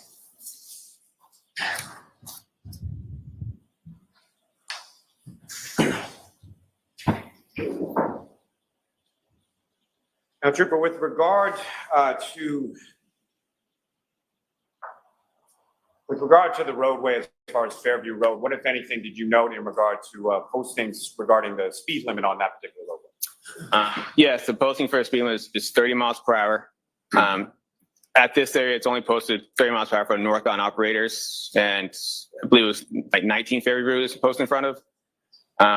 For the southbound operators, it was not posted. And so for a northbound operator, that would again be someone where the residents of 34 Fairview Road will be on the left-hand side of the road, is that correct? That's correct. And with regard to the width of the lanes, or what, if any, measurements did you take in regard to the lanes or the roadway itself? Yeah, each travel lane was approximately 12 feet, and the overall width was approximately 27 feet. Now, as far as measurements being conducted with regard to the scene, what, if anything, did you use or employ to make those measurements, or what, if any, devices? Yes, I mapped the scene with it's called a Leica GNSS GPS total station, and I also used a drone. That's a UAS, is that correct? Correct. The drone, I mean? Yes. And with regard to each of those, as far as the GPS mapping and the drone, have you received any sort of specialized training in regard to employment of each of those tools? Yes, I have been certified to use the Leica, and I've also have a Part 107 license for the drone. Now, as far as starting with the Leica or the GPS, if you could explain to the jury sort of what that is and how you use that device in order to, as you termed it, map this. Yes, it's essentially what surveyors would use to make roadways. It uses satellites and GPS data plus cell phone data to make marks on the roadway, or actually not marks, but just mark points in the roadway that are within millimeters of the device. And with regard to the drone device, sir, how does that, can you explain to the jury sort of how that works and how that's used? Yeah, so the drone, and we fly the drone around the area. We set it to set up a grid pattern to fly around the scene. And while it's flying this grid pattern, it takes a series of photographs. And these photographs are also GPS marked. So once we get all the photographs in, we throw it into a program, and the program will essentially stitch us all together. And then once we get that picture, we throw it into a diagramming system. And that diagramming system, have you also received training in regard to utilization of that diagramming system? Yes, I have. And the one that you're currently using within the CARS unit, what is that diagramming system or software called? It's IMS 360. And Your Honor, may I approach the witness? Yes.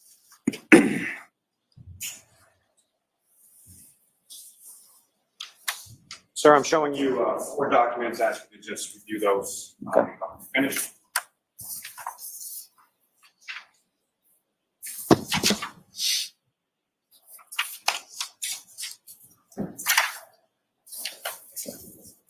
And do you recognize those, sir? I do. And what do you recognize those to be? These are the diagrams that we print out through the program. And the last one is the drone image. Is that correct? Yes, they're all drone images. The last one is just one that was put into my diagram, and I labeled it as a drone image. Your Honor, may I approach? Yes. I'll multi-seek to introduce the next 4 exhibits. No objection.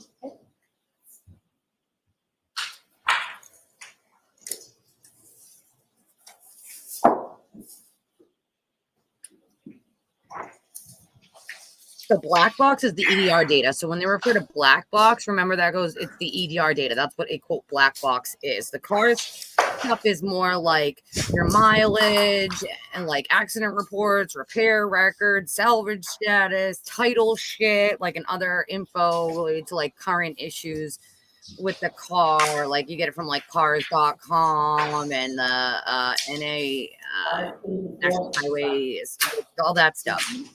But it's not the black box. The EDR data and the infotainment system is the stuff that holds the goods. Yeah, corrupt drones, right? It's the next thing we're going to hear. That drones were corrupt and run by Michael Morrissey. Yes. That's my fault. Thank you very much. Sure. Now, Cooper Paul, are you familiar with the term, well, let me ask you this, in regard to the roadway itself, what, if anything else, beyond sort of lane width and overall width, what, if any, other measurements did you take there? So we took measurements for the evidence. And let me ask it this way, as far as with elevation and incline of the roadway, what, if any, measurements did you take in regard to that? Yeah, so we took the elevation and roadway measurements, or the elevation for the roadway. And where in relation to the residents at 34 Fairview did you take that? Sort of the entire street or just in the general area of that specific address? In the general area of that specific address. And from your measurements as far as, well, let me ask you this, how was measurement regarded to elevation or incline? What kind of tool do you use for that? We have a level, it's a digital level that we'll place on the roadway, and we'll get a measurement from that. Now, with regard to the measurements that you took of the elevation or the incline in the roadway, anything, or what, if anything, of significance did you find from that? So this roadway had approximately plus or minus 1 to 2 degrees. So nothing significant, is that fair to say? Nothing significant, yes. Now, sir, through your training and experience as a crash reconstructionist, are you familiar with the term related to crash reconstruction called roadway evidence? Yes. And can you explain to the jury sort of what your understanding of that term is and what types of things could be termed as roadway evidence? Roadway evidence is anything that's related to the collision you're investigating at the time. It could be anything from vehicle debris, gouge marks, tire marks, anything that's related to a vehicle or whatever type of crash you are investigating. It could be vehicle or pedestrians. So any sort of anything from either the vehicle, pedestrian as well, is that correct? Correct. So pieces from a vehicle, holding items from a pedestrian, correct? Yes. Now, with respect to both your review of the CERT team diagrams as well as speaking with members of the Canton Police Department, were you able to then plot certain pieces of roadway evidence onto those diagrams that you that I just showed you a few moments ago? Yes, I was. Now, with reference to, you're familiar also through your training and experience when it comes to pedestrian crashes as far as sort of the physics or kinematics of how pedestrians interact with vehicles in the course of a collision? Yes, I am. Now, I'm going to ask you just a couple of terminology questions when it comes to items that are involved in a collision, sort of simple Newtonian physics, Newton's first law. Can you explain what that is to the jury and sort of how that pertains to any collision between two objects? The first law? Yes. Yeah, that's the when an object stays in motion or stays at rest, will stay at motion or rest until acted upon by an outside force. Now, with respect to, are you familiar also with a crash reconstruction term called final rest? Yes, I am. And are there different derivations of final rest as far as controlled final rest versus uncontrolled final rest? Correct.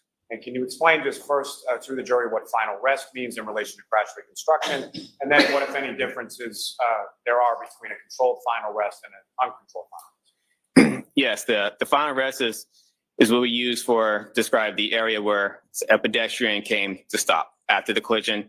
It's immediately after the collision. This is where they first stopped, or a vehicle.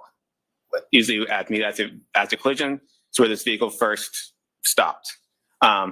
And a controlled final rest is when an operator actually controls the vehicle to the stop, and as opposed to the uncontrolled final rest is when there is no control, usually acted upon by outside forces that will control the vehicle or pedestrian to its final rest. And, Your Honor, with court's permission, if I could publish what's now been marked as exhibits 584 through 587 for the jury. Yes. Ms. Gilman, if I could first have a diagram, please.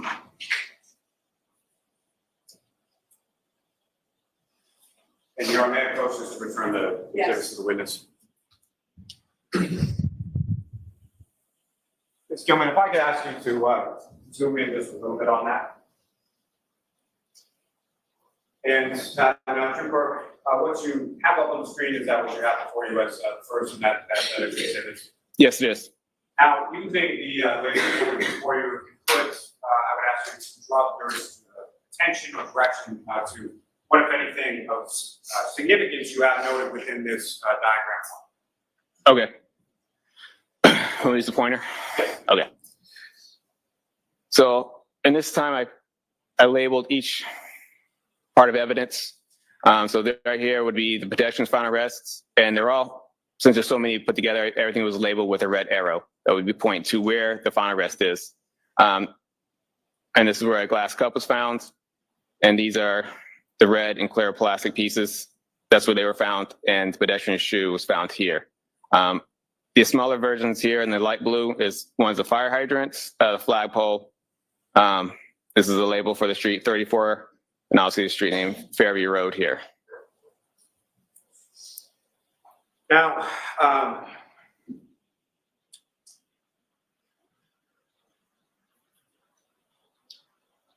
as far as measurements were concerned, what, if anything, were you able to do to measure sort of between different points of roadway evidence, or specifically from the pedestrian or Mr. O'Keefe's final arrest in reference to other items that you have depicted on the diagram? So, we're talking about like, so on these diagrams, like it's hard to see here, but it is a scale diagram. The diagram itself is scale. Once you put a roll up to the actual paper, it's scale. I've also have on here, sorry to see, but I think it's right here. They're called ground control points. They're little X's on the roadway. They are used for the drones imaging, and using the drone imagings will use those in order to help put all the pictures back together. At the time of this, I measured between each point from ground control point 1 to 2 and put it as approximately 50 feet. And 2 to 3 is 50 feet and 3 to 4 is 50 feet. So it kind of is a second way to measure off the diagram, and also using the program to measure to different points while using the diagram. And as far as starting with the shoe that you have depicted in this diagram, what was the measurement of the shoe away from Mr. O'Keefe's body? I believe the shoe was approximately, I have my thing, it's approximately 10 feet away. Your Honor, with the court's permission, may the trooper refer to his report just for the specific measurements? Yes.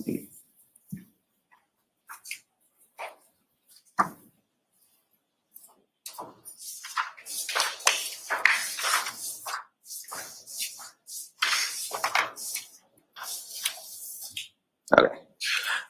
And sorry, trooper, with regard to the shoe, how far away approximately was that from Mr. O'Keefe's body? 9 feet. And did you also have a measurement for how far away the glass cup pieces were from Mr. O'Keefe's body? Yeah, 1 foot. And for the red plastic, you have labeled on this diagram as A. How far away from Mr. O'Keefe's body was that? 7 feet. Now, with regard to the directionality, you also measured sort of directionality as far as the 9 feet that the shoe was away. Which direction was it? Each evidence was measured from the pedestrian's final rest. So the shoe was 9 feet southeast from the pedestrian's final rest. And if you could, using the laser pointer on the screen, as far as the directionality of this, or if you could first direct the jury's attention to where Mr. O'Keefe's final rest is, and then as far as the directionality of southeast from that, where is it? Okay, so right here, pedestrian's final rest, it's more right there. The shoe is right here, so it would be kind of southeast. I have an arrow pointing north to kind of give it extra. And the glass cup that was 1 foot away, which direction was that? It was about 1 foot north. I think it was found like within, right next to him, so. And the red plastic that you have labeled as A, again, that was 7 feet. Which direction was that, sir? That one was east, so it's right here. As far as the clear plastic, what was the measurement and what was the directionality to that item, sir? 10 feet southeast, so we're about over here. And the red plastic that you have labeled on the diagram is B. How far was that, and what directionality was that? That was 12 feet southeast, and that was found right here. Okay. Sir, if I could direct your attention to the next exhibit before you, diagram number 2 in the statement, if I could have that, please.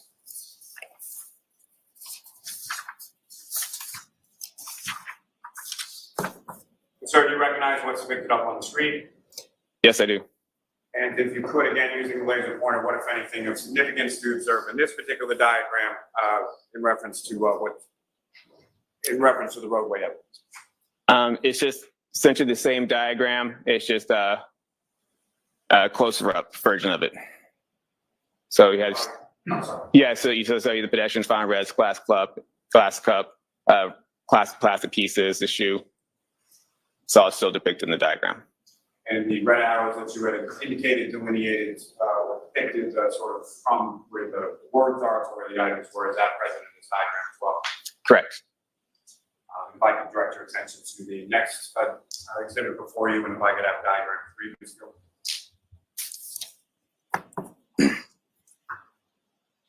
And again, Trooper, do you recognize what's up on the screen? I do. And if you could just describe to the jury, what are we looking at in this diagram? Yeah, so this is just a closer up to the evidence. It's a little smaller scale. And these diagrams are created from photographs so with the drone overhead on that date, February 1st. Is that correct? That's correct. And if I could direct your attention to the last exhibit within those.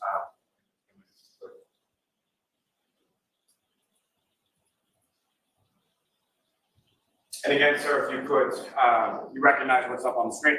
I do.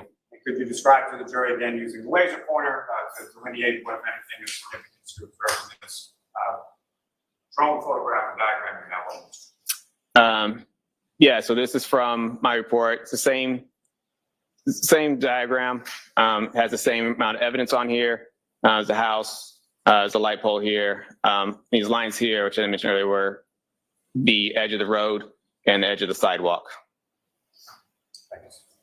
Someone you can take that down. All right, Mr. Lally, why don't we pause here for the lunch and recess? Trooper Paul will have you back with us this afternoon, okay? And if you follow the jurors out, please. Thank you. All rise for the jury. And jurors, why don't we take 45 minutes? You are muted. I'll see counsel at sidebar. The bailiff instructed to follow the jury outside. That's new. That's also weird. And like, she just rolled her eyes, but she said sidebar. So I'm going to sidebar this. Ready? Sidebar. Go. I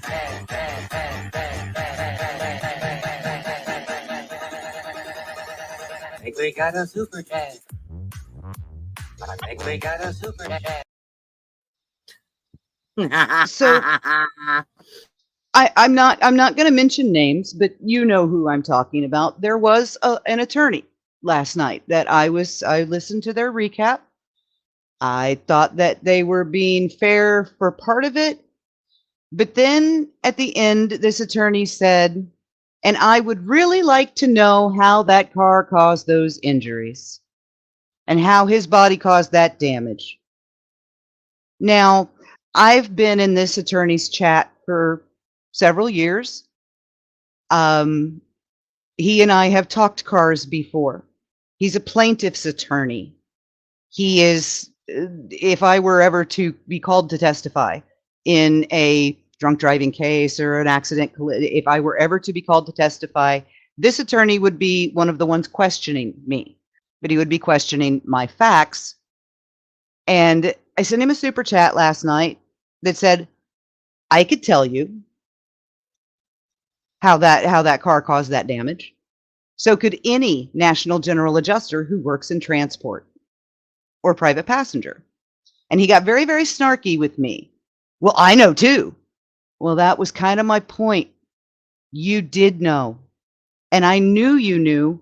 Right. And when this guy's done, you are going to look like a whole ass fool.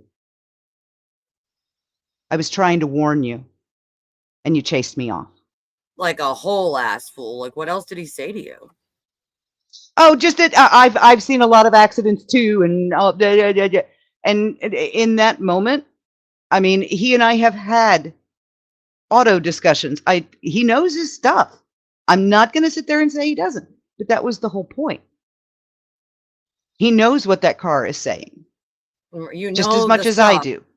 But you want to deny that you know the stuff or say it out loud because you're too afraid. Right. But, well, and because he was at the time he was trying to sound impartial, but the problem was he's giving lolly crap for zingers and lauding AJ for getting them in. Keep the same energy. You know keep the this. same energy. Like, keep the same energy is right. Like,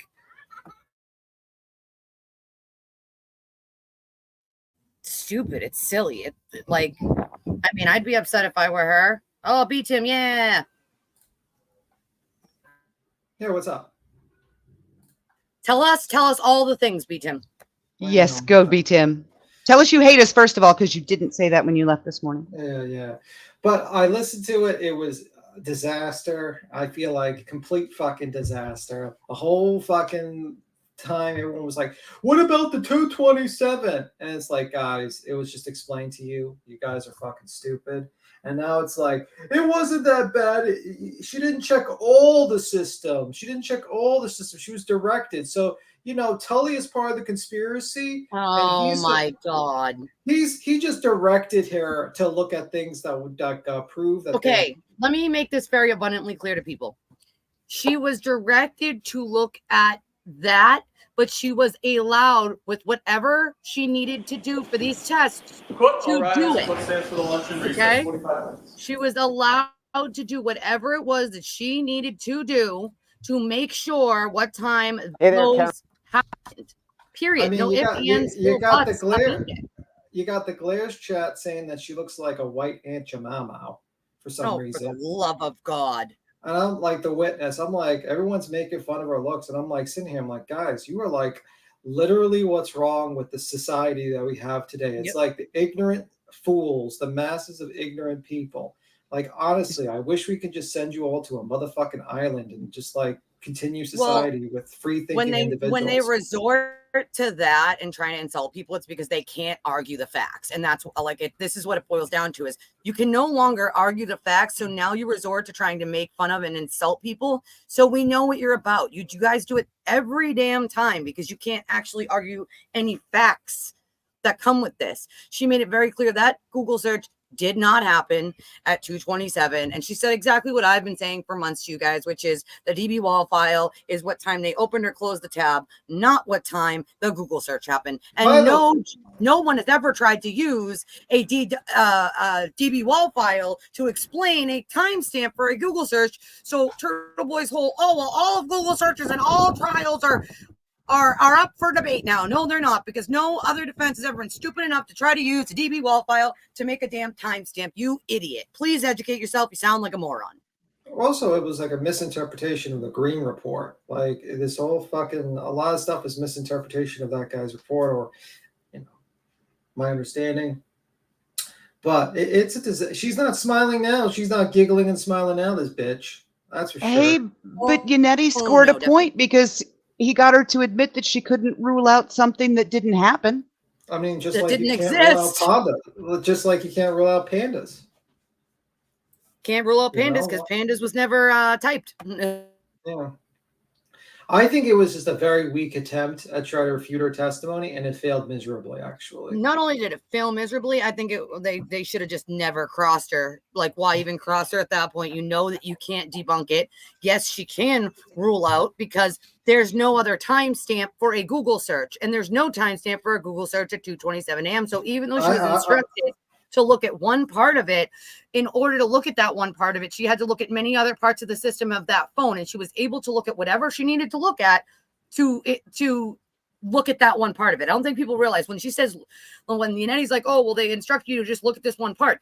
Yes, but she's allowed to do whatever she has to do in testing and look at whatever other parts she needs to look at that part, to get those tests done to test it. But So let me just state something. I mean, like, and it's sad that everyone still is basically still kind of believing the 2:27 time when you have an expert. Then you're going to have the Celebrate expert jump up soon.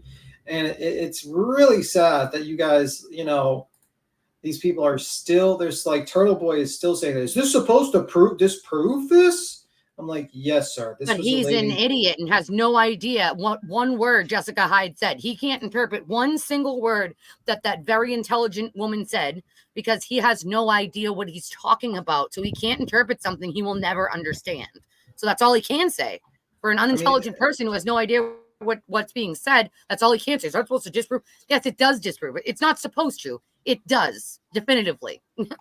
Well, and look, I'm going to jump in real quick, and then I'll mute before you be Tim. But look at what they're doing to defend Karen and her honor and her integrity and all those horrible, terrible, horrendous things that Proctor said about her. So we're now going to be racist and xenophobic about someone who might be a different religion than us. Good job, guys. I mean, yeah, that's obvious. Let's look at another intelligent take from Mr. Glare. This take is from Nick Lanzo. It says, oh, yeah, okay, so this is his interpretation of the 2:27 time. Let me just make it, can you hear it? Focusing on Karen Reed's, on the proof that could convict Karen Reed is very telling. The jury sees this. They're asking why. They're asking why did we just sit through that? What was the point of that? Oh, well, you're an idiot. I need to pull up a clip. Wow, you're an idiot. All I have to say is, wow, you're an effing idiot. Wow. I didn't think anyone could be that stupid, but you and Sewer Turtle are right up there. Less intelligent human beings. I don't get it. This is how I felt when I was listening to that. I don't know if you can play it, but this is what I felt.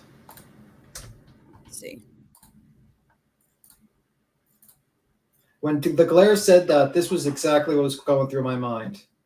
Just said is one of the most insanely idiotic things I have ever heard. At no point in your rambling, incoherent response were you even close to anything that could be considered a rational thought. Everyone in this room is now dumber for having listened to it. Yep. I award you no points, and may God have mercy on your soul. Were you? That's what I was thinking about when I was listening. 100%. 100%.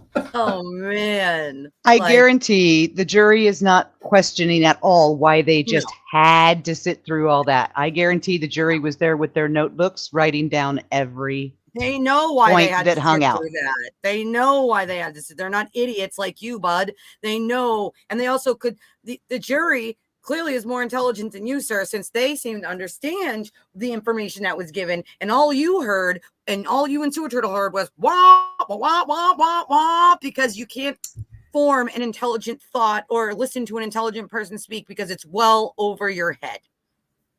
Yeah, I mean, it's nonsensical at this point. It's 100% confirmed that the 227 Google search was a misinterpreted data, and that it was not that she was searching for how long to die. It was a suspended tab. She was searching a sports team or Alchemist something. Sports, yep. Alchemist Sports, and basically she reused that suspended tab at 6:23 or 6:24 to do those searches when Karen Reed asked her. And then they basically ran with the propaganda that she's searching at 2:27 when Turtle Boy himself said that didn't make sense originally via text with Karen Reed behind the scenes. He sure did. And then I loved when people were like, those are altered, those are fake. And he had to come out and say, no, they're real. And then you still have people idiotically saying on the internet that they're not real. They are real. We knew they were real. I knew that they existed long before they were put on the internet. I had seen them long before that. So yeah, I mean, it doesn't make sense because 227 never happened. And now it's been explained why, even though I've explained numerous times why. I am worried about the bailiff having to walk the jury out. I don't like that. What the crap? We're being invaded. I'm invaded. I don't care. Yeah, I think it's because you had two things open. I just muted the screen. Okay. Maybe that's why. Okay. Yeah, I don't know. And I'm looking at the chat. I'm like, I'm sorry, a huge influx of people jumping in to invade you. But, it's your mic, B. Tim. Yeah, it's proof that B. Tim is the president of Mars. Okay. Was it Oh, there you are. Thing, yeah. Give me a second. Is there something going on? What's going on? Nope, nope. It's like It's like roboting out on you. Okay, I'll be back. All right, yeah, go out and come back. It was weird because like it would be perfectly clear for like 2 or 3 words, and then it literally sounded like we were in the middle of Cloverfield. Yeah, Cloverfield. Yeah, it was definitely the mic or maybe yeah. I mean, I can't believe anyone is saying anything other than we were wrong at this point. Like you guys are wrong. The 227 search didn't happen. Sorry. Like. By the way, I'm back, right? Is everything better? Yep. Okay. Yes. All right. Perfect. I mean, it's basically very simple to explain to people. Also, apparently, the whole deleting of her phone calls was disproven, but it's probably going to be further disproven by the Celebrate person. That was the only thing he was trying to say. Well, you didn't look at the missing call, like the supposed deleted call logs. No. Yeah, the call logs. And I'm like sitting here, I'm like, sir, you got completely humiliated again. Well, not only that, because he went from, okay, well, if I can't debunk this Google search, then I'm going to go with the phone calls are suspicious. That's what he did. And you don't think that the jury knows exactly what you're doing? Come on, dude, stop it. Karen, and by the way, Nick Rocco, how's long before you get sued for all the bullshit lies you spread? I hope the fucking hair salon. Talking? No, but I'm saying, like, he was the one that kept on pushing that 227 shit. So, and well, Aiden was pushing the 227. Yeah, and so was him.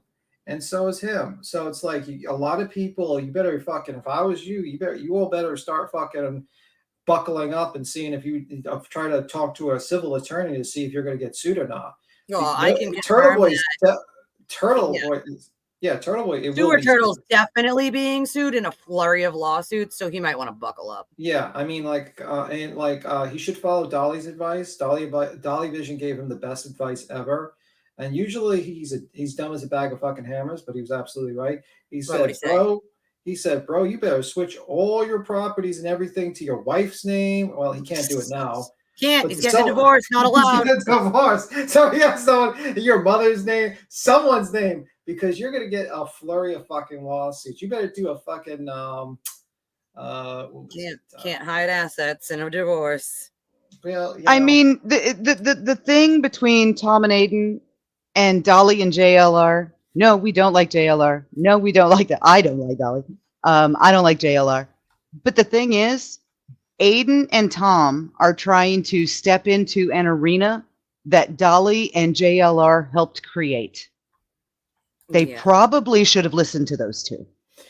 I mean, and also Nick Rocco, I would say he better be careful too, because Nick Rocco is putting himself in a very precarious situation. If he still pushes that 227 time, all this lady Jen McCabe has to do is get someone like her to testify, and boom, you're fucking done. The only problem with that is he can claim opinion where Aiden cannot, because he screamed from the rooftops that he's a journalist now. And how he got out of his other civil suits was by saying he's an opinionist and it's an opinion. But now, since he's been screaming from the rooftops that he is a journalist, now that doesn't apply. It is not opinion, sir. You have ethics to follow and therefore can be sued for misinformation. So you made a big boo-boo there, bub. Yeah, I don't know. Usually opinions are nice and dandy, but it's a little bit tougher for him because Nick Rocco has put himself in the kind of news situation. He's not a private citizen. He goes on multiple platforms and states this. He also does raffles and stuff like that. And whatever, bro. I mean, I'm just saying, like, there's a lot of people that put themselves out there as facts, statements of facts. And when you state something as a fact, and when you state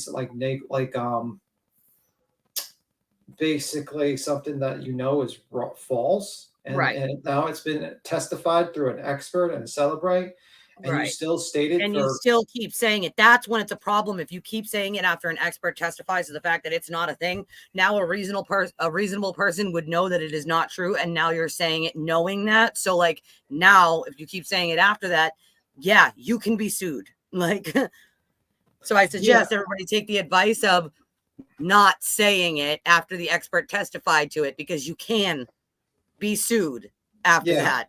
Yeah, I mean, like, that's the problem with these people. It's like they don't understand that anyone can start a lawsuit against you if they want to run up your legal fee. They really can. Anyone could do that shit. But there are scenarios where you will lose a defamation lawsuit, and they have put themselves in a position where they're going to lose. And the thing is, it's like after this, even like their Jackson and Yannetti, $1 million law for like $1 million defense. He asked like a couple of questions. He could not refute it. He could not say anything to refute her. And sure, he might try to get some sort of expert, but his expert is some like fucking thing that has 4 followers on Twitter, maybe more, because maybe Aiden shouted him out or something. I need you guys to hold this down for like 5 minutes. I gotta do something real quick. It says whoever sues should be able to use this same opinion, file this as court as affidavit in their own. They will, and it won't be too hard to do it. And honestly, like, this was not just like a theory in court in a court case. This was in actuality a smear campaign against a woman for over 2 years, where it was explained to them. I explained this to the Glare when I talked to him, when I went on his little bullshit, when I debated his idiot ass, and he still pushed the 227 time. Most people who actually researched and actually looked into this case knew the 227 time was BS. Everyone knew the 227 time was BS.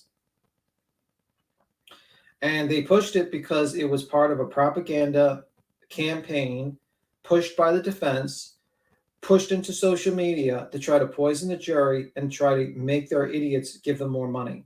And I don't get it. We've had literally a lot of things are being debunked. A lot of things are being debunked. The no DNA, the, Karen Reed coming back to the scene, the fact of no belt, no shoe. The shoe on the bottom is black. Now the 227's debunked. Now the deleting phone calls are being debunked. Now, I mean, like, soon, and I guarantee there's going to be a rude motherfucking awakening when the ME comes up and explains all the injuries to everyone, and hopefully some more people will realize they're being fucking bamboozled. And shame on Emily D. Baker and a lot of these other content creators that are clearly doing this to grift, in my opinion. clearly pushing the agenda of the defense because either they were contacted and promised interviews or money or for hopes of extra clicks and views. Because people like you are what's wrong with a lot of things in society where people choose clicks, views, and monetary gain over the truth and over actually doing the right thing. Because sometimes, most times when you do the right thing, you do not get rewarded. You actually get punished a lot of times. There's not one single thing in history where a person did the right thing, did not get punished. It's a lot easier to join the mob. It's a lot easier to go with the flow. But you know what? To go against the flow just because you want to say something that's right, it's a lot tougher. And shame on these YouTubers, shame on these news press, shame on the mainstream media, and especially shame on a lot of the turtle riders as well, because it's disgusting. It's really disgusting. And I've been shouting for the past fucking 6-7 months about these points. And I went into the fucking worst possible chats you can imagine. People cursing me out left and right to tell these points. And no one wants to listen until now. So we'll see. And one of the things that they're doing to keep the conspiracy going, and one of the things that everyone keeps doing in the chats to avoid admitting that they've been lied to and betrayed, is they're focusing on the minutia of each individual witness and each individual piece of evidence, rather than doing what the jury is going to be instructed to do, which is take all of that and look at the big picture. Yeah, the big picture is, and I'm going to explain it very simple. The big picture is this woman hit this man. You have the murder weapon with blood of the person who's being murdered, and you have the murder weapon with blood of the person being murdered, and you have pieces of the murder weapon on the person. It is not possible for Proctor to embed microscopic taillight pieces that match the taillight to the car. He does not have a salt, even if he put all the microscopic pieces in a salt shaker and did that to it, it's not possible. It's embedded. If you look at the screen, the diagram, it makes sense of someone being hit, that someone was holding a cocktail glass with a straw in it, gets hit by a car, one shoe pops off. This idea that you have to go high, huge rates of speed for one of your shoes to pop off, that is not true. Okay. I've seen many litigations for car accident cases. I can tell you that. And a shoe popping off can happen at 10 miles an hour, let alone it's 20 miles an hour. It happens more often than not because you're being hit with such a force. And you're being hit by a few thousand, like a 6,000 pound vehicle at a force. It doesn't matter if it's going fucking 5 miles an hour. It's going to do damage to you. Now, this whole thing about where's the blood? Well, internal bleeding probably is where the blood loss was. And also the fact is, you have like people talking about, oh, there's no damage under him. Well, I'm thinking like just like Distraction Jackson and Spaghetti and Eddie. I think certain parts of that report were only released, small bits. Correct. It's 100 pages long. Everybody saw one page, not even a full page. Yeah. And I'm thinking that there's going to be more information when it comes to the injuries that come out with the ME. And I'm hoping that more people will wake the fuck up and realize that they have been lied to, they have been scammed, and they need to look at these content creators and reevaluate if these content creators are worth their time. Because the one thing most important in this world is time. Second is family. And the thing is your time is being robbed by guys who are lying to you so that you can go into an echo chamber. An echo chamber where people are just telling you what you want to hear instead of telling you what you need to hear. And that's the truth. What you need to hear is the truth. It might not be that great. It might not be what you think the world is, but you need to hear the truth. Because if you're being told what you want to hear, you're never going to solve problems. You're never going to learn about the world, and you're never going to become a better person. And honestly, a lot of people need to wake the fuck up at this point. Really wake up. So what would your opinion be, Tim, then, considering your relevant experience and your professional experience? What would your impression be of an attorney that you know has worked hundreds of car wreck cases saying he didn't understand the damage to the back of the car? I think he's being a disingenuous liar. So do I. Because I could tell you right now, I've sat through at least I would say average of 2 a week. And let's say for 16 years, 2. I would say I would be comfortable in saying I've sat through over 1,000 car accident cases, depositions wise. And I can tell you, it's consistent with being hit with a car. It's consistent. And unfortunately, a lot of attorneys just chase the clout because honestly, a lot of them are more interested in clout, more interested in approval of strangers. And that's a sad thing. That is a sad commentary in our society today, that we are more concerned with, instead of doing what's right, we're more concerned with the opinions of strangers, if they like us. The truth of the matter is the person who judges you in the end of your life is yourself. And if you're doing things for the sake of others to get other people's approval and lying to yourself, then you have failed as a human being. Because sometimes you got to tell you, you know what I mean? That's how it is, man. And these people are trying to get approval of other people, trying to get super chats, trying to get money, trying to get views and clicks at the cost of lying to their audience, lying so that the weirdos can be reinvigorated to go after innocent, good people. Yep. And they are good. A lot of these people, even the people who have been attacked, creators who have been attacked, including myself, they're all good, intelligent, kind, normal fucking people, dude. And like, you threw your integrity away for money and clicks and views. And like, I'm not going to say it doesn't affect your life. It does. Like, losing all that does affect your life. It's a detriment. Yes. But what's more important to you? What's more important, the integrity or what? Well, I mean, unfortunately, people have made a decision that their integrity is worth a dollar amount. To me, my integrity is not worth money. It's not worth dollar amounts. It's something that I hold to my ideas. I think the most important thing is yourself when judging yourself, because when you're on that deathbed, and we all get on that deathbed, we reflect on our decisions. And the person that judges you is not God or the devil, it's yourself. And if you lived a life where you compromised who you were so you can get the approval of strangers, you have failed as a human being. And unfortunately, a lot of these content creators have done that. They've sold their souls to the devil so that they can get a couple of extra views and a couple of extra super chats. And maybe they will be successful. Maybe their channels, maybe they'll never be called out for the lies and misinformation. And maybe they'll continue to grow. But you know what? That shit rots you from the inside. Look at Nick Rekieta, first person to interview Turtle Boy. All the bullshit he's done on this fucking platform, Rekieta, it rotted him from the inside. The lies, the misinformation, the BS, it rotted his soul. And that's what happens when your soul rots, because it dies and the body lives. And that's what's going to happen to these people. You have to live with yourself. I don't know how, like, I'm not saying you were wrong is easy. It's not, promise you. I've been there, done that. But once you realize that you were wrong, it is then your responsibility to correct the information you put out there.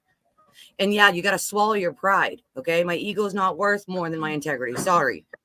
Yeah.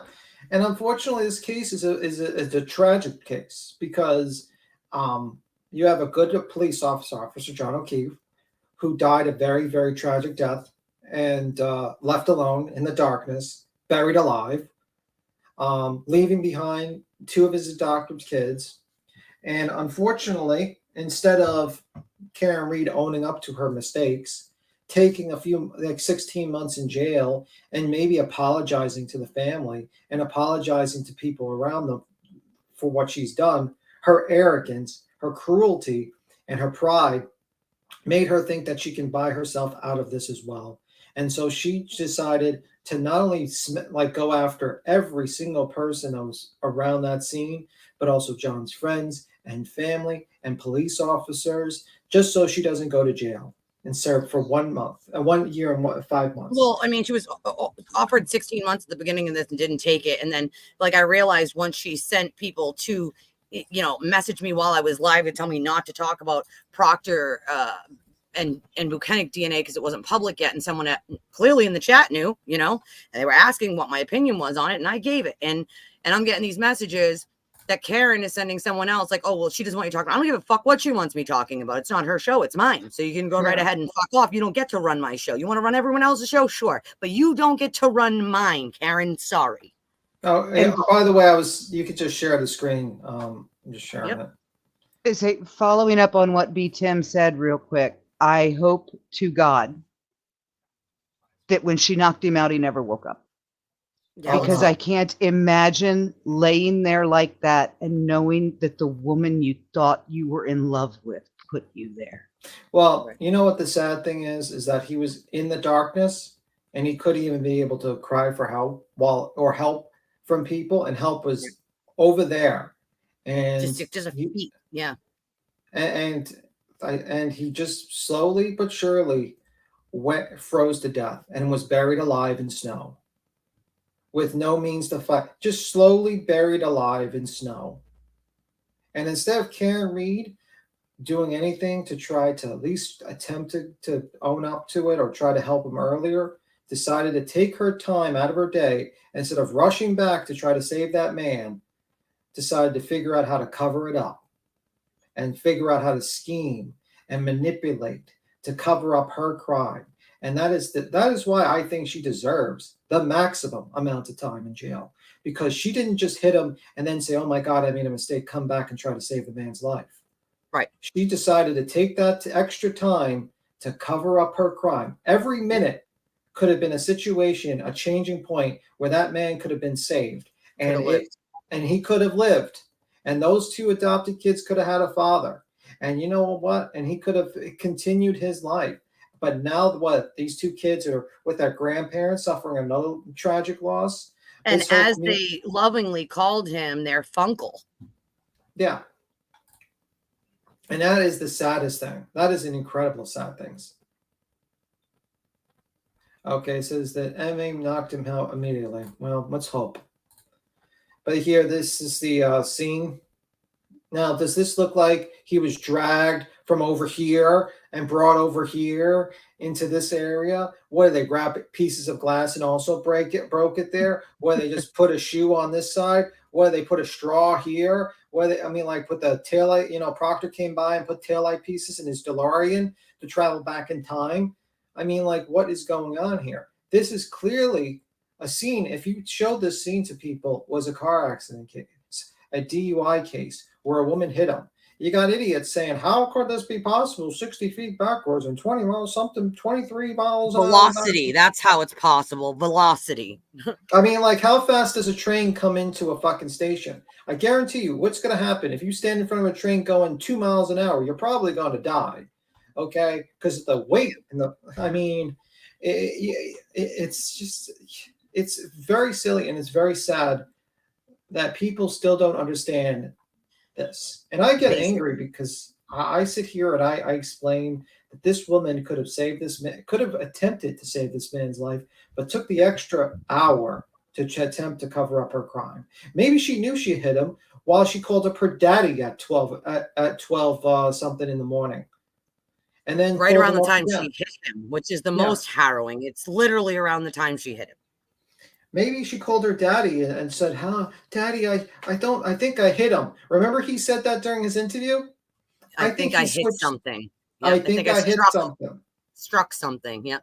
Now it doesn't quite make sense when you're in the hospital, her saying that, but now it makes sense if she drunkenly called up her dad at a certain time and says, I think I struck something. Yep. Right around the time she would have hit John. I think I struck something. Mm-hmm. And I think she started saying something. Maybe the dad didn't put 2 to 2 together. Maybe he thought his daughter was drunk or something. He talked to her a little bit. But in the end of the day, eventually, when he realized his daughter did what she did, attempted to fucking cover it up for his daughter. And that guy, it deserves jail time. And so does her brother, by the way. I have no sympathy for that piece of shit as well. Yeah. For what that guy did, no sympathy. Zero. Well, how did Karen know how to key cycle the vehicle? Yeah. How would she know that? How would she know that? It's not like she grew up like I did in 3 or 4 generations of family members that own shops, and you grew up literally being taught how to fix cars, why, when, how the damage happened, how to fix it, like all that shit that I grew up with. It's not like that happened, but her brother happened to work at Lexus. How else would she know to try to key cycle to delete data? Well, apparently she deleted her phone calls to her father. Her phone call to her father. Yep. Interesting. Very interesting that everyone wanted to jump on Jen McCabe for fucking 2 years about that. We find out it was archived. It wasn't even deleted manually. Did Karen Reed accidentally call Carrie instead of Daddy and says John's dead? Follow-up call and for 12:45 a.m. Well, she call? didn't call Kerry until after 4 a.m. Yeah. So I don't think so. No, I think she probably called up her father and probably had one of those drunken calls. I think she's like the type of person that does drunken calls, to be honest with you. Unfortunately, I grew up with sounds like it. Yeah, unfortunately, I grew up with some family members who were alcoholics, and that's got some usually what friends, happens. I They have call some you up late friends at night, and that they I have to wanna- take their phones away. I have to take their phones away so they don't drunkenly call people. yeah, like they'll cry to you, or they'll start talking to you. Like a whole big cry fest for like an hour or two. Yeah, been there, done that. So I can imagine Karen Reed calling up her dad saying, "I think I hit something." I mean, matter of fact, let's see that Nightline episode while we're waiting. Let's see. Yeah, I'm watching the thing on my screen down here. We're not back yet. Yeah, they're not coming back until like 1 o'clock.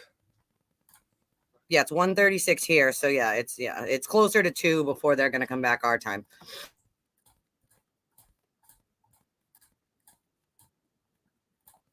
Let's look at the lies being told. Let's rewatch that whole Nightline fucking thing for a couple of minutes and count the lies this woman told. Unfortunately, it's This courthouse in Canton, Massachusetts, supporters swarmed around Karen Reed.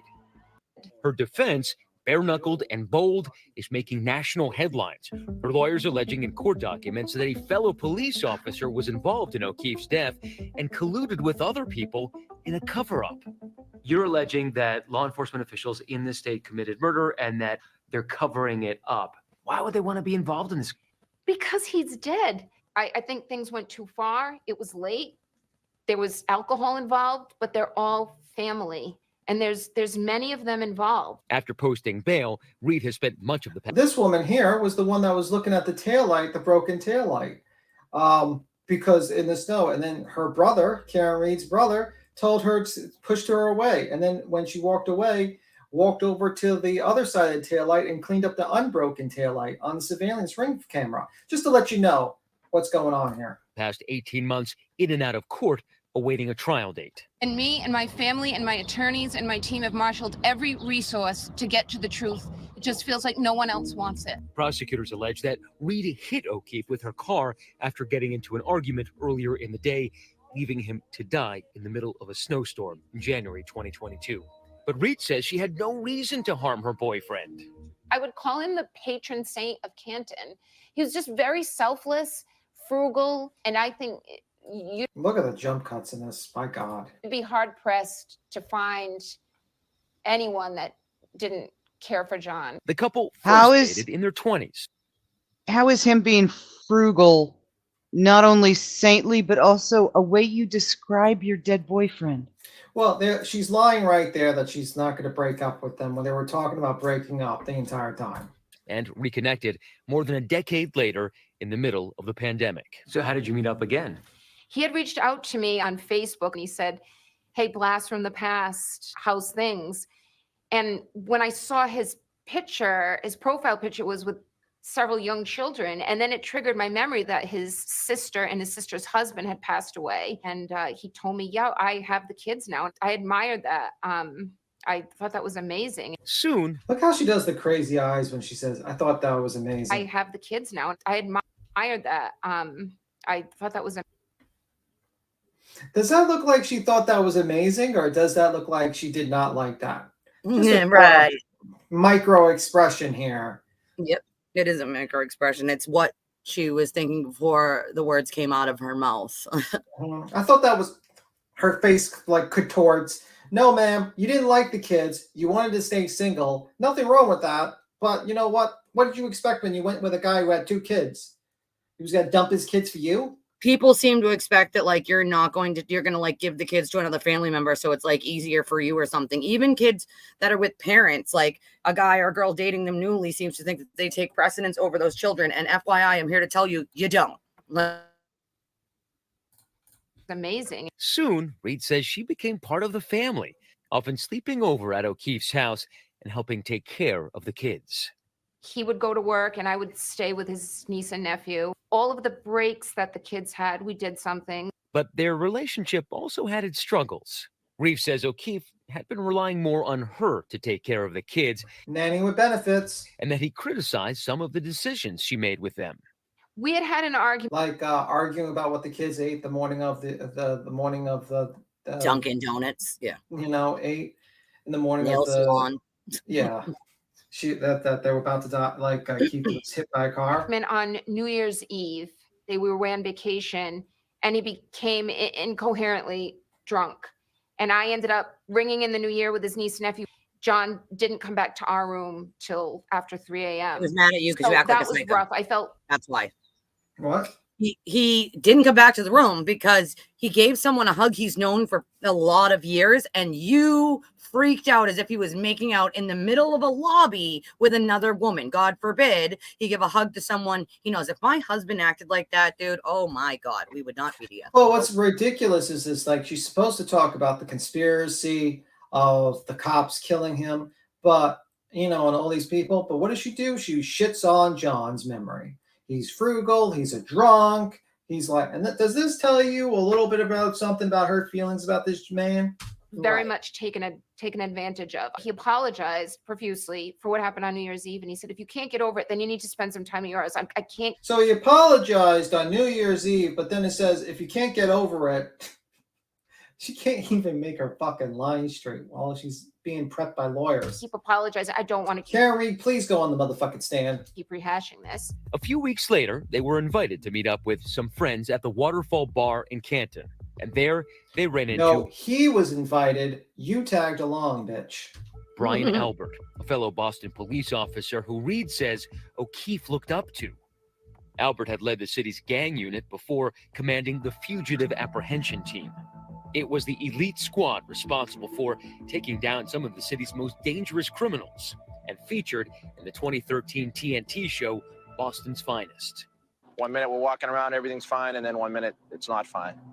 Both times I met Brian Albert, he seemed like the type of person that you'd be surprised he's out socially because he doesn't seem like he ever wants to be there. But at the bar... That's a lie. Seems like, but actually he's not that way. As you can see in the water, I think it's I don't know if it's McCarthy's or Waterfall, where he's literally like play fighting with another guy. Like he clearly looks like he's a fun guy to hang around. Looks like and is are two different things. He was in McCarthy's with I think the tables were McCarthy's. There was an invitation to continue hanging out at Albert's home. I said, can we make sure we're welcome here? Nobody extended the invite to me. I didn't. Well, maybe they don't want to invite you, bitch. Maybe they wanted just John. Just a thought. Hear the invite extended to you. They drive to the Alberts' house. What happens next is disputed. So I pull at the foot of the driveway. It's snowing. John has no coat on. It's windy. Yes, because he went into the bar without a coat. He had a long sleeve, hoodie on. Hoodie, yeah, Nice. Long sleeve hoodie with a shirt under it. So, So I drop him off. He goes up the driveway and approaches the side door. And as I see him approach the door, I look down at my phone. Reed says after about... Oh, that seems Except like... that is not the story that she told numerous times before that. Because first she didn't even remember going to Fairview. Then it was that he got out of the car, but she doesn't know where he went after that. And then it's literally, she's changed it numerous times. Yeah. About 10 minutes of waiting in her car, she became irritated that O'Keefe still hadn't gotten in touch with her. And she drove back to his home where she continued calling. So she drops him off at 12:24, right? And then she says she waited there 10 minutes. Is that correct? This is her statement. Yeah. Like I think she said like 10 minutes or 5 minutes or whatever it was. She said. Yeah, that's wrong. Him before she because it shows that what she says she fell asleep around 1:30 in the morning. That's a lie. You did not fall asleep at 1:30 in the morning if you're calling a bunch of people 50-something times. Yeah, her phone log doesn't like stop, at least from the records I have, until 3 or a little after 3. So yeah, no. Another lie. Why are you lying, Karen? Either Why were close to 3 or like right up to near 3. So it's like Well, yeah, why are you lying? Like, you did not fall asleep at 1:30. Your phone, you were calling people, texting people, doing all sorts of shit until close to 3 a.m. And then you go back starting to do it at like 4. You know, everyone points out, oh, these witnesses are all lying. This lady literally lied to a fucking 400,000 people. She then says Yeah, she but woke they- up before 5 a.m. He still wasn't home. She then started canvassing the neighborhood. Just gonna drive around in the 2 square miles that we spent the preceding night. After 20 minutes of unsuccessful searching, she called John's friend, Carrie Roberts, and Now, I thought she called Carrie Roberts, in my understanding, at her house before she pulled out. So, yeah, she calls Carrie. She calls Jen before she ever leaves the house. Yeah, Jen she calls before leaving the house. She does the bullshit backing up, and then she starts going through the neighborhood, right? And does she call She Carrie? calls Carrie, and then while she's out driving, she calls Carrie. Carrie tells her to go home with the kids. Don't leave the kids alone, and you're gonna get a fucking DUI. You calm the fuck down, like you're acting like a psycho. And she doesn't listen. She goes to Jen, screams outside of Jen's house for Jen to come out, and Now, then why Carrie does- pulls. Like, but then why does it, like, listen to this? Why does she say this? Listen to this. Drive lie. around in the 2 30 in the morning. She then says she woke The up only before truthful 5 pattern a.m. there is that she did drive around. She went past Fairview, which is what she doesn't tell you here. She did drive around for 20 minutes before she went to Jen's house, which is how we know she went past fucking Fairview. She doesn't tell you about telling Jen McCabe that I think he's dead and he's hit by a snowplow and I don't remember anything and I thought I dropped. I think he was last I saw him was at the waterfall or something. a.m. He still wasn't home. She then started canvassing the neighborhood. Just gonna drive around in the 2 square miles that we spent the preceding night. After 20 minutes of unsuccessful searching, she called John's friend, Carrie Roberts, and Jennifer McCabe. Brian Albert. Wrong again. She only called one of them. So her story's all over the place. And yet I got every single turtle rider saying, oh, this is just a little inconsistent. This lady's story changes like someone changes their underwear. Sister-in-law, who was also at his house the night before. The 3 women together now headed to Albert's home. How soon was it when you pulled in there that you saw John's body? Immediately. And what struck me when I saw him was his mouth was open a little bit and his eyes were shut and he had spots of blood in different areas on his She face. couldn't have seen that though, because Carrie's the one who removed the snow from his face. So she could not have immediately seen that. Dun, dun, dun. Another lie. O'Keefe was taken to the hospital and pronounced dead. He died from blunt force trauma. I love how they say blunt force trauma and show like what appears to be a needle insertion there because you can see that's like a little hole there. Pinhole, yeah. Trauma and hypothermia. And it wasn't long before Reed became the #1 suspect. Authorities say they had noticed a cracked taillight after they seized her car. I had told Yeah, they noticed the cracked taillight, but they have video of her cracked taillight as early as 5 in the morning. And no, kid, she didn't touch him the first trip. The first trip she went past there just, I think, to confirm he was there. Saw him there, left, and then acted like she was going to, get these witnesses so that she could discover him with witnesses there. Yeah. that I cracked my taillight. I said, I just hit my car on top of everything, but I didn't look at the damage. And both women said, Remember how she says this? my car on top of it. Both Jen and Carrie that I cracked my taillight. I said, I just hit my car on top of everything, but I didn't look at the damage. And both women said, it's cracked. It's cracked. Calm down. You cracked your taillight. You're okay. Let's go look for John. But according to police statements, Jennifer But that McCabe was told they were authorities at John's house. That's when they were at John's house because they're like, basically they just dismissed it like, okay, you cracked your taillight. Let's go in the house and look for John. Yeah, It wasn't, like oh, you didn't do anything. At that point, they don't think that you hit him. They don't know. So like, he's probably passed out drunk somewhere. Let's go in the house and look for him. First of all, who doesn't look for their boyfriend in the morning time? If I get out of bed and my husband's not in that bed, where am I going? I'm checking the bathroom. I'm looking in the living room. Is he there? Is he there? Or is he already left? Like, I'm looking. I'm not going to not look in the house unless I already know he's not fucking there. Yeah. is that while they were looking for O'Keefe, Reed stated, could I have hit him? Did I hit him? And when O'Keefe's body was discovered, Could I hit him? Did I hit him? And we spent mostly fucking 4 days of them trying to fucking say that these lines were made up. by the witnesses. They were made up by First the witnesses, but she admits to saying them. So yeah. Responders who arrived on the scene say they overheard Reed make other statements. Firefighter said that you said, I hit him, I hit him, I hit him. I said I hit him. It was preceded by a did and proceeded by a question mark. Such a weird way to say that.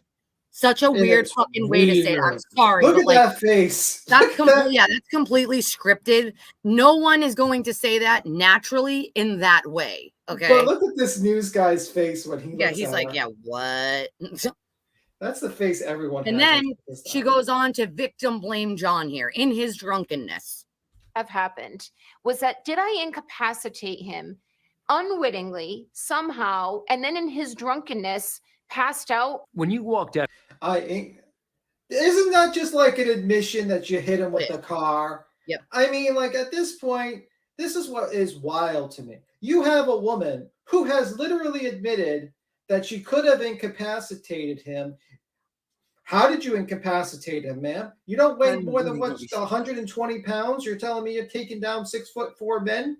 No, you incapacitated him with your fucking car. And then you drove away and you left him to die. And then you went to daddy and said, Daddy, can you buy me out of another problem? I know I often just buy myself out of fucking issues all the time. She does. Yeah. The history of doing it. So yeah. Daddy, can you save me from going to jail? I don't want to do a year in jail for killing a man. And he says, sure, honey, don't you worry. We'll get you the best defense attorneys. We'll smear the entire town. We'll destroy a police officer's career for you. We'll destroy a whole family. Just so you don't Many have to other spend random people on YouTube, anyone that, Random Stuart Turtle people. sees fit. Yeah, All right, they're back in court, by the way. We'll just stop it. They're back. I want to know how the Reeds got connected to Aiden in the first place. Like, who introduced them to him? Who started this whole thing? Yeah, they're back in court, by the way. You can go back to the live, I think.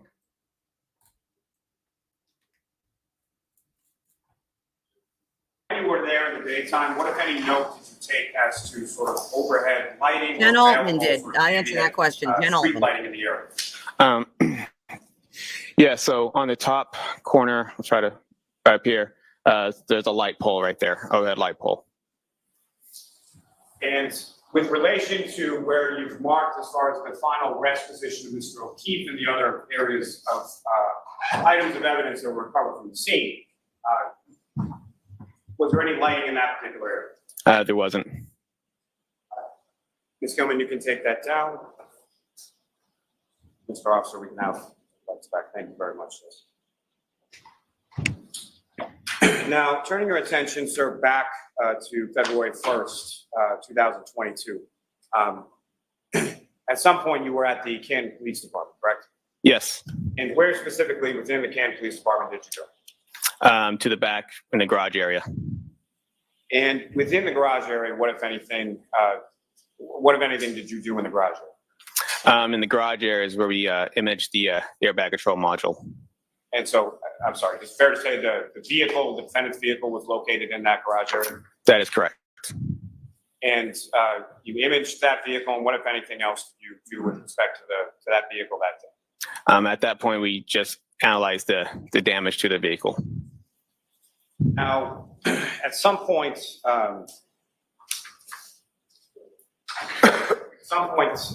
did you perform any sort of mechanical inspection of the vehicle? Yes, Was that day or at some later? it was that day. And was that within the garage area itself, or where did you perform the mechanical inspection of the vehicle? We analyzed a little bit of the steering and the brake pedals while it was sitting in the garage. Then we did testing with it on the in the driveway next to Canton PD. Now, sir, starting with a visual inspection of the vehicle.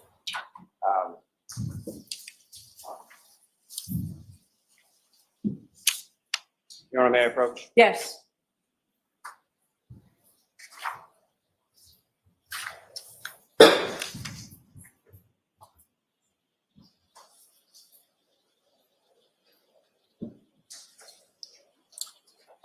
I'm showing you two photographs. Ask you to just review those, look up when you finish. Do you recognize those? I do. And what do you recognize those to be? They are crime scene photos that I've attached to my report. Your Honor, the Commonwealth is seeking to introduce and admit as the next two exhibits. Objection, Your Honor. Yep, sorry.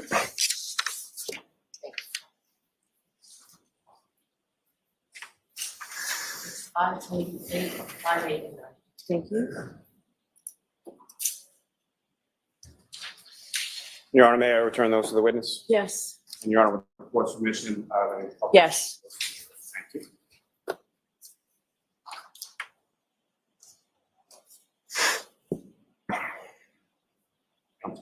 One moment, Your Honor.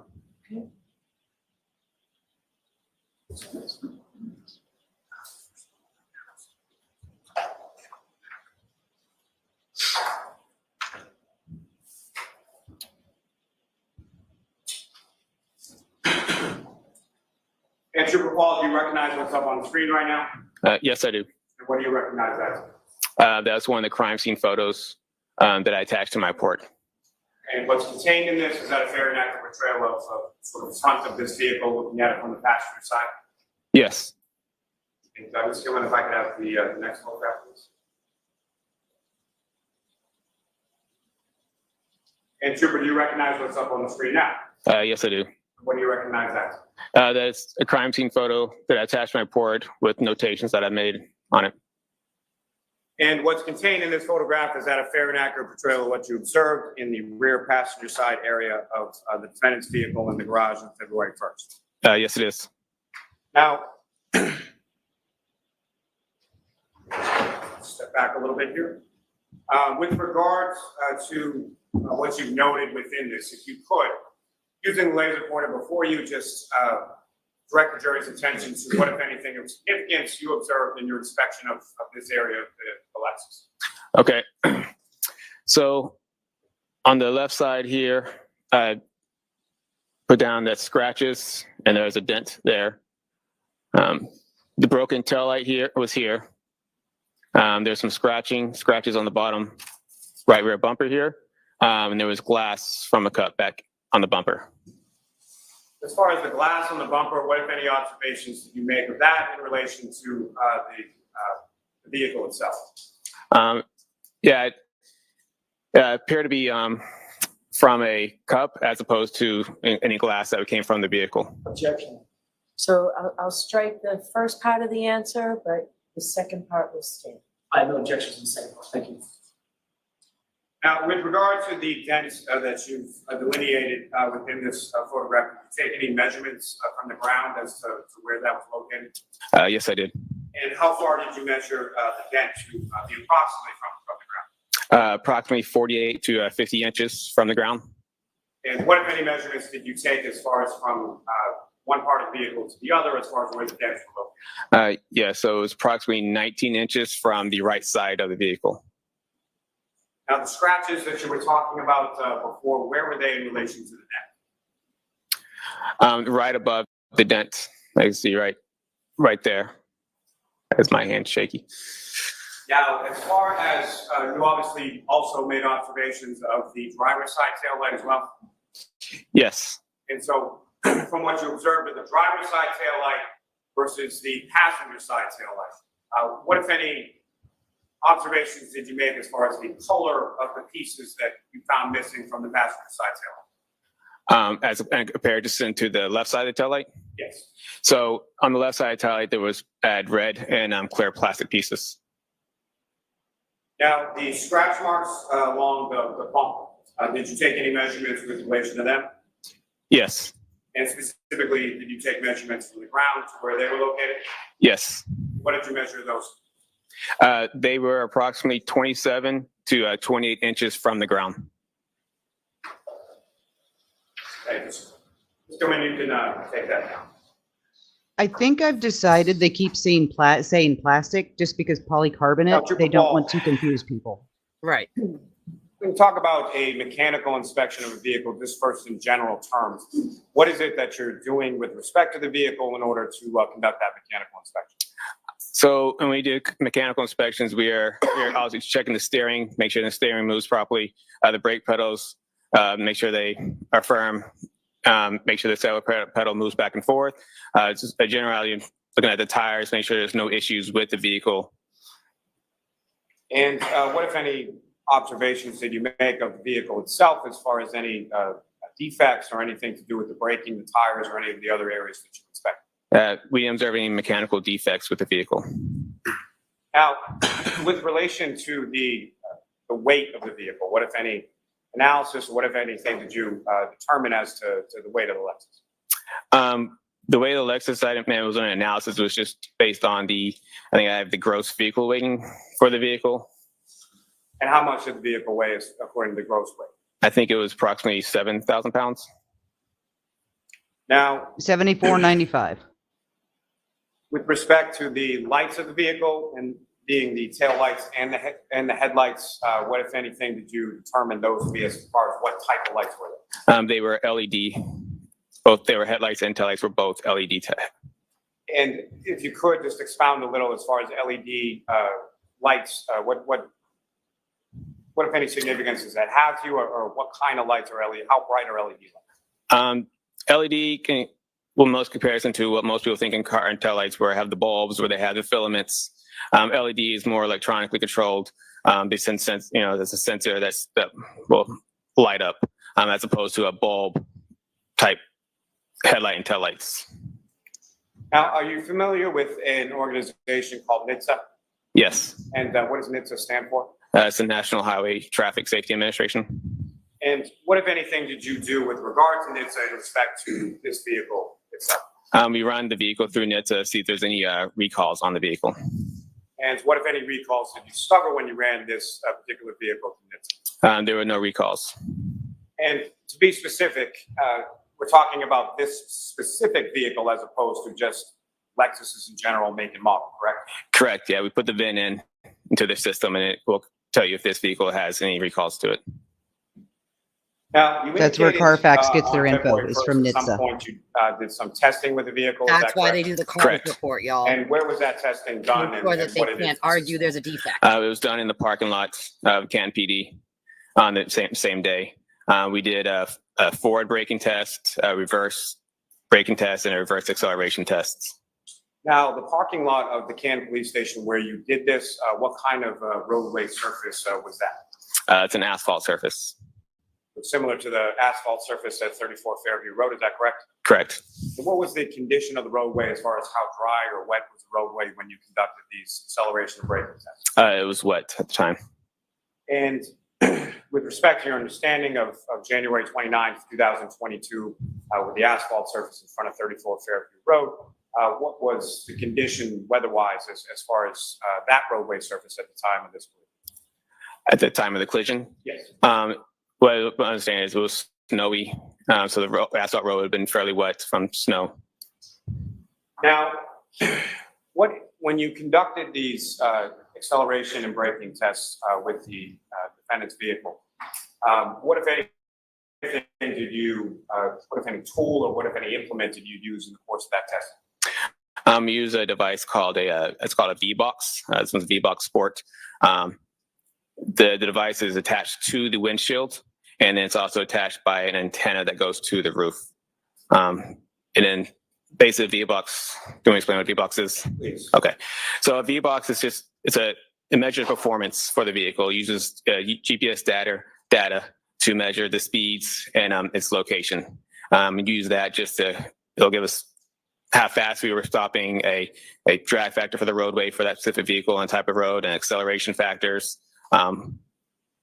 So we attach that to the windshield, just kind of give me a way to check its acceleration, check its performance. And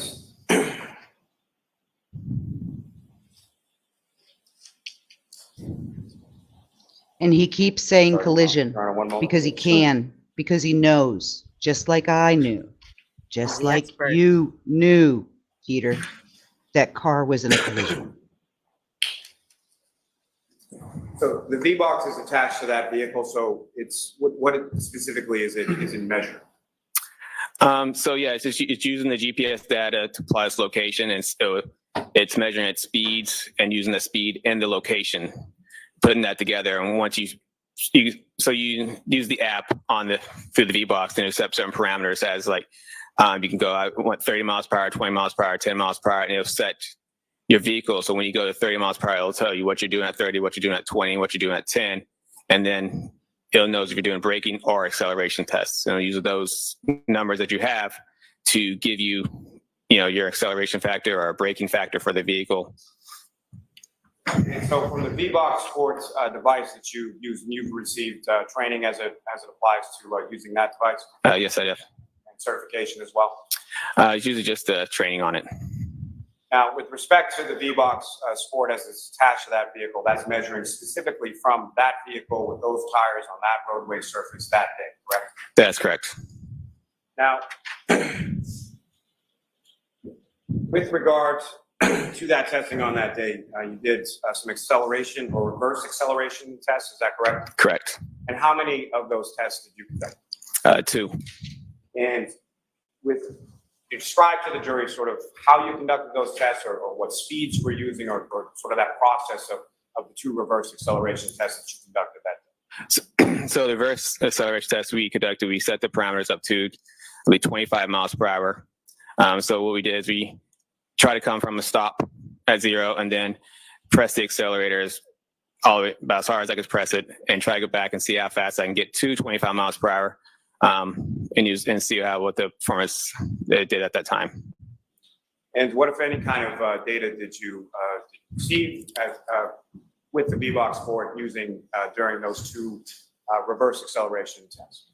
It gave me an acceleration factor. It gave me its speeds and times and distances that it was at each location.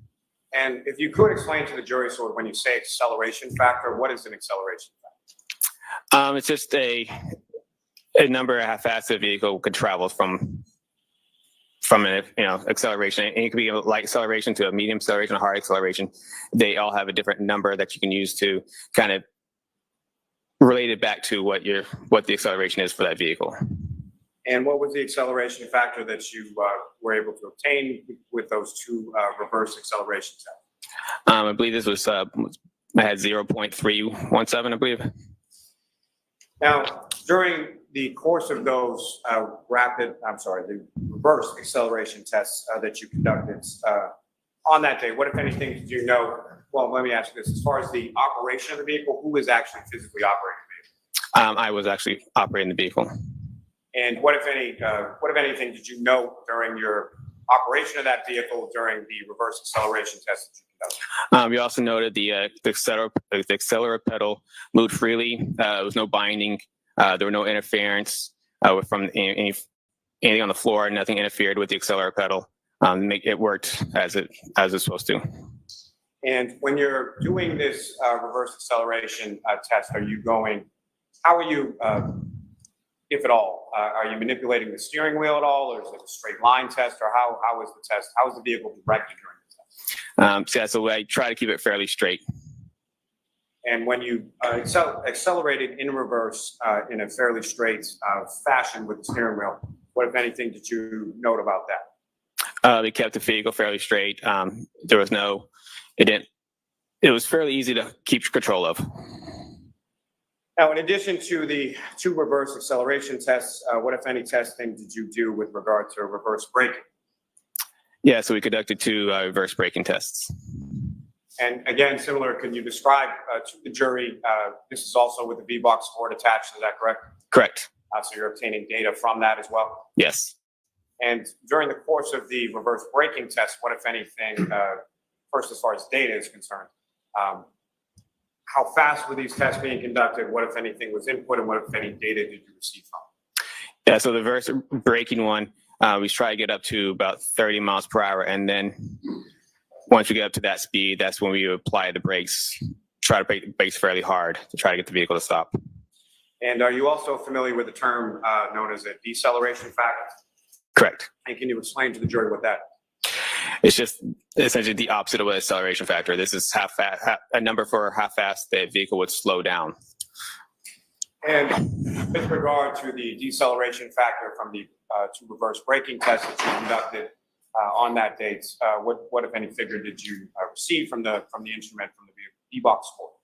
For the reverse braking? Yes. I believe this one was so let's say get to a drag factor number for this vehicle too, and our deceleration factor, which was both are used same way.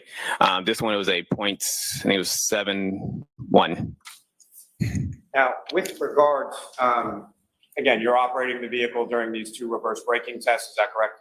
Yes, I was. And what, if anything, did you note in regards to the operation of the vehicle when you were conducting these 2 reverse braking tests?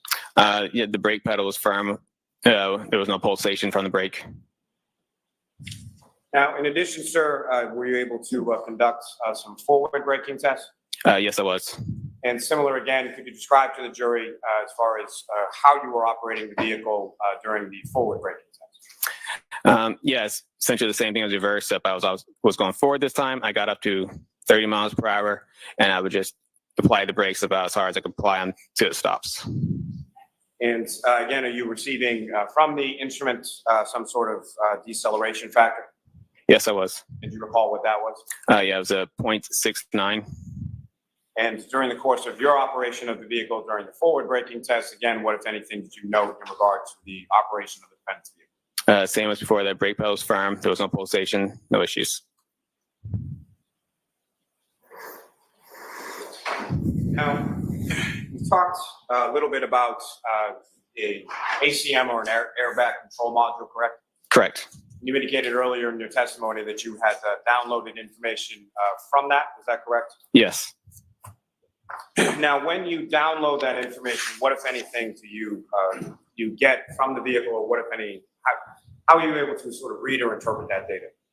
So in the airbag control model, it's equipped with a spot event data recorder on EDR. And then that data from the EDR, we will use the BOSS CDR software and will attach to the vehicle. And then that software will basically extract the information or image the information that's in the module. And so that information could range from getting us speeds, if it was braking, if there was, steering wheel movements, basically like looking for change of velocity, that type of, so there's a lot of, information around the vehicle. May I approach you? Yes.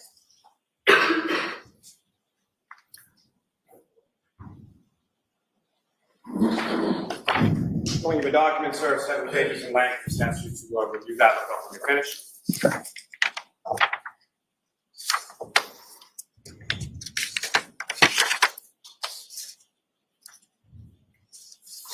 Do you recognize that document, sir? I do. What do you recognize that to be? This is the document that gets printed out through from the airbag control model through the crash out retrieval software. Thank you. May I approach again, Your Honor? Yes. I'm up to seek to introduce the minutes in that exhibit. No objection. 590.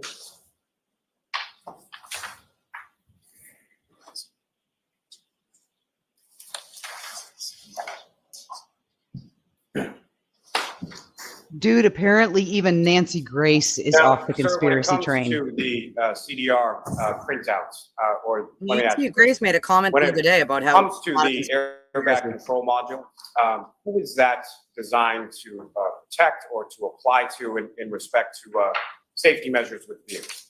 Applies to the occupants inside the vehicle. And this may sound a little first when I say it, but essentially the airbag control module is typically not designed to protect people on the exterior or the outside of the vehicle, correct? Correct. Now, you've been involved in a number of crash investigations involving pedestrians, correct? Yes. And as far as this particular case, what, if any, sort of useful or significant information were you able to interpret or retrieve from the ACM? And this through the software, there was no data recovered or no events recovered. And when it comes to pedestrian crashes in general, and as far as there being no data in this case, is that something that's abnormal? It is not. Explain to the jury sort of why. So what an airbag control module is doing, as it's running, it's constantly monitoring the vehicle. It's looking for like a sudden change of velocity, and like a collision. So once it feels that sudden change of velocity, essentially will wake up and monitor the vehicle, see if there's people wearing seatbelts on, what's the speed of the vehicle, number of different things that it could look for. And all it wants to do is either do I deploy the airbags or do I tighten the seatbelts? So most motor vehicle crashes with a car-on-car crash, there will be a higher change of velocity. So that's usually kind of what it's looking for. Pedestrian crashes are going to, there's not going to be much change of velocity to the vehicle. That means when they both interact with each other, the pedestrian is not going to change that vehicle's velocity in such a quick manner as, say, two cars would strike each other. Now, with respect to No crash impact reported to the reconstruction, I'm airbags. familiar with the term called Just the airbags Yes. right now. And can you explain to the jury sort of what that And we knew term that is? because they didn't What is- deploy. What's a delta V and what is it measured? So that's kind of what I was saying about the change of velocity. It was a change of velocity. And I mean, like change of velocity, like it's also going to be within a certain amount of time. So change amount of speed within a certain amount of time. So. And with respect to people as it applies to crashes or collisions involving pedestrians, and I think you've said a little bit about this, but what, if any, impact on the velocity of the vehicle would striking a pedestrian typically have? Very little. Now, Especially at 7,500 specifically pounds. when it applies to pedestrian collisions in general. Are you familiar with the concept of linear momentum? Yes. And can you explain to the jury sort of what that is and how it applies with pedestrian crashes in general? Linear momentum. Momentum is essentially when two objects interact with each other. They come in with momentum and they leave with momentum, with essentially the same momentum. And linear momentum just means something that's in line with each other. Now, as far as we talked a little bit earlier in your testimony about roadway evidence, when it comes to your experience with pedestrian collisions, what, if any, relationship does that linear momentum have in relation to roadway evidence that you would expect to find at a scene of a pedestrian collision? So when a pedestrian strikes a vehicle, they will go in the direction where the vehicle was traveling. So if the vehicle is traveling one way, the pedestrian strikes, it will go essentially that same way, depending on what part that vehicle strikes. Now, as far as other items that the pedestrian may either have in their hand or other items of looser fitting clothing, what, if any, experience do you have as far as observations of those on collision scenes involving pedestrian collisions? Yeah, so it's not uncommon for pedestrians to lose essentially any sort of loose clothing. So, shoes, belts, hats, anything that's not very strapped on very well, could leave the body. And as far as directionality is concerned, when it applies to that linear momentum that you were speaking of before, those sort of loosely held or handheld items, or would glasses be included within that as well? Correct. So those types of items, as far as directionality is concerned, what, if anything, can you tell the jury about that? Yeah, so they will go in the same direction the pedestrian travels post-impact. We usually use that as kind of a post-impact path of travel for the pedestrian, showing that this is the direction that they would have traveled from where they got struck. Now, are you also familiar with the reconstruction terms known as area of impact and point of impact? Correct.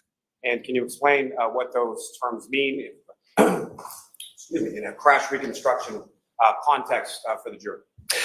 Yeah, so an area impact is essentially the area where the crash happens, where these two vehicles or vehicle pedestrians, where their initial impact happens. Point of impact is the same thing, it's just more down to like the actual specific point at a specific area. Area can mean a little bit broader in that sense. And what are some of is this something that is delineated somewhat, at least by roadway evidence? Correct. And if you could describe to the jury sort of what types of roadway evidence that would lead you or any crash reconstructionists to formulate an opinion as to the area of it. Yeah, so like I said earlier with the path of travel. So a lot of collisions most of our collisions we start where the final rest goes, and we follow the debris or the clothing, we're back to where, follow that path back to where it came from. And we know within that area, that's where an area impact would be.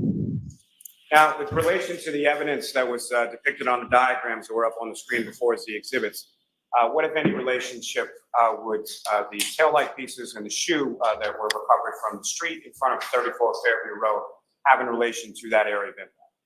Yeah, so they were found alongside the roadway. So I know that they were found, the air impact had been somewhere within the roadway and probably somewhere at the beginning, just, prior to the beginning of the first point of evidence that we found. So somewhere towards the first point of evidence contained within that debris field, is that correct? Correct. Lolly did say point of impact, which is wrong. No. Area of impact is a geographical location. Point of impact is the actual part of the car where the brunt of the impact was taken.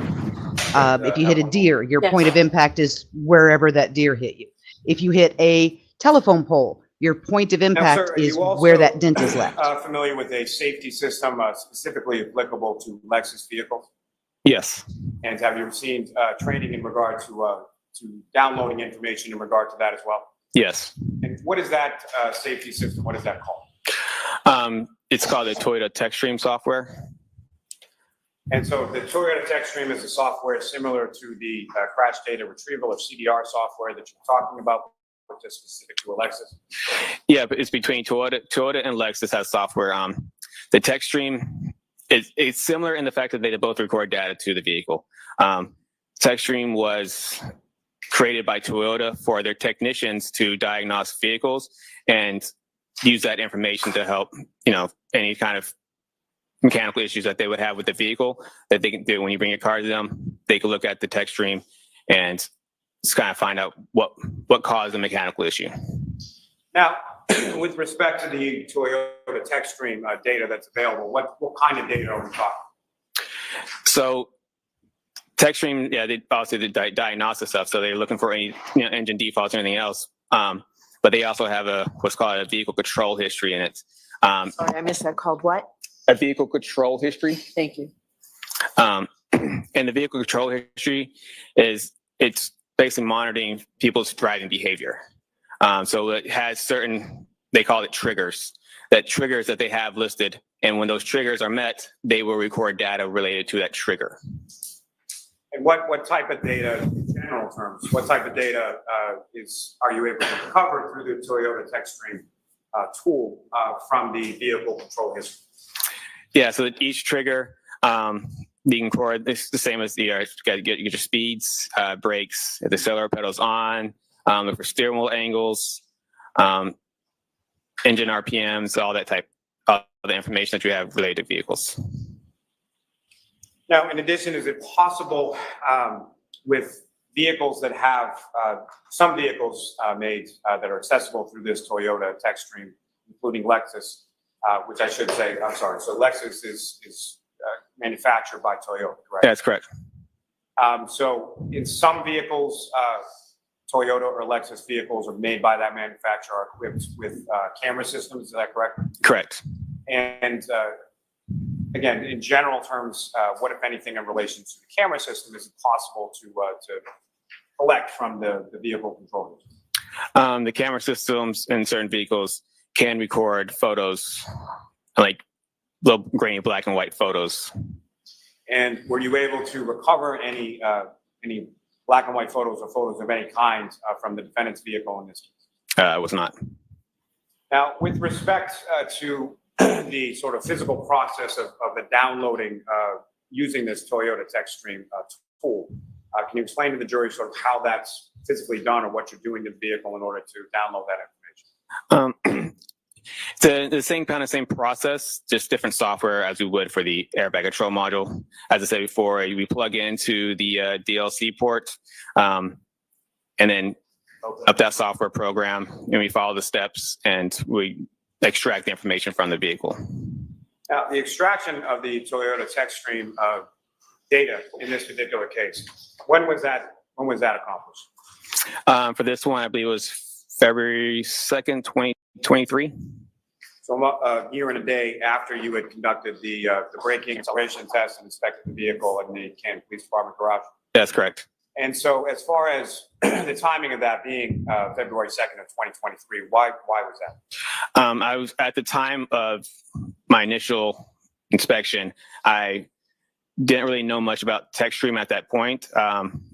So over time, I kind of learned about TechStream.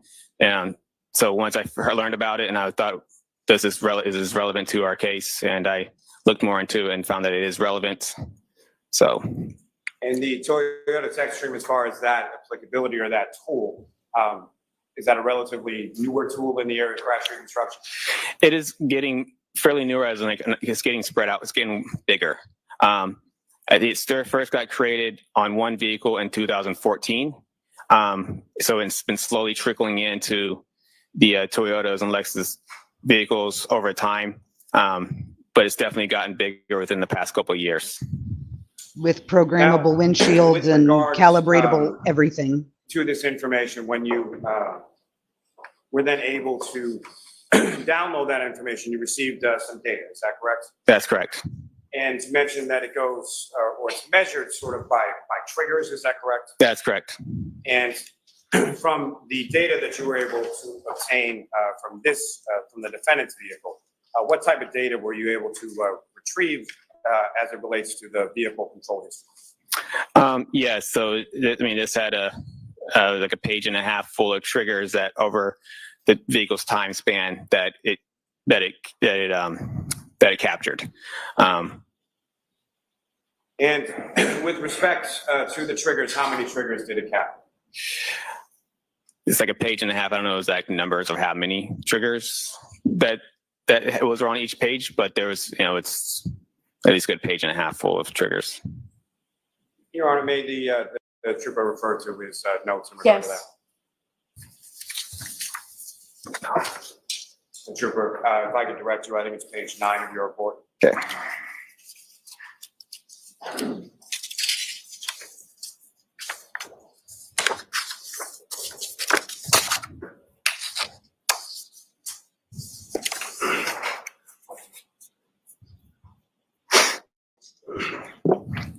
And how many triggers was it, sir?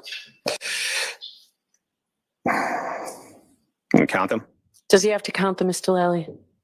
No, I don't think he has to count them. Sir, if I could direct you to paragraph 22.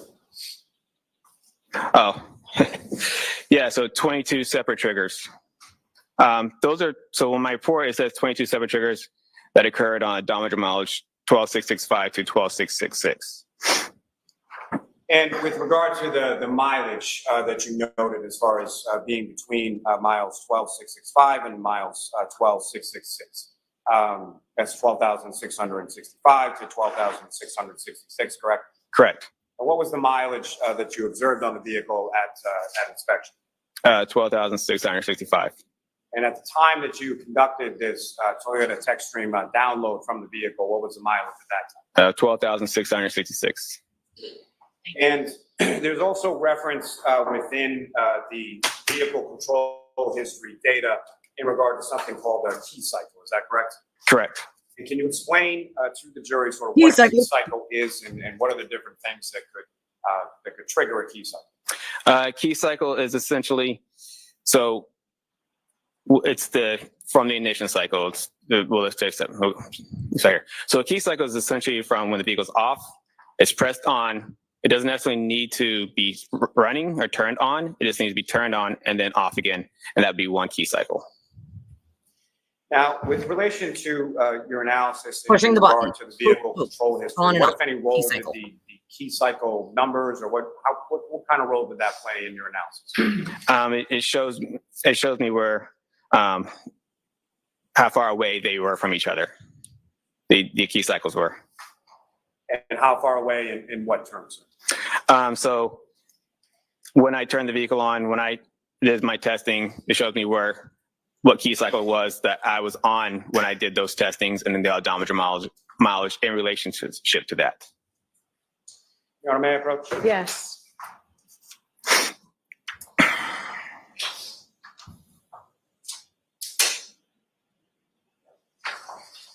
So I'm showing you the documents. Just ask you to look at that, look up. Finish. And do you recognize that, sir? I do. And what do you recognize that to be? That is the table from the vehicle control history from my report. And Your Honor, may I approach? Yes. I'm off to seek to introduce the minutes and next exhibit. No objection, Your Honor. Okay. The 591. Your Honor, may I have a moment and then return it to the witness? Yes.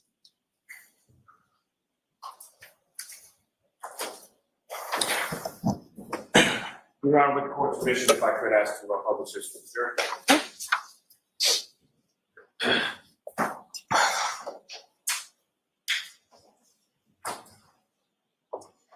Trooper Paul, what's up on the screen? Is that the exhibit that you have before you? Yes, it is. Now, if you could, using the laser pointer before you, just direct the jury's attention to what we're looking at in this exhibit and what type of information, where it's located within this exhibit. Okay, so this is the vehicle control history. Every single point here, this is where the triggers are. This is the labels for each trigger. Odometer mileage is on this label here. These are the elapsed time and key cycles. I have noted through arrows here, these were when the vehicle was with us, and a lot of this is related to my testing with the vehicle. And these right before that were the triggers that were prior to those testings. Now, from the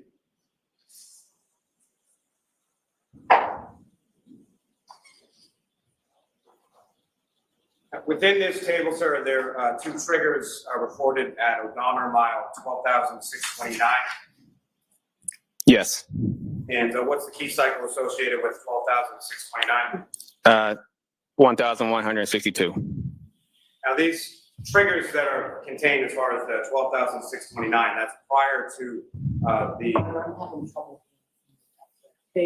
You have to either come close or speak up even louder, Mr. Howard. I will speak louder. There's no microphone near you. That's the problem for the court reporter. My issue is, Your Honor, there's no light over here. All right, so let's turn the light on and then you can ask your question, then we'll turn the light right back off, please. Thank you, Your Honor. My apologies.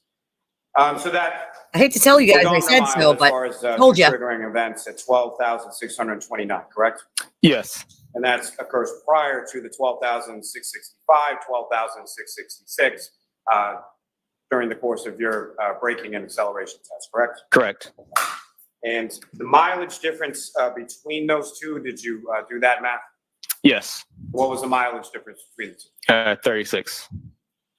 And how many key cycles were different between your testing and that odometer reading of 12,629? 2 key cycles.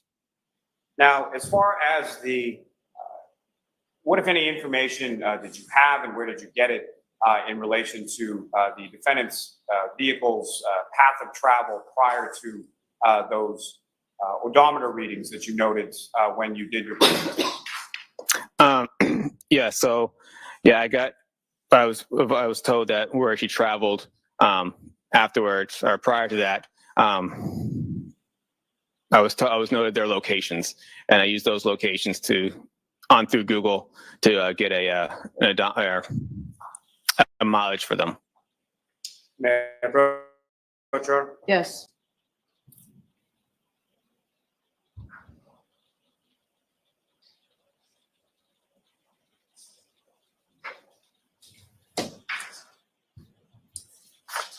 Are you another document, sir? Do you recognize that? I do. And what do you recognize that to be? Those are the Google directions. I put them in a table and put in my report. And may I approach her? Yes. I'm going to introduce the witness next exhibit. No objection. Exhibit 592. Thank you. All right, I have 1 minute, Sean. Yes. I do work behind the scenes over May I there. return to the witness, Sean? Yes. And Your Honor, I know with this permission, stuff. if I could publish it to the jury. Okay. It depends on the car, Tracy. And if they pulled the EDR data, or if they were able to get a warrant for the EDR data. Someone, if you could. Gag order for that, so we don't know. Now, Trooper Paul, do you recognize what's up on the screen as the next exhibit before you? Yes, I do. And these are again, if you could explain to the jury sort of what we're looking at here and how you came to these mileage rules. Yes. So when I got the directions, it showed that we got from 34 Fairview Road to 1 Meadows Ave.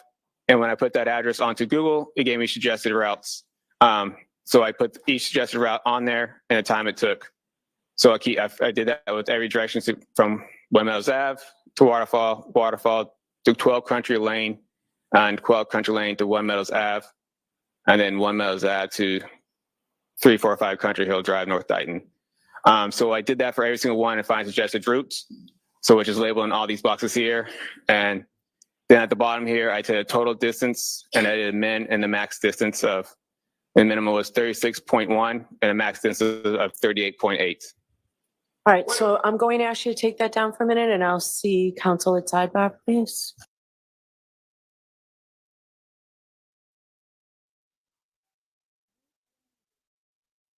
I am still here. I'm making the Grand Queen's lunch, so.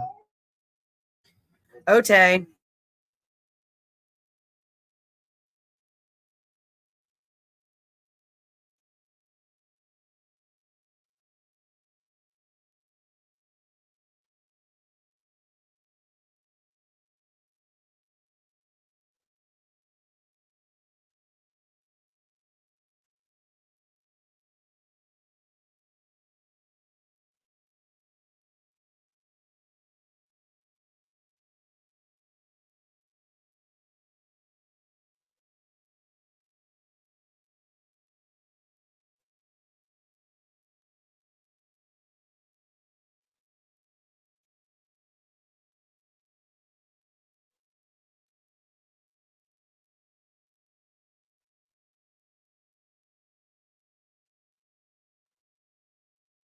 I would like to take this opportunity before he reaches his ultimate conclusion to reiterate that my interpretation has been his elbow went through the tail light and his hand with the glass in it dented the tailgate. And that's why the glass was found directly under that dent on the bumper. Now, in addition to those distances there depicted in that exhibit, sir, have you also looked at a mileage or distance between, well, I'm sorry, the first up there was as far as 34 Fairview Road to 1 Meadows Avenue, is that correct? That's correct. And that gave you sort of 3 different routes of travel, is that correct? Yes. And the minute of the max was 2.2 to 2.6. Correct. Now, if you were to add that as an additional sort of distance travel to the 36.1 to 38.8 that you had calculated, how much of a difference does that make? Between the two min maxes? Yes. Only 2.7. And as far as your analysis that we're about to discuss, adding in that approximate 2 points, whatever miles, how much of a difference does that make to your analysis and ultimate conclusions in regard to the VCH or vehicle control history data? As we're going later, but so the 36 is just within the realm that she could have traveled 36. The odometer mileage is the odometer mileage. So 36 is 36. That's what's on the vehicle. So within the realm of possibilities that the vehicle could have traveled 36 miles after the 2 triggers that are in this vehicle. Now, with respect to that minimum and max, as far as the 36.1, 38.8, what, if any, relationship does that have to the difference in the odometer readings that you observed between when you conducted the braking test and when you observed these 2 triggering events that you were talking about at the earlier mile? That's it. No difference. The odometer mileage is the odometer mileage is 36. And so I guess what I'm asking, sir, is the 36 miles, is that within the range of the 2 triggering events that you were just talking about? Yes, it was. Now, as far as within your report and your analysis, did you come up with sort of a label as far as these 2 different triggering events that you observed? Yes, I did. And that incorporated the mileage, is that correct? Correct. And that was, again, 12,629, is that correct? Yes. And then as far as any further label that you put on it, how did you label it? I labeled them as in when they occurred. One's 12,629A and one other one's 12,629B. And with respect to the A and B, which one occurred first? The A occurred first. And may I approach, Your Honor? Yes.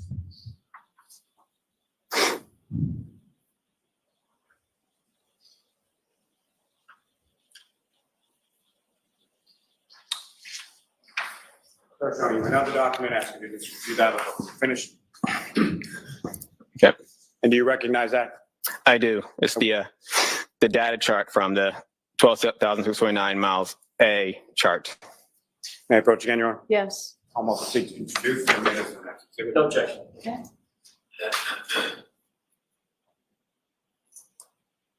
The 593.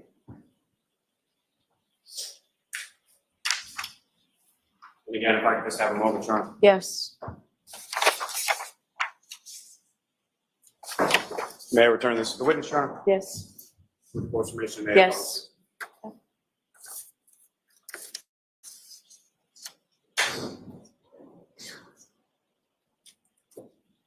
Okay, so with the document before you, what's now up on the screen, do you recognize that as what's now been marked as the next exhibit? I do. And if you could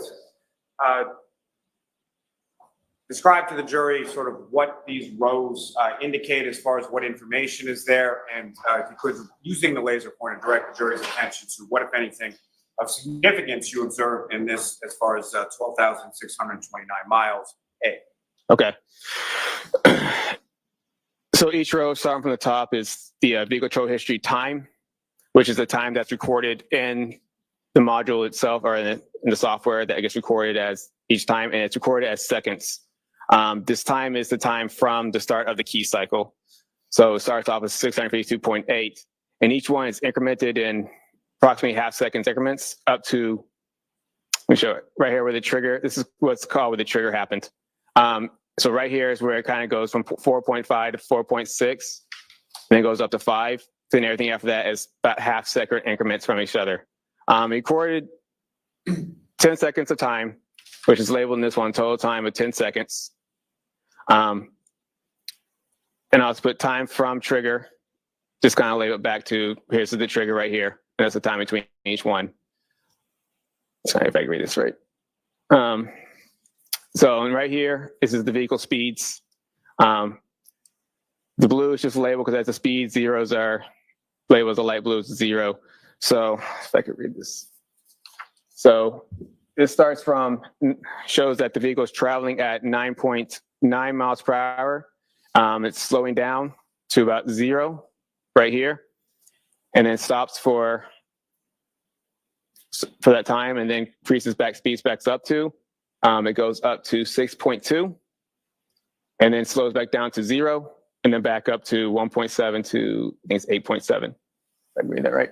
And next below for us is miles per hour to kilometers. This is the accelerator opening ratio, which is really where this trigger comes from, because the trigger is labeled as the accelerator pedal opening angle is medium to higher immediately after shifting to reverse. All right, they label it as R. If I could stop you there just for a second, sir. As far as the accelerator pedal opening angle, can you explain to the jury sort of what that term means and how that relates to sort of the operation of it? So the accelerator pedal is, the part where everybody puts their foot on and gets the vehicle to go. So the pedal, so this is what's showing how far the pedal was actually pressed by the operator of the vehicle. And that gives you a percentage of that. So if it was, on zeros not pressed, and 100% it's all the way down.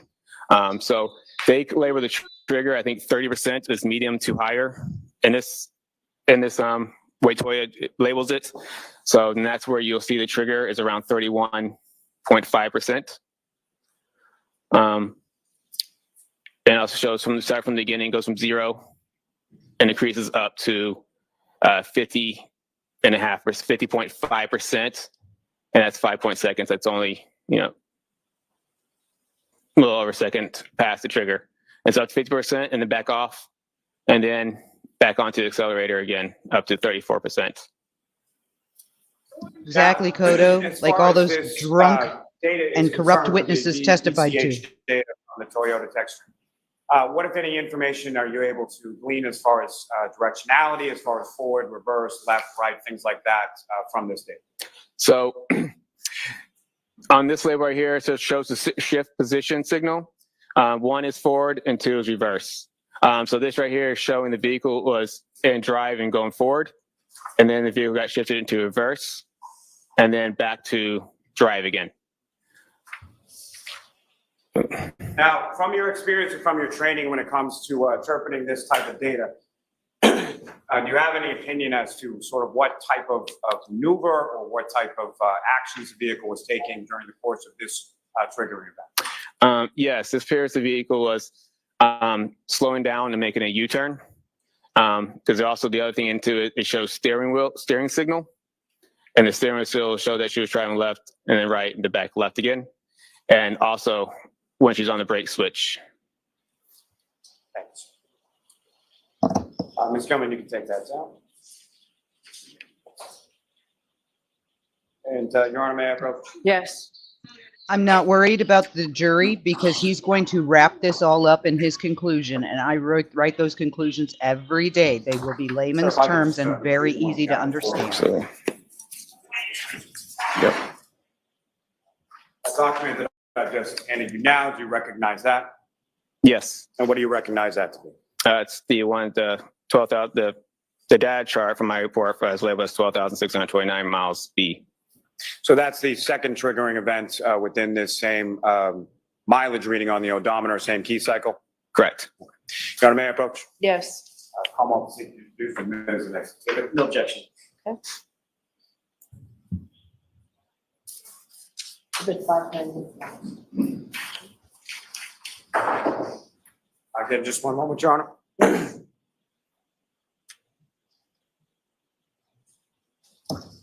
May I approach the witness? Yes, and for the sake of taking the best use of our time, if they're in evidence for the rest of this afternoon, both of you can then just ask to, just go ahead and put them up and not ask for permission Thank each you. time. And Ms. Gilman, if I could.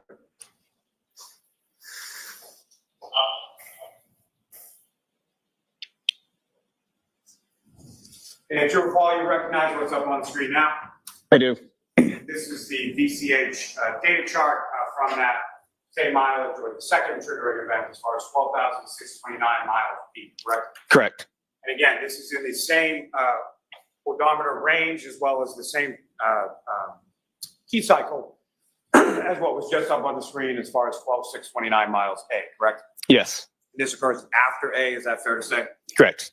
Now, similar to before, when it comes to this VCH data up on the screen, if you could, using the laser pointer, demonstrate to the jury what, if anything, of significance you note as with respect to this date. So for this one, same label as before, as you said. The vehicle control history time is, if I can say that, the trigger time is 1,142.2 seconds after key cycle. And this one shows all the same thing, 10 seconds of data. And let's go, so the vehicle speed on this one shows that she's slowing down. It's 13.7 miles per hour and gets down to 0. Then she's down to 0 for a while, and then the vehicle speed increases up to 24.2 miles per hour at its max speed. Then it goes down to 23.6 as the last two labels. An accelerator pedal angle at this point at key trigger is 36.5 and increases up to 74.5%. And it stays around 74.5%, 74, 73.5, and 74. Now, that's 74.5% as far as the pressure being applied to the accelerated pedal, correct? Correct. And with respect to that 74.5, that's about 3/4 down, is that correct? Yes. Now, with regard to this data from 12,629 miles B, what, if anything, are you able to tell from this data as far as when that occurred in relation to 12,629A? So they occurred about approximately 8 minutes. So 1269A occurred 8 minutes prior to the other one, and they both occurred within the same odometer mileage. Now, with respect to the duration of the data that you were able to obtain from this one, specifically 12,629 miles B, What kind of duration of data are we looking at in this particular table of chart? What, say that again? How long a period of time does this depict? So this is from the start of key cycle, or this whole this one? Just this one. Okay, so this is 10 seconds of data. And with respect to that 10 seconds of data, as far as the 24.2 miles per hour, when does that occur within the 10 seconds of data for this particular event? So the 24.2, as I'll point out, is right here. It's actually around the 9-second mark. Now, similar to the other charts for A that was up on the screen a moment before, is there an indication as far as the accelerator pedal opening angle? Yes. And what, if any, significance does that have, or what, if anything, does that indicate to you from this data on screen? It shows that the accelerator pedal angle went up to 74.5%. So as out of 100%, it went up to 74.5%. Now, with respect to directionality for this, what, if any, data is contained within this chart in respect to that? Yeah, so on the bottom row, it shows the steering signal. It just shows slowing down zeros like 0.5, 9, 13.5, 13.5. I think it's 13.5, 0, 4.5. And we're talking about steering wheel, how far does the steering wheel move from left to right? So that's the degrees of a steering wheel angle. Now, as far as when the vehicle is shifted sort of from drive or neutral or park or whatever it was, at some point, is there an indication in this data set on this table as far as when the vehicle was placed into reverse? Yes. And how far into this 10-second data set was the vehicle placed into reverse? At 4 seconds, it's right here. And so am I correct then that there is a 5-second difference between 4 seconds when it's placed in reverse and 9 seconds approximately when it achieves that 24.2 miles per hour? Correct. Now, as far as the 74.5% pressure that's placed on the accelerator pedal, when is that recorded in seconds in relation to the 10-second data set in this table? 74.5 starts at the 8 seconds. Now, as far as this trigger is concerned, I understand from your testimony that the maximum speed is 24.2. Is that correct? Correct. And yes, kid, she stomped it. Reported at the end of this 10-second data set? 23.6. Now, as far as the vehicle being in sort of different sets, as far as drive, reverse, things of that nature, what, if anything, did you observe within this data set as far as how it is at the beginning, how it changes at all? What happens with regard to that in the data set? So this one shows that the vehicle was in drive. It starts off in drive. It's slowing down to 0, and it goes to 0, which is neutral, then goes down, then it goes into reverse. So it's going straight, it stops, then it gets placed in reverse, and then goes back, goes in reverse. Now, as far She's as rocking. the reverse is concerned, you indicated that there's also some steering angles that are recorded with this data. Yes. And what, if anything, was recorded in this 10 seconds of data? Specifically, I'm asking from the time that it goes to reverse to the end of the set, the end of the data set. What, if anything, do you observe with reference to the change in the steering angle of the steering wheel? It does not change much. It's only 13. I think the far it goes is left is at 13.5%. So that's only, I mean, if a steering wheel's a circle, the whole circle is 360 degrees. So 13.5% is only, and it's still fairly straight in the vehicle at 13.5%. So from this data, this vehicle is backing up in the manner of about 5 seconds or so, in a fairly straight line, and achieves a maximum speed of 24.2 miles per hour, correct? Correct. And even at the end of this data set, the vehicle is still traveling approximately 23.6 miles per hour. Correct. Now, as far as the small deviations in the steering that you were testifying about, based on your training and experience, what, if anything, would cause that? Well, the steering wheel was obviously caused by operator. traveling only small amounts, about right, and up to here. So it's only just operators steering at those small deviations. Your Honor, may I approach? Yes. This could not be happening to a nicer woman, I'll tell you. Big fat facts, bro. Big fat facts. But to be fair, it was filled with heavy facts I do. stuff that I What told do you you guys recognize was that going to to be? happen. It's a more of a closer up snippet of that document that I have attached to my report. And Your Honor, may I approach? Yes. Hard practice. Call on the seat to introduce and the next exhibit. No objection, Your Honor. You can go ahead and, you can go ahead and publish it if you're inclined to. Okay.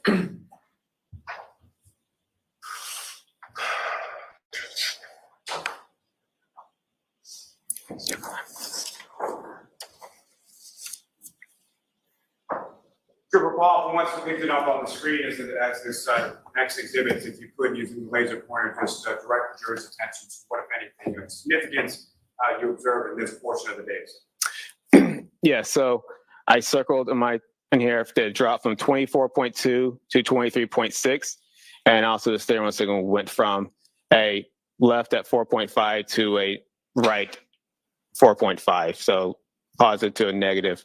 And also the same thing with the cellular opening ratio kind of stays consistent at 74%. May I approach again, Your Honor? Yes. Then there's also the fact that this would not be happening to a nicer woman because she wouldn't have backed over her boyfriend.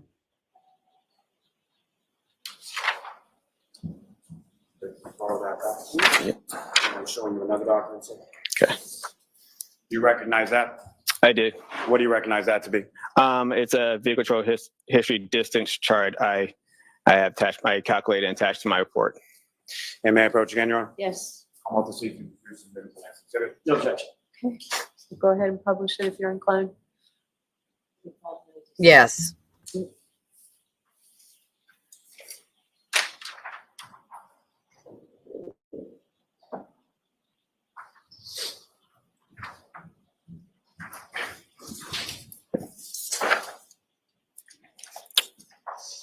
Paul, do you recognize what's up on the screen? It has now been marked as exhibit 596. I do. And again, if you could, using the laser pointer, let me ask you this first. As far as this table and this information up on the screen, I should have asked this before. How was this table created, and what, if anything, does this illustrate? Yeah, so this illustrates from the chart of 12,609B. I started from when the vehicle was placed into reverse, and when it immediately goes from 0 and travels up to 23.6. Just that's like the last part of that last chart we had. And what, if anything, were you able to do as far as distance travel, and how were you able to determine that? So I used the spherical speeds and the time, and calculated a distance that the vehicle traveled during this time. And as far as the total distance traveled from the 0 to the 23.6 at the end, what was the total distance there? 97.35 feet. And with respect to the vehicle's maximum speed, as far as 24.2 miles per hour that's recorded within this data set, how much distance had the vehicle traveled prior to achieving that 24.2 mile per hour? 62.51 feet. Thanks. I approach this to retrieve, Your Honor? Yes.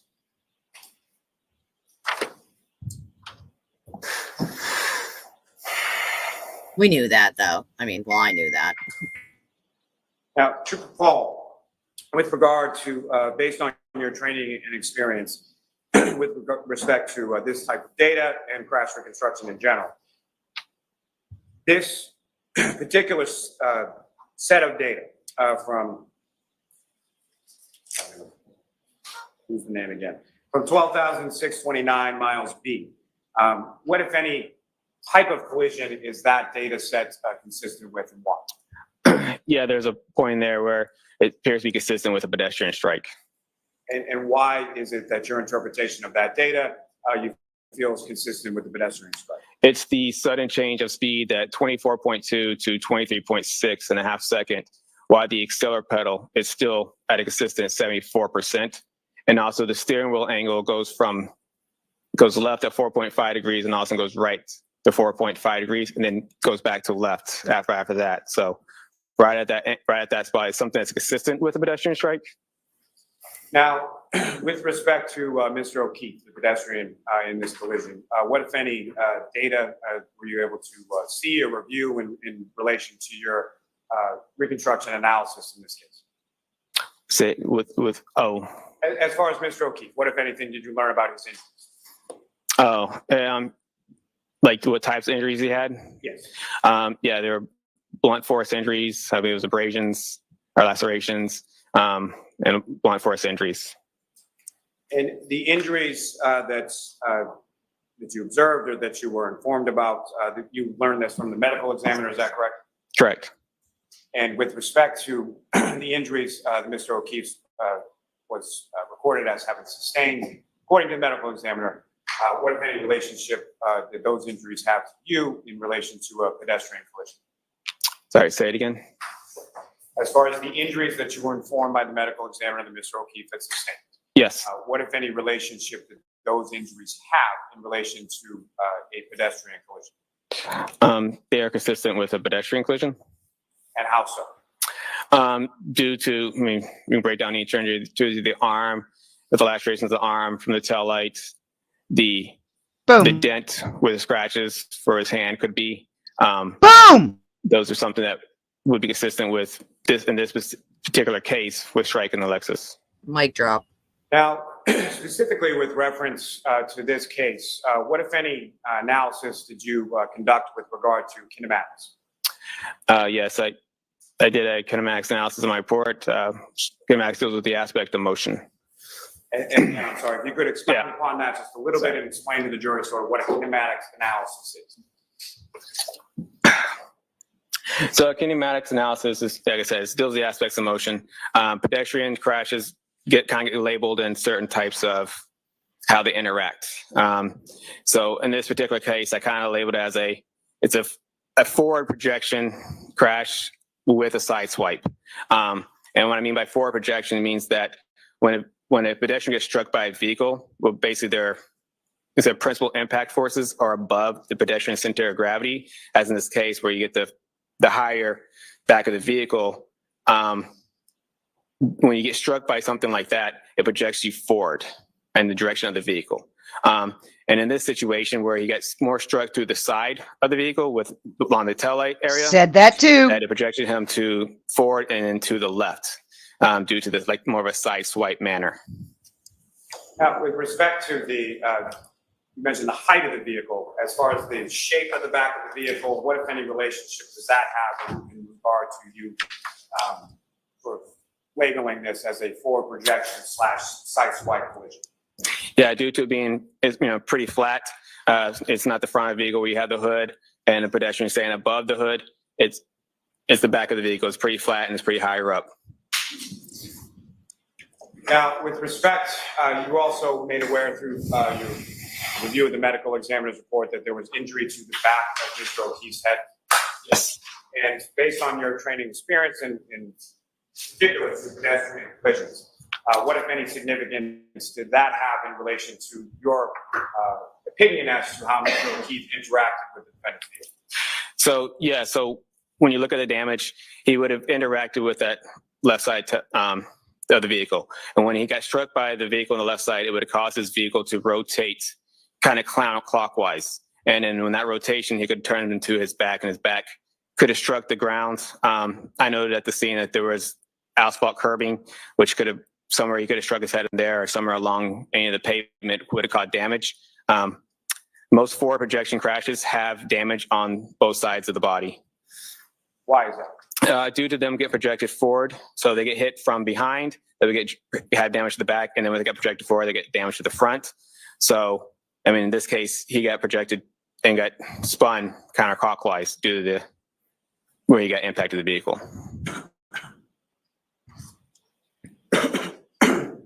Now, with regard to the vehicle speeds, kinematically speaking, from your analysis in respect to that, what, if anything, can you say in relation to, just in general terms, as far as the pedestrian collision is concerned, how much of that vehicle's speed would a pedestrian be assuming in the context of a pedestrian collision with forward projection? Forward projection will have almost 100% speed post-impact. And more, like I said, in this case, it's more the fact that he didn't get 100%, like his center of mass didn't strike the vehicle, so he would not have been thrown 100% of the vehicle speed post-impact. He would have, his right side would have sustained the vehicle speed, and that would cause him to spin out. So as opposed to a traditional forward projection, if he was right there in the middle of the vehicle, he would have got projected forward, and he would have sustained, his full body would have sustained the vehicle speed. Bam, who said that? Oh, I did earlier. Is that abnormal as far as the sort of forward projection type of pedestrian collision? And what I'm going to ask is specifically to not having any contact with sort of the bottom of the vehicle or being run over or something like that. Can you expound upon that a little? Yeah, due to the side swipe manner that projected him off to the left, it wouldn't show that he would have been, the car would have ran over him and traveled over him. Like traditional. Yes, The car would. I'm going to ask you to slow down just a Sorry. little bit. Sorry. Yes, so due to the situation in this scene where he got projected to the left and by rotated, it would have rotated away from the vehicle and his body would not have traveled under the vehicle. As you do in like a lot of traditional forward projection crashes, the vehicle would get tracked forward ahead of the vehicle and that vehicle could possibly travel over that pedestrian. So that is not what you found in this particular pedestrian collision, correct? Correct. I know you've mentioned it a couple of times, but if I could ask you to just expound a little bit when you're talking about center of mass and how that relates between sort of a pedestrian and a vehicle in a pedestrian type collision. So pedestrians, almost every object has a center mass. Pedestrians is the same. So a pedestrian center mass is essentially to the half the body, and you would also put down is around the chest area, just below the chest area would be a center of mass for a pedestrian, and they all range based on height and body shape. And so where on someone's body typically would a center of mass be located? Usually just around the chest area or just below the chest area. Now, if I could turn your attention, Trooper Paul, back to February 1st of 2022, when you were at the Canton Police Department. You mentioned that, or you testified earlier at some point that you went outside to an asphalt roadway surface and conducted some forward acceleration and rear acceleration braking tests, correct? Correct. Now, in addition to that, what, if any, other testing did you do with respect to that vehicle on that particular date in that location? We checked the cameras and we did backup visibility analysis with the cameras and the vehicle. And again, if you could, just in general terms, first, just describe for the jury when you say visibility analysis, typically speaking, what are you doing in a visibility analysis? In the visibility analysis, we are trying to see what an operator would see in their vehicle. Looking for, in this particular case, we're trying to see if the operating vehicle would be able to see a pedestrian behind the vehicle. And also in this, where we have backup cameras, we're trying to look at the cameras and see what would the cameras pick up as we go into reverse. And in fairness to the defendant, at this particular time when this visibility analysis was conducted, it was during the daytime, is that correct? That's correct. Understanding of the crash is that it occurred at night, correct? Correct. Now, as far as a visibility analysis, typically, would you be looking to recreate as close as you can to the conditions at the time that the collision occurred? In most typical cases, yes. And why were you not able to, were you able to do that in this case? We were not. Why? Due to was most, like I said, it's mostly done when we're trying to see what an operator would see a pedestrian. It's mostly done because it's an accident, but not at times when it's like an intentional act, visibility is not an issue in this situation. We were just want to make sure that the cameras worked and the backup sensors all worked in the vehicle. Now, as far as this particular visibility analysis that was conducted in this case, How, if at all, was that memorialized? It was recorded when the crime scenes trooper recorded it.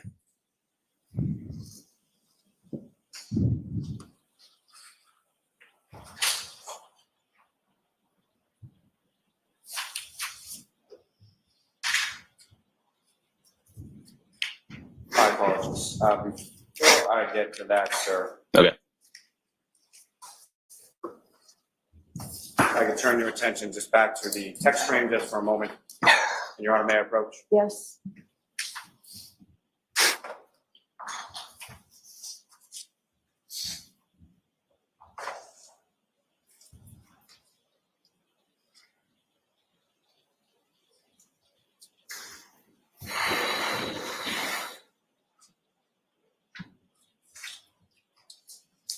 So I'm showing you a series of 7 photographs to ask you to look at those.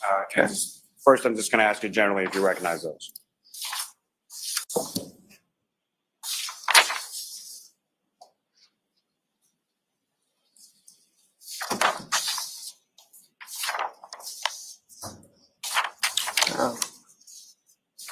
Yes. And what do you recognize those to be?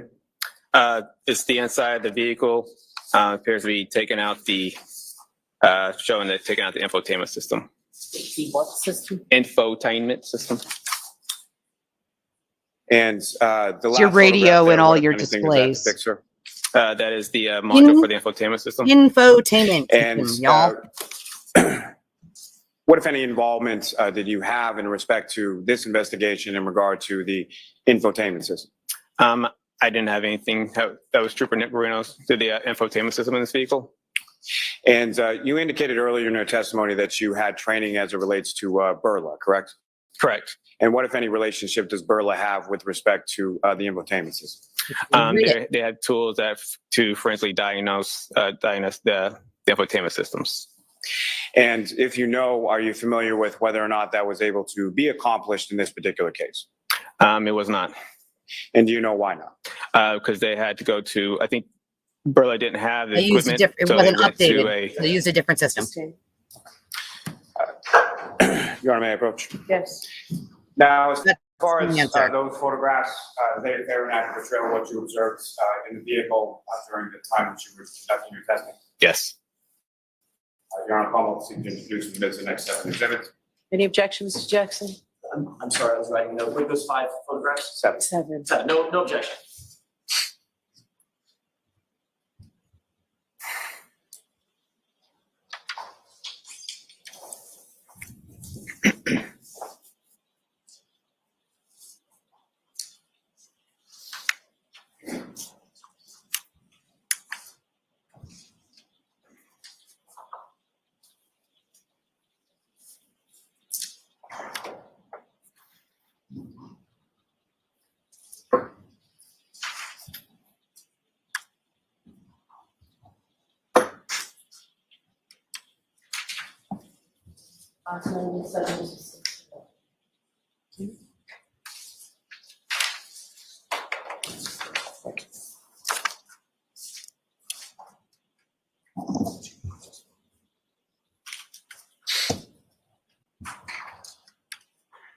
And Your Honor, with the court's permission, if I could just follow. Yes.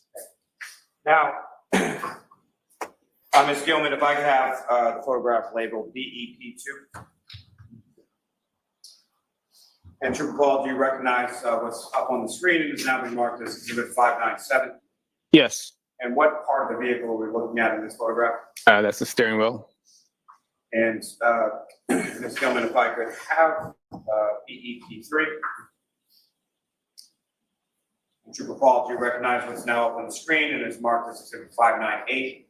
Yes, I do. And if The jury's seen that using before. The laser pointer direct the jury's Twice. attention to what, if anything, of significance you observed in this part of the photograph. That is the infotainment system. And as far as the infotainment system, when you were operating that vehicle, what, if anything, was displayed on that screen within the infotainment system? If you were in drive, it just had, the radio navigation stuff. But if you're in reverse, that's where the backup cameras and sensors would be. And Ms. Gilman, if I could have EEP4, sorry. And Trooper Paul, do you recognize what's up on the screen as Exhibit 599? Yes, I do. And what, if anything, are we looking at in this? That's the push button start, the ignition. So that's how this vehicle is started and stopped, essentially, is a push button start, is that correct? Correct. Ms. Gilman, if I could have BEP22. And Trooper Paul, do you recognize what's up on the screen as now marked as Exhibit 601? Yes. That's the infotainment system, Ellen. I want to direct the jury's attention to what, if anything, you observe of significance in this. Yes, that's the infotainment system. It's on, shows satellite here. Looks like it's the navigation. Thank you. Ms. Gilman, you can take that down. That was the part they wanted them to pay attention to, the infotainment system in the middle console, and that the fact camera there, she can see backing up. For the And remember when they did the photographs that the police photographer took, they only showed one photo of the interior, and it was to remind them that screen was there. What you were testifying about just a moment ago. You had mentioned that with respect to the injury to the back of Mr. O'Keefe's head that is consistent or could have been caused by striking his head on part of the pavement or the curbing, is that correct? Correct. Now, as far as your training and experience in pedestrian collisions that you've responded to and investigated on prior occasions, as far as weather, as far as the coldness of the ground being frozen, what, if any, impact did that have as far as in relation to the injuries to the back of Mr. O'Keefe's? Objection. Sustained. Now, as far as the visibility analysis that you were conducting on February 1st, you mentioned that that was memorialized with photographs as well as video. Is that correct? Correct. And the video that was taken, sir, was that in the interior of the vehicle, exterior of the vehicle, or both? I believe it might have been just the interior.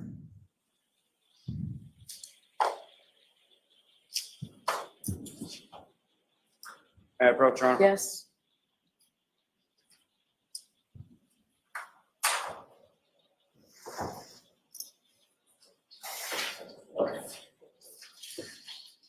Sir, I'm showing you two discs. Okay. You recognize those? Yes. And those are the recordings of the visibility or the braking and acceleration tests from February 1st, both interior of the vehicle, exterior of the vehicle. Is that correct? Yes. May I approach again, Your Honor? Yes. I'm obviously introducing the mix of exhibits. No objection, sir.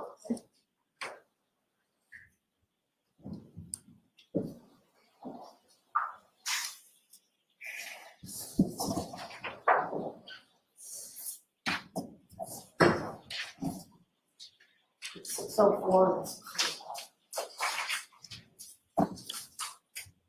Before we get to those videos, Trooper, may I approach again, Your Honor? Yes.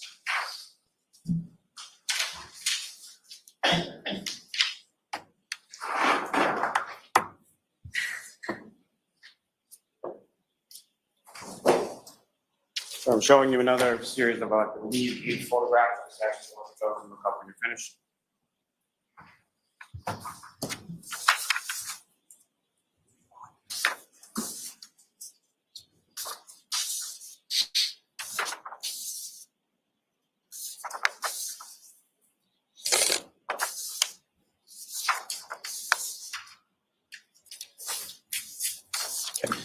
And do you recognize what's depicted in those photographs, Trooper? Yes, I do. And what do you recognize those to be? Those are photos from the backup cameras and sensor tests. May I approach again, Your Honor? Yes. I want to introduce the minutes next. Okay. No objection.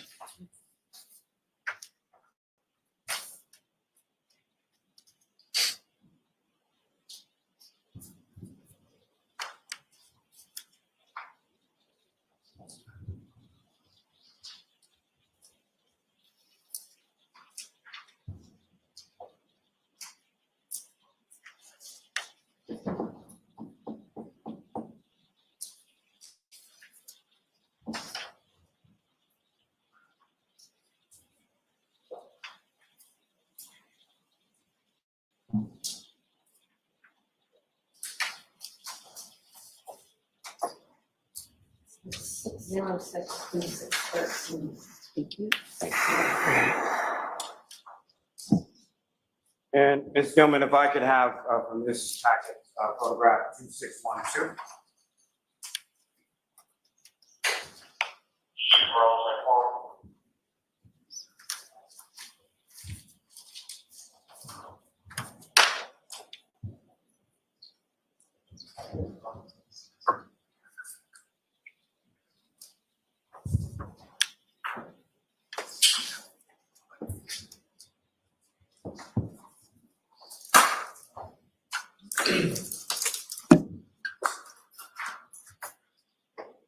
Trooper, if you could, please describe to the jury what we're looking at in this photograph that's now been marked as Exhibit 606. Yes, this is the view from the operator as they would turn around and look to the back of the vehicle. She absolutely knew he was there. Yep. And Ms. Gilman, if I could have photograph 2616.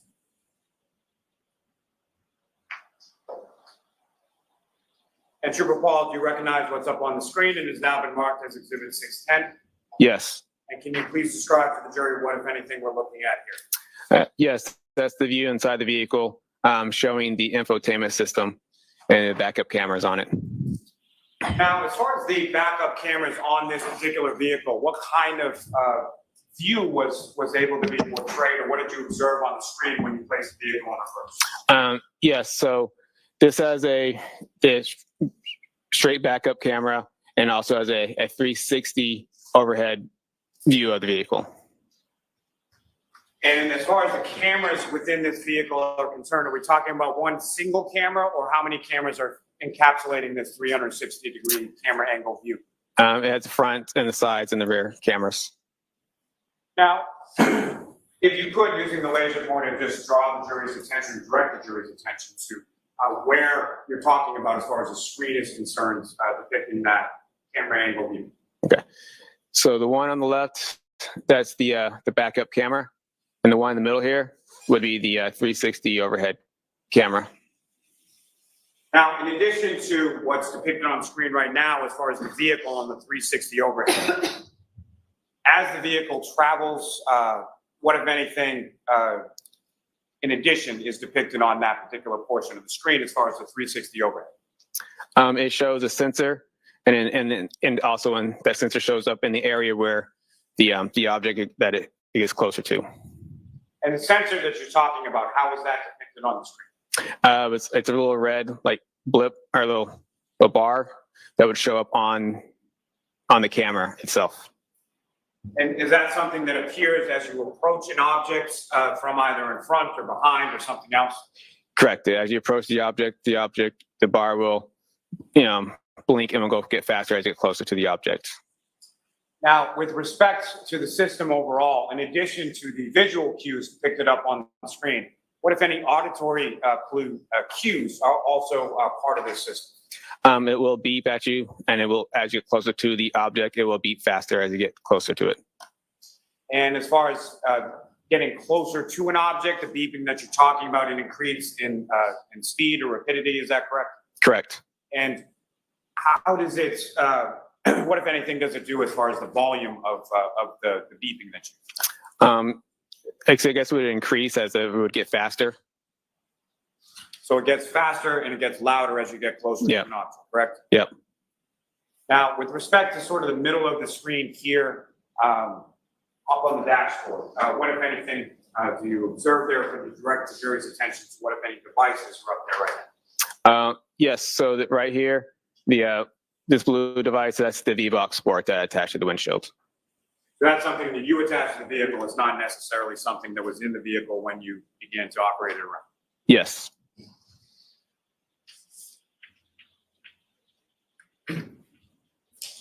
Ms. Gilman, if I could have photograph 2618.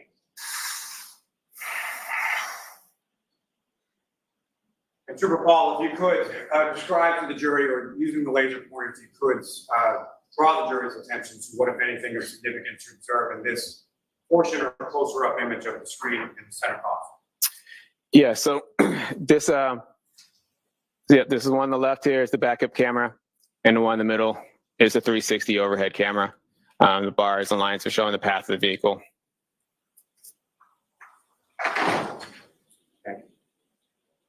Ms. Cummins, you can take this down.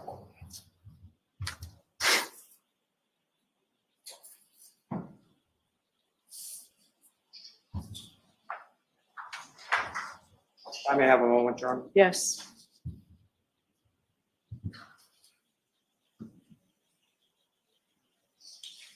Now, Trooper Paul, as far as during this visibility analysis that you conducted, you testified earlier that you were primarily concerned with sort of whether or not the cameras and the auditory and visual cues worked properly with this vehicle and this system, correct? Yes. And during the course of your running these sort of forward and back reverse acceleration braking tests, as well as the visibility analysis, what, if anything, did you observe with relation to the functionality of the cameras and the visual and auditory cues?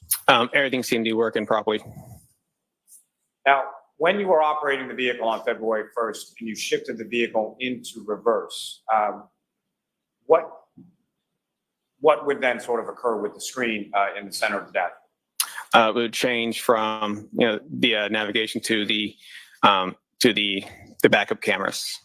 And how long a period of time did that take as far as you shifted from drive to reverse on a number of different occasions while you were conducting your test, correct? Yes. And so how long a period of time are we talking about between the time that you shift the vehicle from drive or another gear to reverse for those screens to then display both the rear backup camera and the 360 overhead view? It's fairly instantaneous, very quick. Now, at some point during the course of the visibility analysis specifically, what, if anything, did you place behind the vehicle during your visibility analysis? It was like a punching bag dummy. And where did you place that in relation to the vehicle? Along the right rear. And as far as that punching bag dummy was concerned, about how far up off the ground was the top of that? I'm not exactly sure the exact height of it. Maybe my height or taller.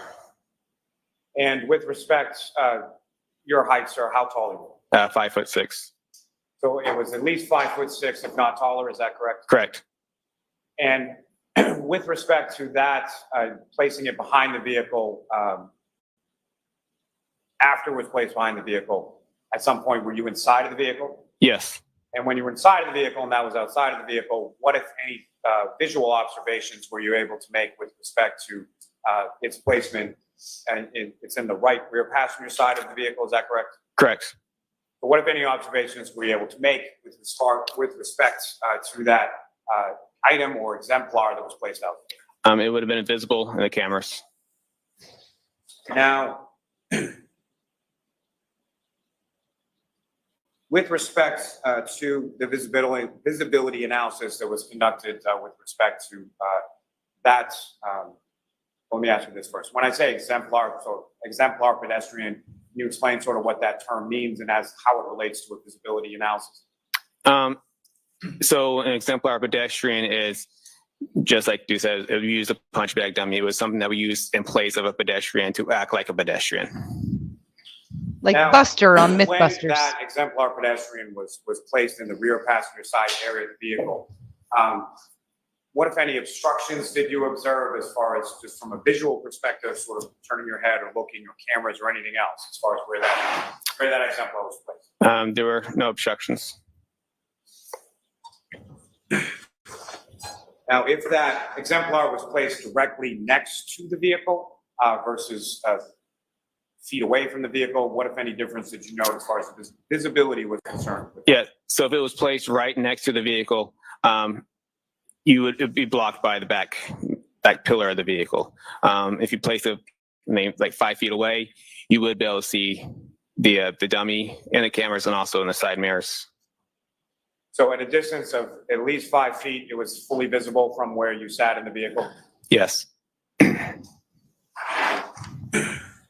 Your Honor, with the court's permission, if we could, I would ask, I'm sorry, I'm not sure what exhibit numbers they are, but the two videos that were just introduced. Okay.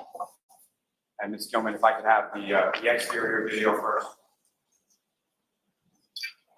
Just for the record, they are 604 and 605. And,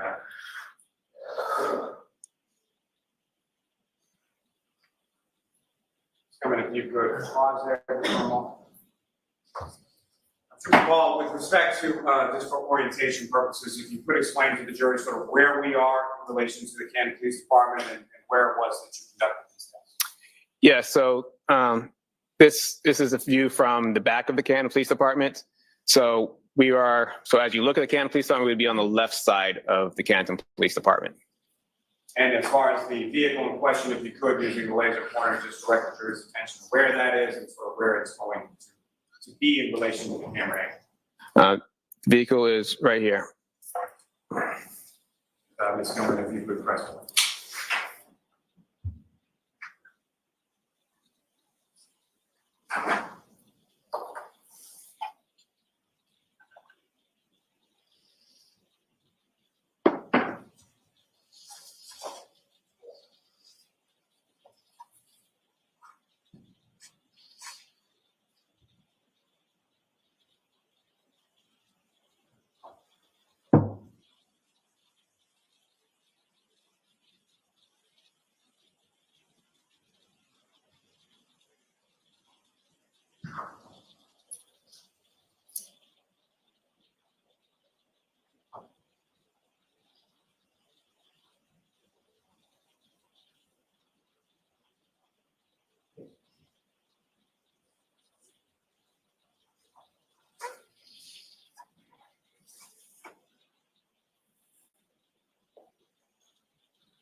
If I could ask you to pause there for just a moment. Trooper Paul, during these testing that you were conducting here with the acceleration, reverse braking, all of those, the highest speeds that you recorded during the course of that testing was 30 miles an hour, is that correct? Yes. And the highest speed that was contained within that VCH data for the second or the B of those two data sets, what was the highest miles per hour there? 24. Now, with respect to the braking in this vehicle, what, if anything, was this vehicle equipped with? Had ABS brakes, anti-lock brake system. And with relation to anti-lock brake system or ABS, what, if any, relationship does that have with regard to braking and what is then visible on the pavement? It doesn't leave visible tire marks. And why is that so? Due to when the brakes, as the brake is about to lock up, it transfers over to another tire. So it kind of rotates between tires. So the tires never fully lock up and slide across the pavement. Now, in relation to ABS not leaving marks on the pavement, what, if any, relationship does that have as far as the sound difference between ABS brakes and non-ABS brakes? Yeah, sound would be different because you would hear a car sliding across the pavement as opposed to just hard braking and engine slowing down. As far as sort of screeching of braking and tire coming to a brake, what would you expect to hear with respect to ABS braking? There would be no screeching of the tires. And Ms. Gilman, if you could press play from here.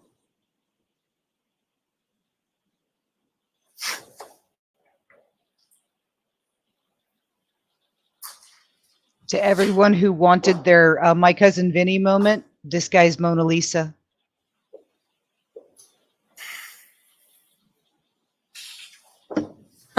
Mona Lisa.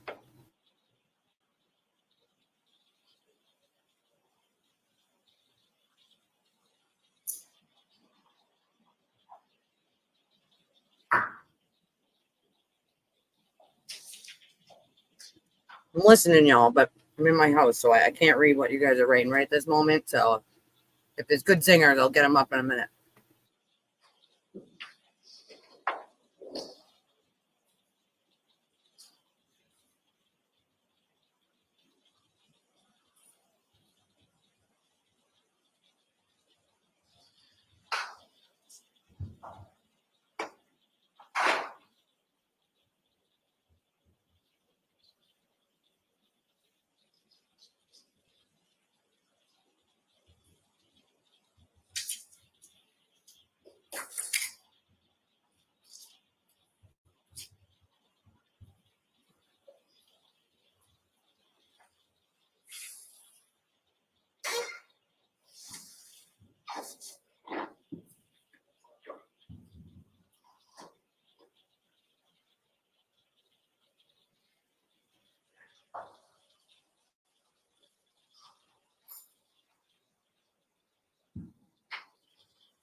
Thank you, Mr. Your Honor, with the court's permission, may I publish the other video of the interior of the vehicle? Yes.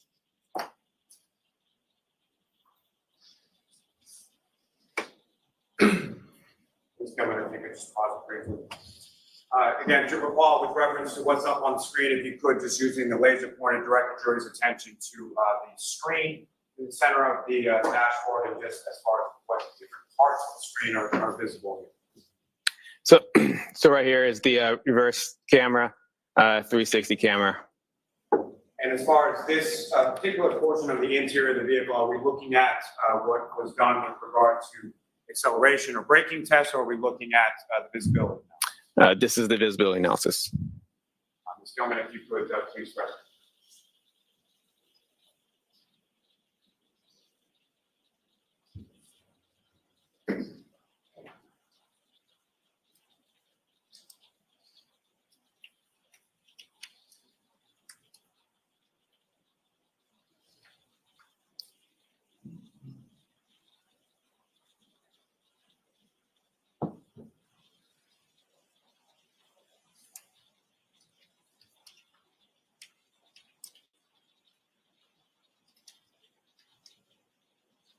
If you could pause it there, Mr.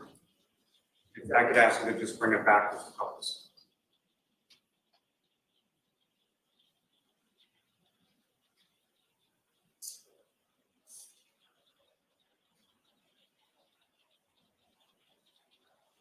Pause it there. Trooper Paul, as far as the, this is a closer up image of the screen that was visible in the center of the dash of the vehicle, is that correct? Yes. And if you could, using the laser pointer, may be a little difficult to see. If you could, using the laser pointer, direct the jury's attention to what, if anything, you observe on this screen while the vehicle's in reverse now, correct? Correct. If you could, direct the jury's attention to what, if anything, you observe on this screen as the vehicle's in reverse with the exemplar pedestrian behind. Yes. So this screen has now changed to a park assist screen, and it now shows a sensor for the back of the vehicle. And also same here, the sensor starts popping up in a yellow line further behind the vehicle. Then in the actual camera view, The actual camera view shows that's where our puncher bag dummy was, and also shows where the sensor's backed up to on the bottom here. and Ms. Gilman, for the record, this is about 34 seconds in. If you could press play from here.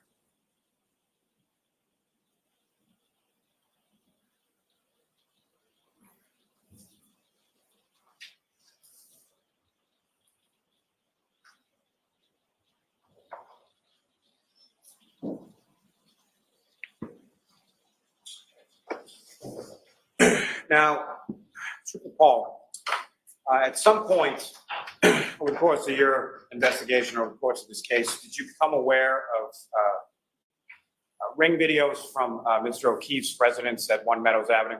Yes. And specifically, have you had occasion to see a video depicting the defendant backing out of the garage as snow was coming down? Yes. I'm going to allow it. Yeah. Your Honor, with the court's permission, if I could publish to the jury with the witness on the stand, Exhibit 6, video number 153. Objection, may we approach? Yes.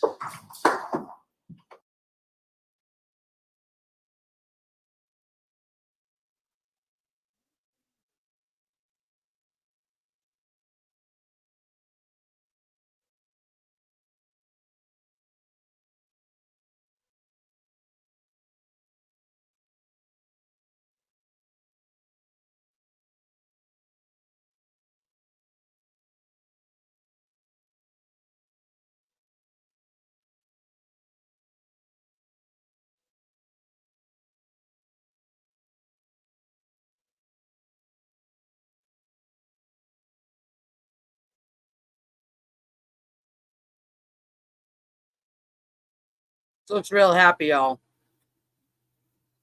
Sorry, I'm trying to do something, so it's like I'm trying to do 7 things at once right now.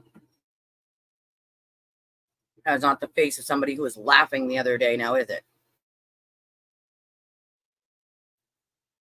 And technically, I think this is a sidebar, isn't it? Yep, sure is. Sure is. Sidebar.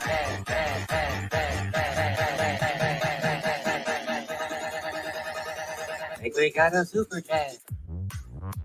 I think we got a super chat. for the dog.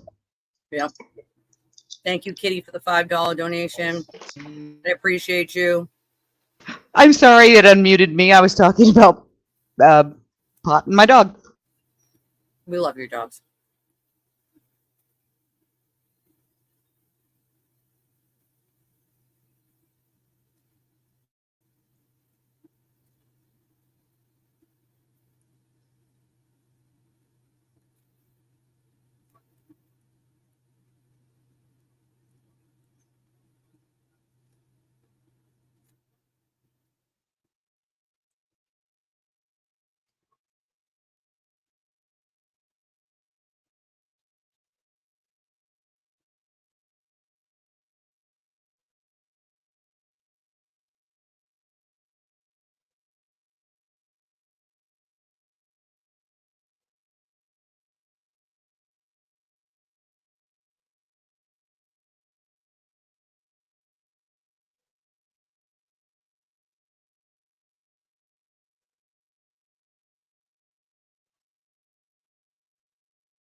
Okay, so yes, I was joking about my dog, and she's got some anxiety issues, being a working dog living in a residential neighborhood.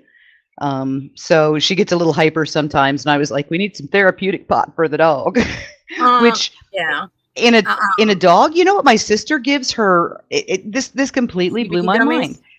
CBD gummies?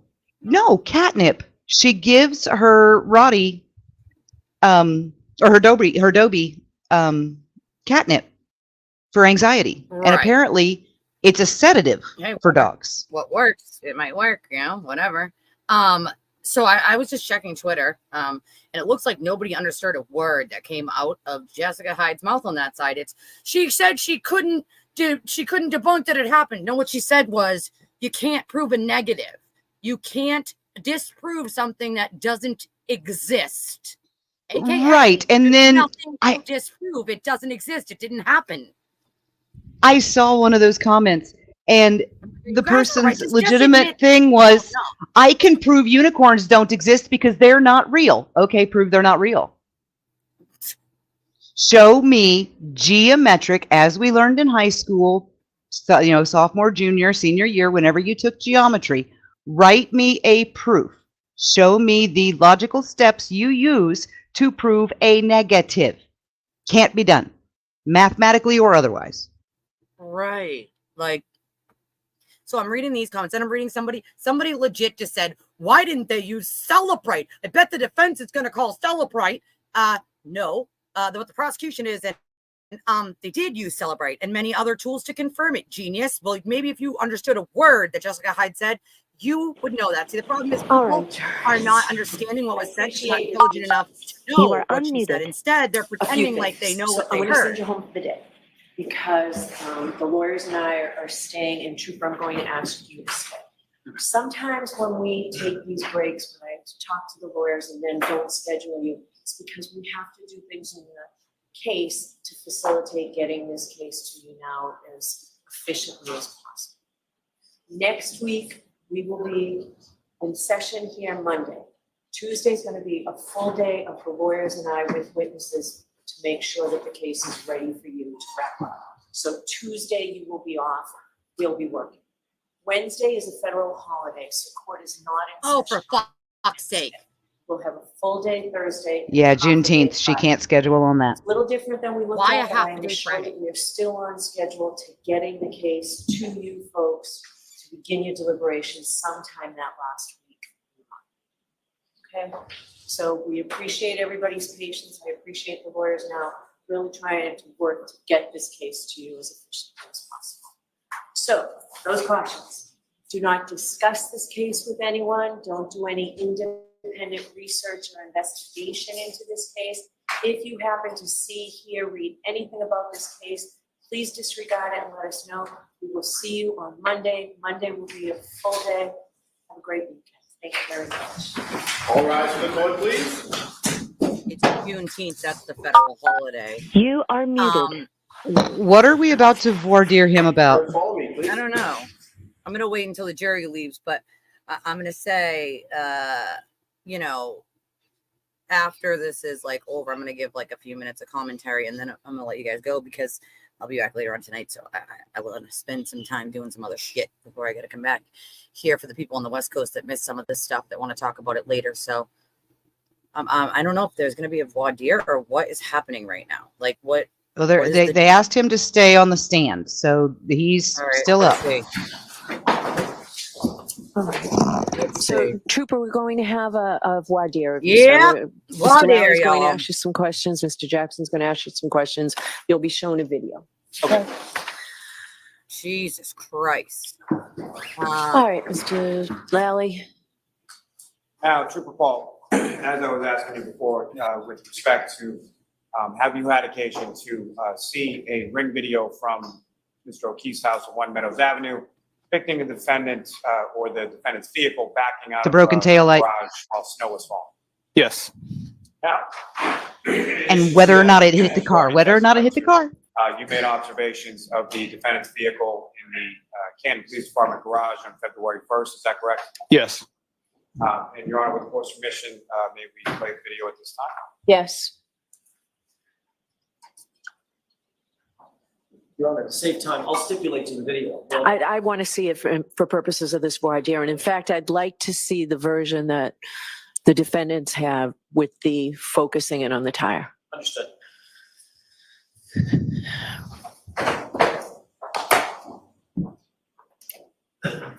Both. Go ahead, Ms. Gilman, you show yours, and then I'm going to ask for the defense. 153.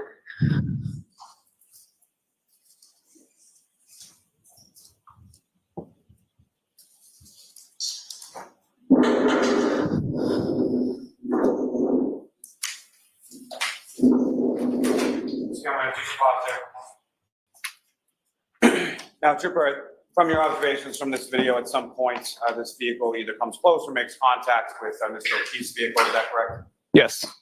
Now, in addition to your observations of this video and your observations of the defendant's vehicle, at some point, have you also seen photographs of Mr. O'Keefe's vehicle? Yes. And is your understanding that those photographs of Mr. O'Keefe's vehicle were taken by State Police Crime Scene Services on February 3rd? Is that correct? Yes. Now, with reference to your observations in this vehicle, what I'm going to ask you is in regard to the significance that you observe, significance of the impact of the two vehicles. In respect to Mr. O'Keefe's vehicle, what, if anything, did you observe on his vehicle at that time? At the photos or now? Right now. Oh, right now. There was snow on the vehicle. And then with respect to the contact between the defendant's vehicle and victim Mr. O'Keefe's vehicle, what, if anything, did you observe to occur with relation to the snow based on the significance of the impact between the two? The snow doesn't move. And Ms. Gilman, if you could press play at this time.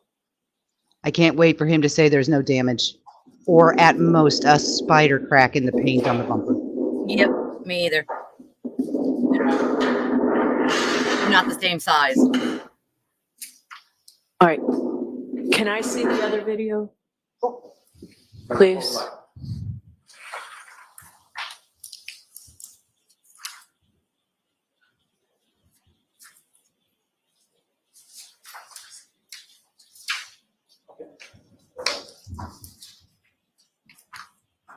Yes, I think it's on, I know it's in evidence, but I think it's on your computer, your hard drive.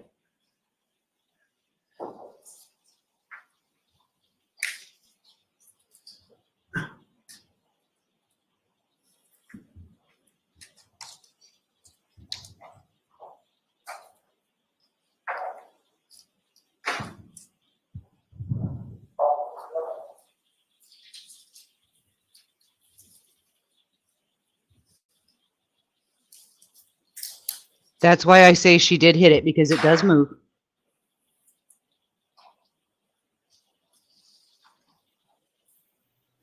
But barely at all. Yes, not enough to break. Yeah. All right. Thank you.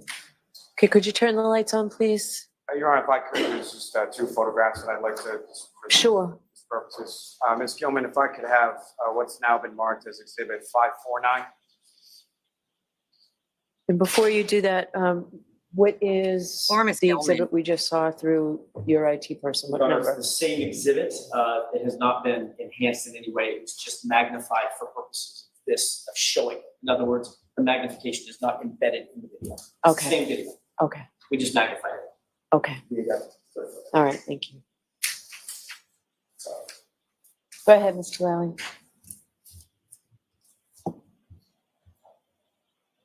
And Trooper, do you recognize what's up on the screen now?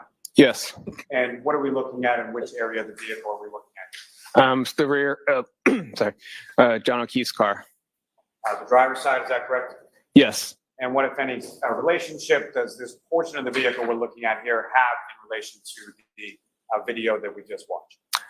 It was faced, well, kind of you see it All right, from. what was the answer? I didn't hear. Sorry, it was faced kind of the same way you see the back left rear corner of the vehicle as you do in this picture here. And Ms. Gilman, if I could have what's now been marked as Exhibit 559.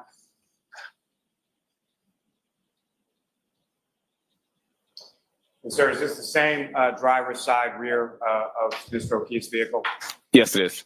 Now, I as do far see a as, scuff on the your bumper. Observations of these photographs, what, if any, damage did you observe to Mr. O'Keefe's vehicle in either the last exhibit or this exhibit itself? There was no damage. Now, as far as There's a scuff in the impact, texture, but that Could've could be already from been there, anything. though. let me ask, as far as the Yep. damage that you observed to the taillight area. Textured of- bumper of covers the are defendant's horrible vehicle, for that. what, if any, opinion do you have as to the amount of force necessary in order to cause that damage? Objection. We need a foundation on this. So, Trooper, over the course of your, I'm sorry, how many crashes have you investigated over your time with the cars unit? I've been primarily on 196 crashes. And I know I'd asked you before Just about primary. pedestrian crashes. Fair to say most of the remainder, if not all the remainder, involves vehicles colliding with other vehicles. Correct.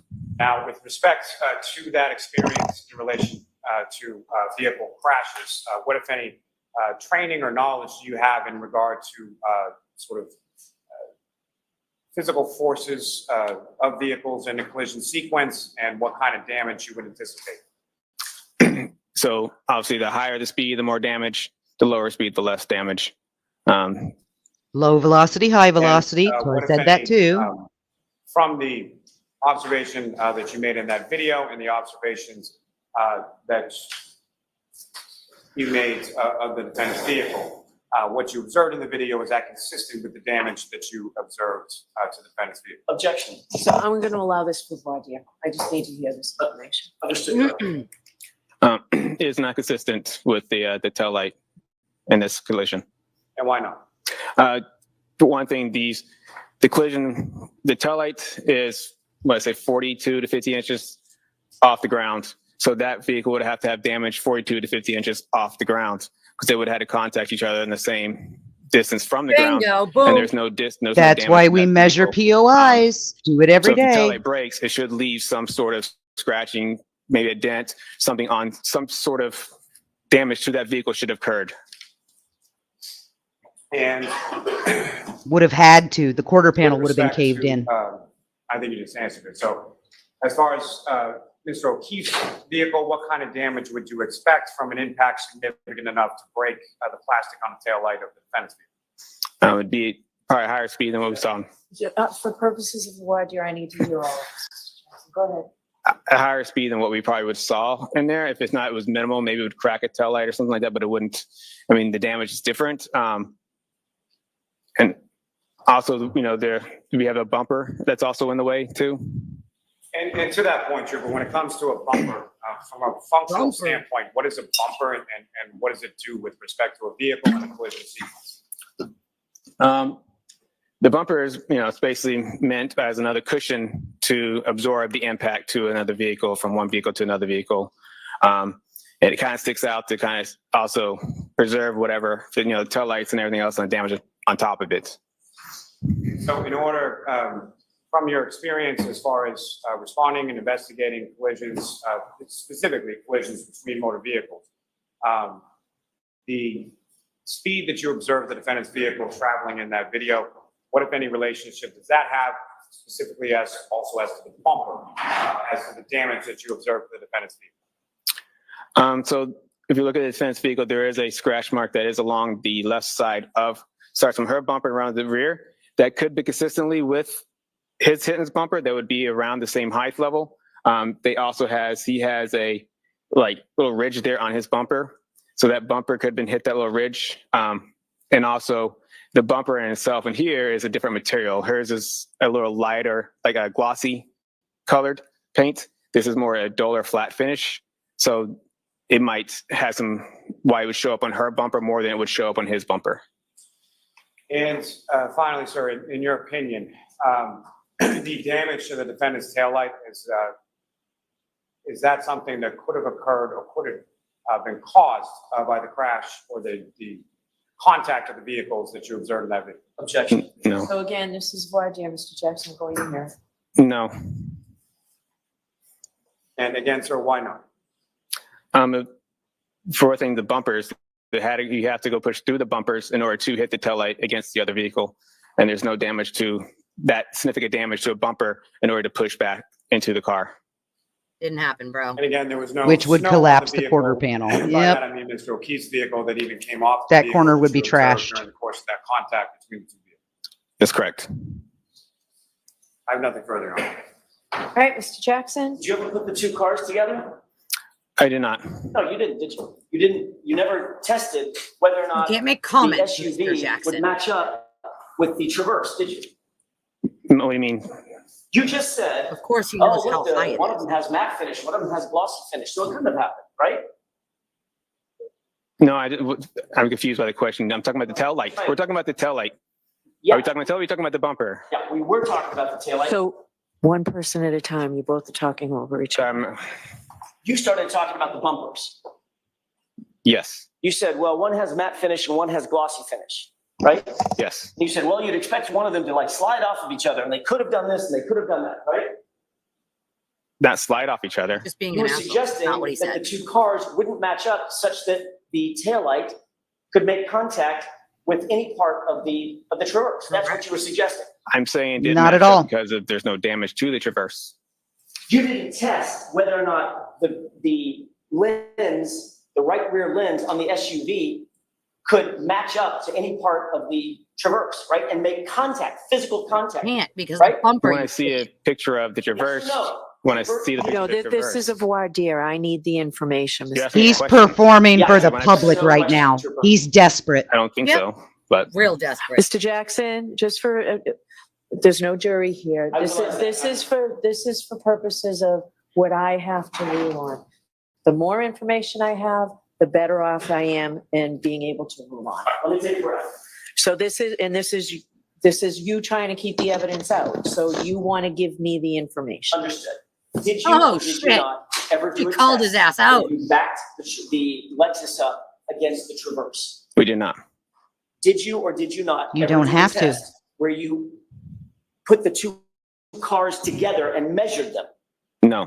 Did you ever You can measure the do it with a taillight yardstick. of the SUV, the black SUV, against any area on that Traverse? No. Did you ever do any force multiplier tests to determine the forces necessary to crack the SUV's convex taillight? No.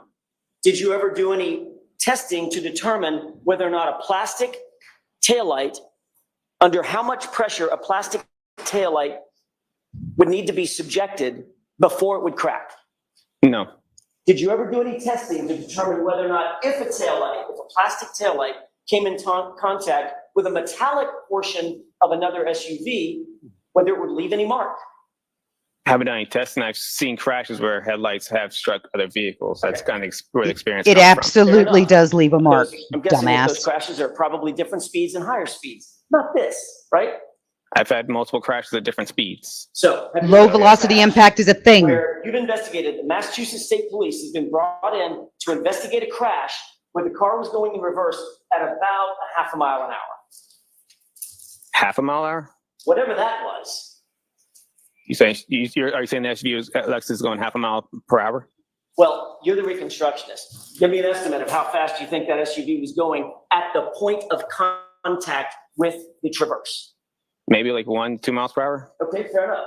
Have you ever been called in to a crash, to investigate a crash, where the cars have collided at 1 mile an hour? I've had pedestrian crashes that have been at a very low speed. Yes, Okay, because that wasn't my question. That wasn't quite my question. there's no Okay. My damage, question so is, why would have he you be been called in, to a genius? crash involving two vehicles Yeah. that have made contact at about a mile an hour? I have seen testing for vehicles at low speeds. He wouldn't do that. So, I that's would. gonna have to That's cause an a insurance crash if issue, I go not through a police fatality crashes. investigation. But I have seen testing for fuels at low speed impacts, Okay. How low speed? like just the bump. So like this? Yes. Did you see any damage? Yes. All right. Well, minimal damage. Right, in what circumstance? Minimal damage, like, I don't know, like a cracked taillight, No, like just Not a if little it bit of didn't rub touch off on the anything. paint. right? Or you might see nothing, right? Yes. You've certainly seen circumstances in which two cars come in contact and there's absolutely no physical damage to either car, nothing observable, right? Have I gone to crashes that I've seen no physical damage on a car? or just in common sense, just everyday life, where one car backs into another car at the Jiffy Lube, makes contact and drives away, and there's no damage. Not normally. It's usually That's something my job. with car impacts. Like what's the something? A crack or a paint, something chip, scratches. Right. Yeah. So if you put Nothing a piece happens. of metal in that scenario, if you put a piece of metal, steel, right, Uh-huh. against a piece of plastic, which one do you think is going to give way first? You will still see some damage to both vehicles at a speed. Which one would give way first? Between metal, depends what speeds. And what we're talking about, you just saying plastic He and metal. he You get really extra legitimately is eternal telling you pride. the truth right now, Alan. It Plastic and depends metal. on the calling him speed, out. the point of Calling him out. impact, the angle. I know. You admit, you got to agree with me, that there are circumstances in which low speed, very, very low speed contact between two cars can certainly leave damage on one and not damage on the other, damage on both, or no damage on either one. Observe. Yes, I just said in that situation where the scratch on the side of her car had a scratch mark and his doesn't appear to have anything. And you said under questioning by Mr. Lally that certain circumstances like this could lead to a lens material, right, plastic material cracking, right? Say again, like on least. Not what he Just a said. few minutes ago, Mr. Lally, I'm trying to answer your question. Sorry. Yes. Mr. Lally asked you a question a few minutes ago, and you indicated that something might show up on a bumper.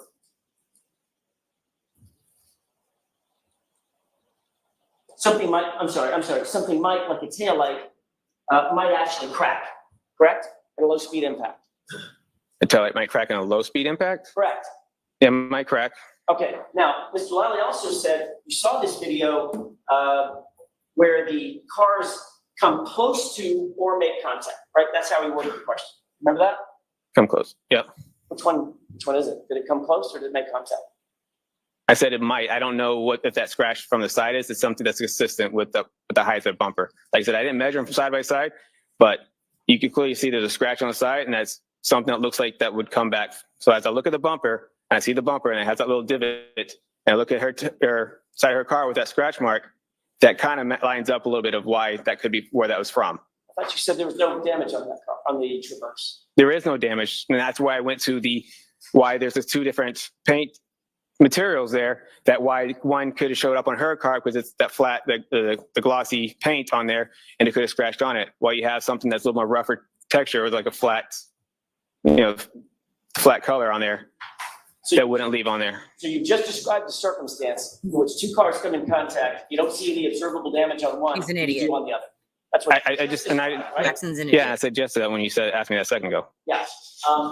With regard to the video, let's get back to the question that I asked, which was, in that video, did the SUV come close to, or did it come in contact with the Traverse? Again, I don't know, because I'm saying based off the damage that is something consistent with that. So most likely it did come in contact with the bumper to bumper, but I don't know definitively because there is no damage to his car, but it's something that could explain why there's a scratch mark alongside the right rear side of his car, her car. Did you see the tire move, sir? Did you see the wheel on the Traverse move in that video? No, I couldn't see the wheel move. I beg your pardon? I didn't see it move.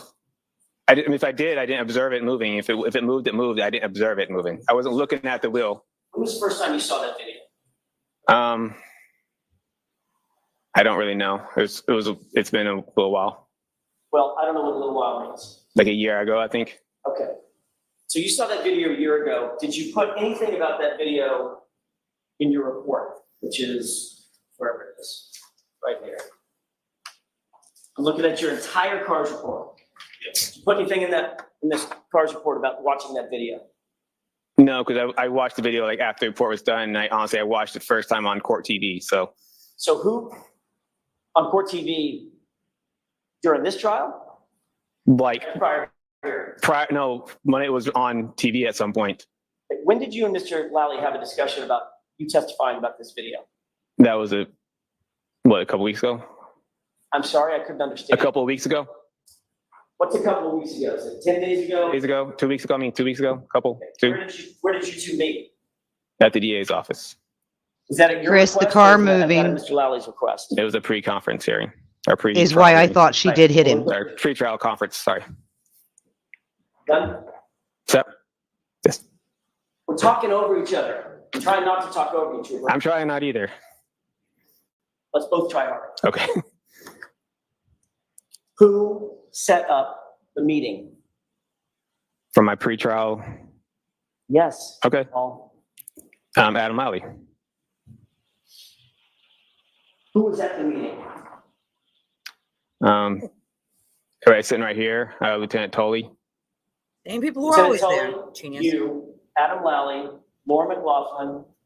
I'm guessing Ms. Gilman was not there. She was not there, correct? Did Mr. Lally show you this video at that meeting? Yes, Did he tell you that he intended to ask you some questions about this video at that meeting? yes, Did he ask you whether or not you could render an opinion as to whether or not impact you saw or lack thereof, whatever the case may be, was consistent or inconsistent with damage to the taillight? yes, Did you tell him that you would give him such opinion if called upon at trial? yes. Did anybody take any notes? I don't know. Were you taking notes?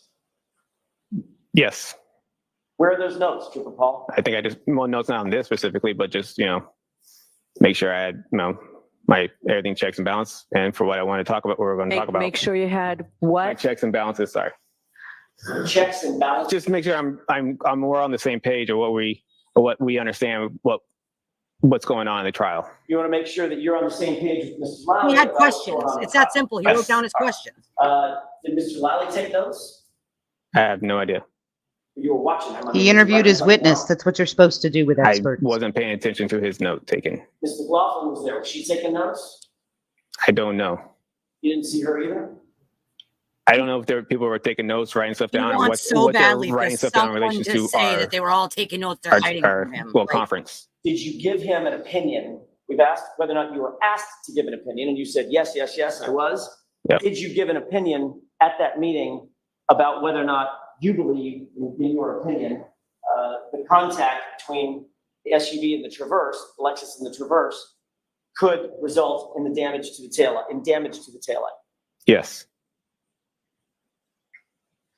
What did you tell him in the meeting? What we talked about already in the stand here. Okay. So what you related to him was exactly what you've relayed in this court. Yes. All right. And he told you that he was going to ask, I'm going to ask you to look at the video, correct? Yes. You're going to be asked a series of questions about that video, correct? He told me the video and he said, okay, this is the video. This is what they think the taillight was broken. And these are the pictures of his car that they take. So they asked my opinion on, do you think that's where a taillight would be broken? And he said, and he told you, you need to make sure that you tell the jurors that couldn't have happened in this impact, right? He didn't tell me I'd make sure jurors, that's my opinion on, it doesn't appear to happen in that video. Did he tell you that it would be helpful to the prosecution if you said that it would be, that it was inconsistent with the taillight breaking? Objection. I'm going to allow it. Did he tell you it would be helpful to the case if you said that? No. But you knew it would be, right? I'm just stating what I saw, my professional opinion on what it is. If it looked like it was consistent, I would say it's consistent. If it wasn't consistent, it's not consistent. I'm not going to. I'm sure that's what you would say. Okay, so comments are not appropriate for come the on. jury. They're also not very good for me, Mr. Jackson. Understood, Your Honor. He's understood a million times. Do something about it, Your Honor. Formalize your new opinion, because this is a new opinion, right? You've never been asked this opinion before. Yes. Did you formalize this new opinion in any kind of report or memorialize it in any way? No.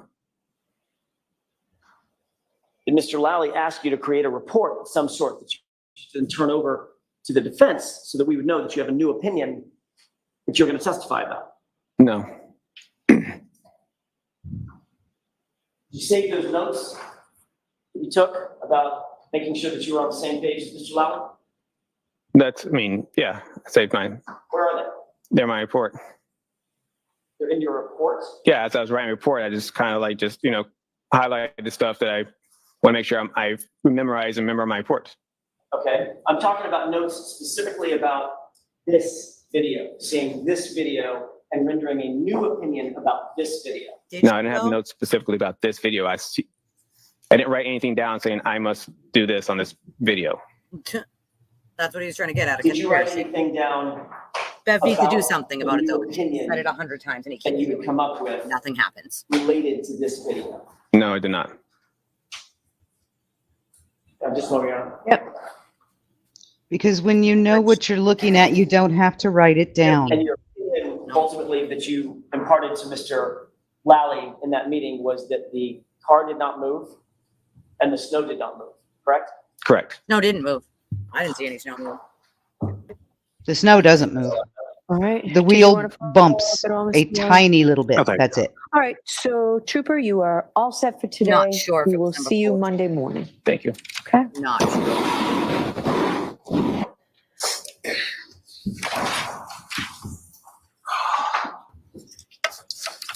Yeah. Now you know what an asshole the guy is, trying to make a conspiracy out of fucking something because he knows that the guy's going to say that couldn't have happened like that. Don't fucking grill him, you asshole.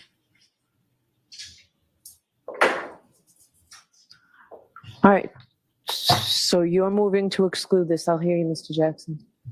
Your Honor, it's very clear that this is a blatant violation. Commonwealth has at least the obligation to provide us with any new opinions that any experts. There's no new opinion. On direct examination. They've known about this witness for not months, for a year, for a couple of years. They've known exactly what this witness has memorialized in his official report. They knew that the only thing that we had was the official report. They met with him. So then your 2 weeks ago. witnesses would be This has thrown out. become a pattern.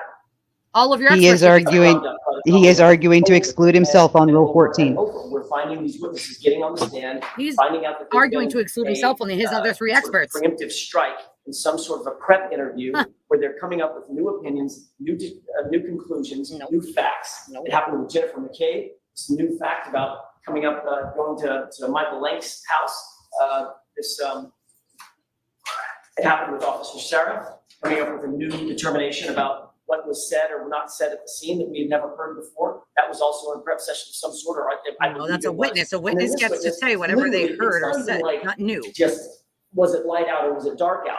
This is a completely new opinion based on evidence that we presented, both in open, or talked about in opening statement. Roll your eyes, Karen, some more. Presented variously throughout this trial, and this officer gets on the stand and now has a new central opinion about whether or not we're right and that taillight lens could be cracked. That's something that should have at least been reduced to writing, and even if it was reduced to writing, it should have been excluded. Because it's a discovery violation, it's late. Your We don't have discovery that time. violations are Therefore, late. And we're caught off guard. I use the word at sidebar. Thank you, ambush, and I know Anastasia. that- I just that saw renders it. the court and the court doesn't like it, but that's exactly what it feels like. Well, that's been used both ways here, right? So Yep. it's a word, let's just take it out of here, make your point. Okay? Make your fucking. I'll see if I can come up with a synonym for it. Well, I feel like I I understand your argument, so focus on, just continue where you were, but no comment whether I like ambush or don't like ambush. It's a word I've heard a lot on both sides. I understand, Your Honor. My point is the evidence that now is being sought should never be presented in front of. Oh, bullshit. Then your didn't have experts don't get to come in. opportunity To get this in advance. Yeah, we don't even need the board here next week. Just kill him now. Just chop him right off. Took notes about it. He now says, well, I didn't take notes about that specifically. I don't believe that as far as I can You don't go. have to believe But he did take notes about it. He was shown the video. He provided a new opinion. Mr. Lally knew that he was providing a new opinion. And then the first time he discloses this opinion is in front of the 16 jurors, 15 jurors. We would ask for its 13. Also, All right, Mr. Lally. Yes, Your Honor. As far as the pattern, especially coming from counsel, I simply find it laughable. As far as Officer Sarif, I think what counsel is referring to was testimony that was in his grand jury testimony. He was crossed about whether or not it was in his report, but it was in his grand jury testimony. As far as Ms. McCabe is concerned, that was regarding reciprocal discovery that was given to the Commonwealth weeks into trial by the defendant. It was then shown to a witness, which is perfectly permissible. Counsel asked a question of Ms. McCabe on cross, and she was aware of the material based on the late disclosure of reciprocal discovery. So there's no violation there. As it relates to and why I say laughable, Your Honor, is that I am still. I don't like hearing you say laughable. Well, Just too bad. stick That's to what the the argument. arguments are. And With respect to this witness. Hold on. Quit the finger pointing, name calling, things like that, Well, please. if you're gonna let I him know do it's it, you're been a gonna let him long week. It's been a particularly long day, but just focus on what you want to argue to me. And I apologize to the court for that, Your Honor. With respect to this testimony, it's well within his realm as a crash reconstructionist. This is a witness who's responded to and investigated hundreds of crashes involving damage to vehicles. Simply making an observation of contact between two vehicles or purported contact between two vehicles on a video. The force is self-evident, and whether or not that force is sufficient to cause the damage that he personally observed on the defendant's vehicle is well within his expertise.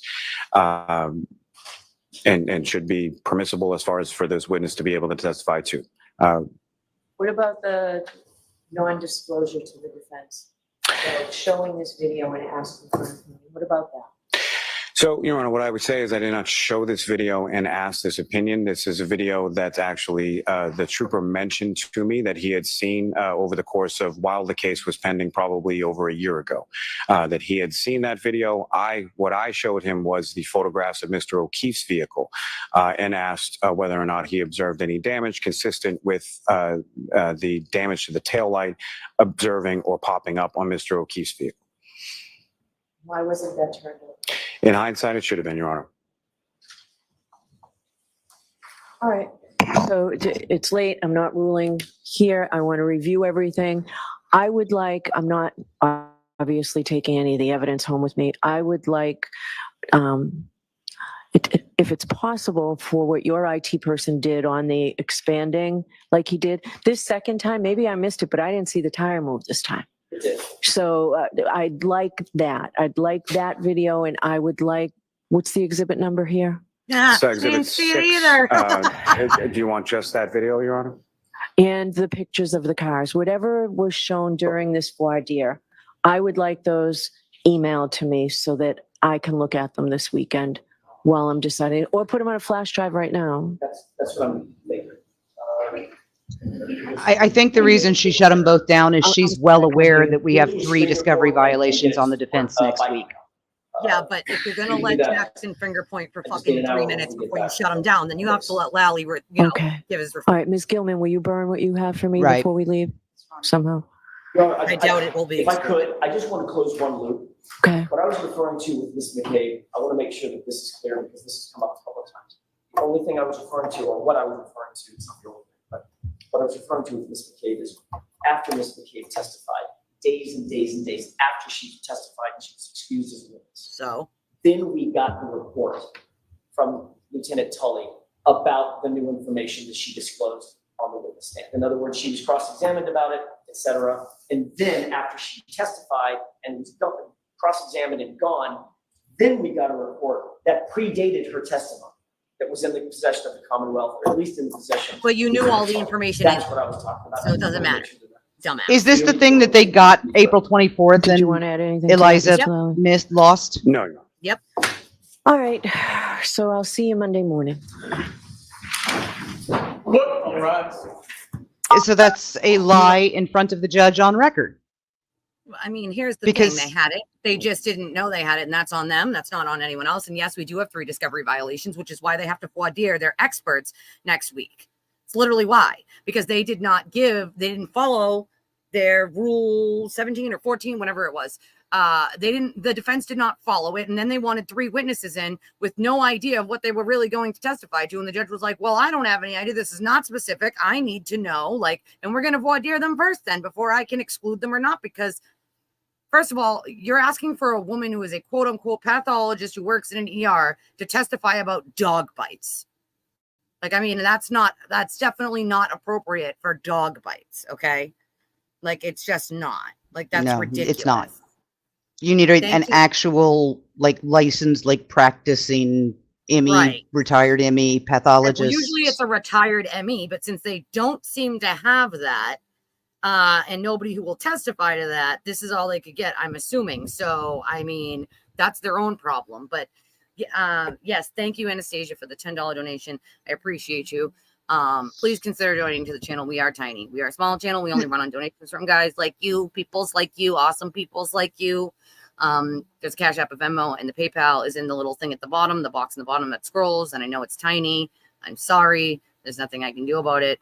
All the information scrolls at that little tiny ticker there at the bottom. I read them out loud. So if you don't want me to say your name, just write AN or A as in anonymous, and I will read it as anonymous.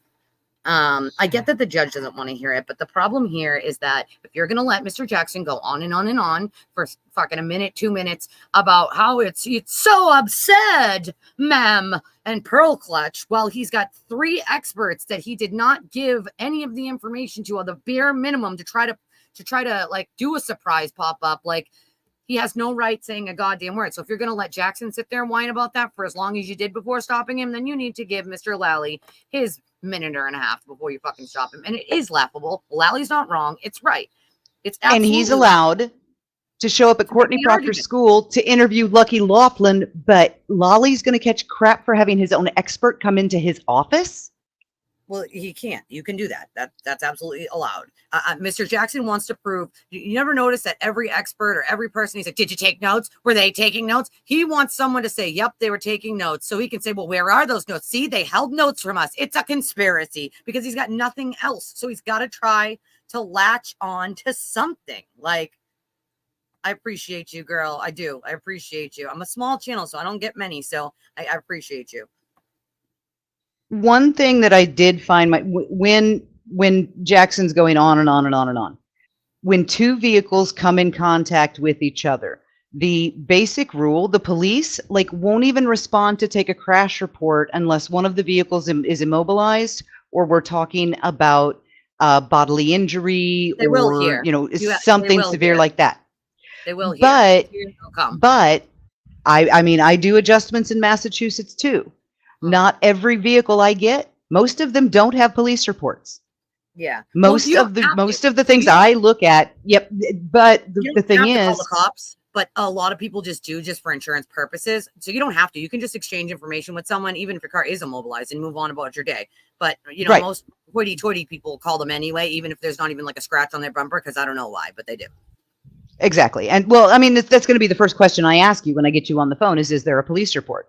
Because we want to know who did the police find at fault, because that actually has bearing on your policy.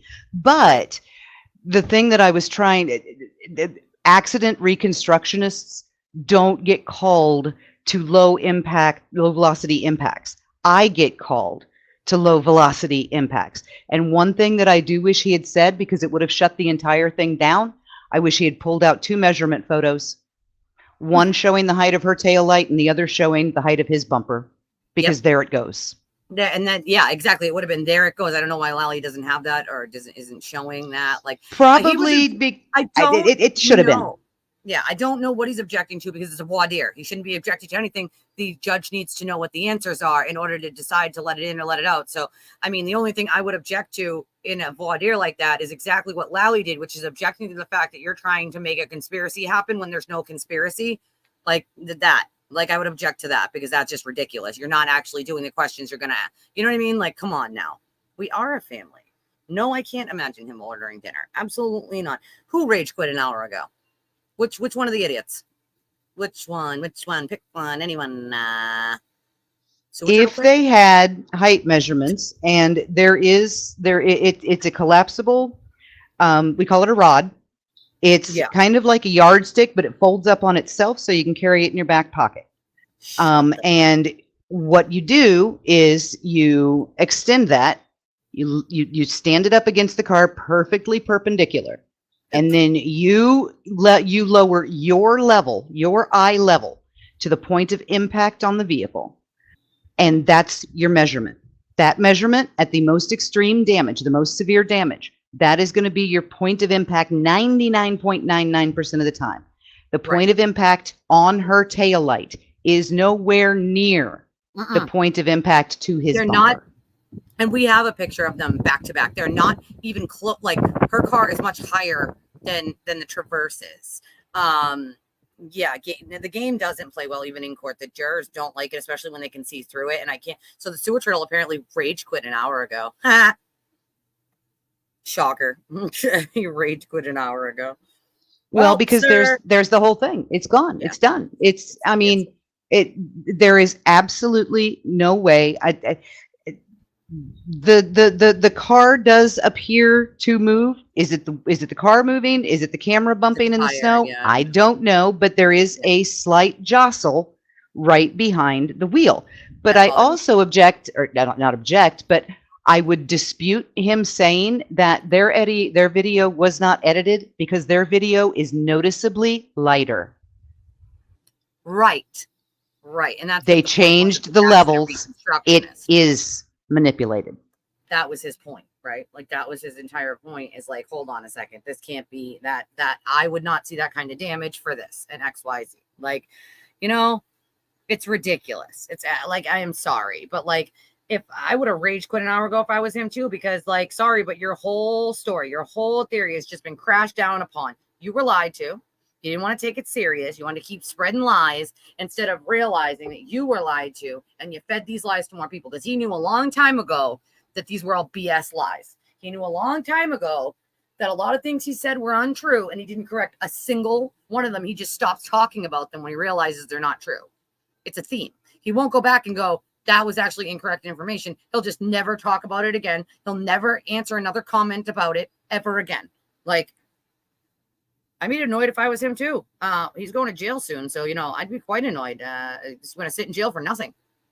You did all this for what? For the $50,000 a month you were getting there, bub? I don't even make like 25 a stream usually, so I can't imagine being sitting 160 or 180 years in prison for something so ridiculous because you had to be right. And narcissists can't apologize or tell the truth. Like, I mean, the jury's going to have this, it's going to have the same effect, like, and really what they're arguing about Proctor all over line is he just didn't like Karen. That does not mean she didn't do the crime. And I'm sorry, but if that's all you're going on, it's a very slim margin with a jury that, oh, well, he might not have liked Karen. Maybe no one liked Karen, but it doesn't mean she didn't commit the crime. Like Michael Proctor is an asshole, but he is not Mark Furman in that he did not have the opportunity to plant the evidence like Mark Furman did. Just because he doesn't like her? I mean, he doesn't like her after she killed someone. He didn't not like her before because he didn't fucking know her. Like, so where's the motive? Yeah, I mean, Furman's hatred was demonstrable against an entire race. Right. And that's why that was such a big deal. But Michael Proctor, as far as we have seen, his hatred was directed at one person, not the entire female half of the species. Correct.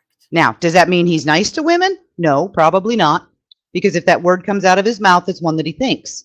Right. But sexism and racism, and sexism directed at one person versus racism potentially, directed at a beloved sports figure, broke ceilings, broke barriers. They just had a much more compelling case. Plus, OJ was OJ. He was world famous. He was an actor. He was a comedian. He was a football player. He was a star. She's a nobody. Right. Like, so look at like exactly what Liza just said right here. A neighbor backed into my Lexus SUV bumper with his Porsche. My bumper didn't bulge, but my paint cracked. It cost him $2,100. His red paint stayed in my car paint, my paint in his. So it's like, this is what the accident reconstructionist was literally trying to say. Like, the dismissed juror was dismissed this morning. They like talked to numerous jurors about it. There was like 4 jurors. They said personal reasons. They don't tell us why.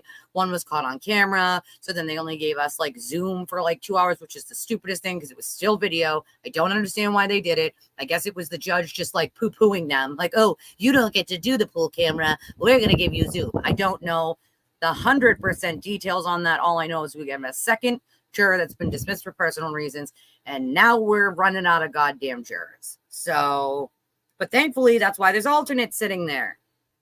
And Liza, the three-stage paint, which is just about all Lexuses have three-stage paint because they are high-end vehicles. Those are the ones that have the extra sheen to them. They're metallic or they're reflective, or they are just super, super deep color, like vanilla instead of white, a deep charcoal instead of black. But they're still, under black and white paint coats. Her vehicle, at most, from the appearance of those scratches down the quarter panel in the side of the bumper, the most her vehicle would have left on John's textured bumper cover right there is a little bit of clear coat. There wouldn't even be paint transfer at that speed.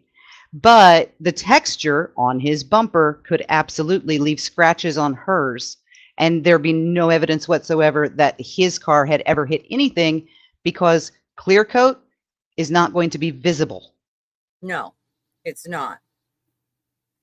So it's like, we heard a lot of stuff today. We did. We heard quite a bit of stuff today. And no wonder they rage quit over there, because what else are they going to do realistically? Here's the thing, right? We heard a lot. The Google search was debunked, no matter how much over there they want to say. She said she couldn't get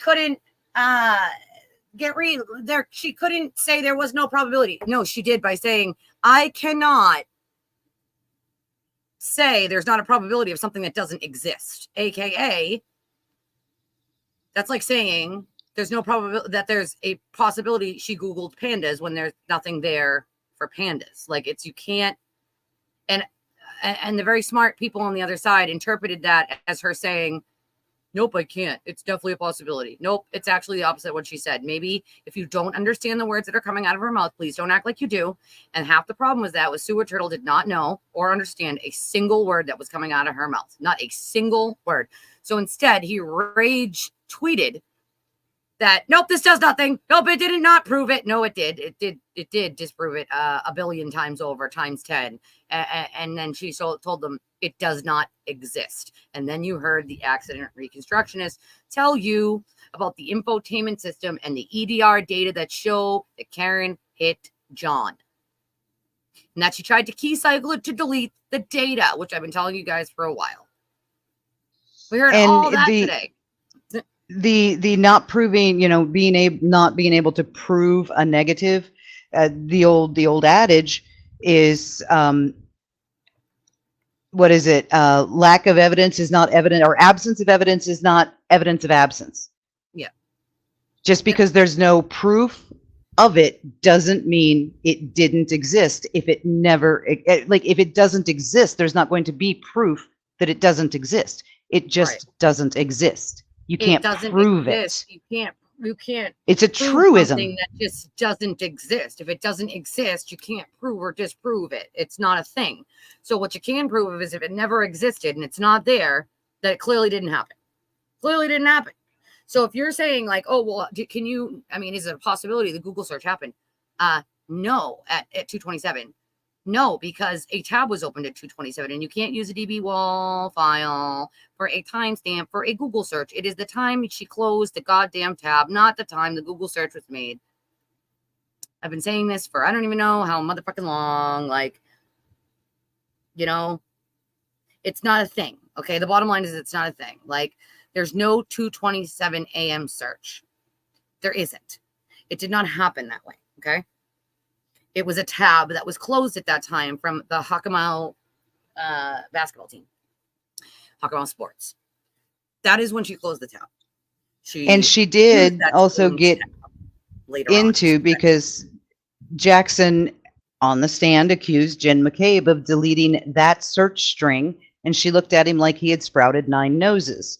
It is not possible to delete a single search string from your browser history without going into the database and manually deleting the entries. But you deleted all or none.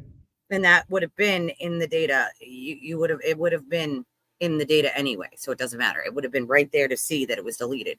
And as she there said, would have been yes. There would have been a new file creation date with the time that database was edited. And as far as I know, Ian Whiffen is still testifying from Celebrite to debunk some more of these BS nonsense things about calls and whatnot on the Celebrite end.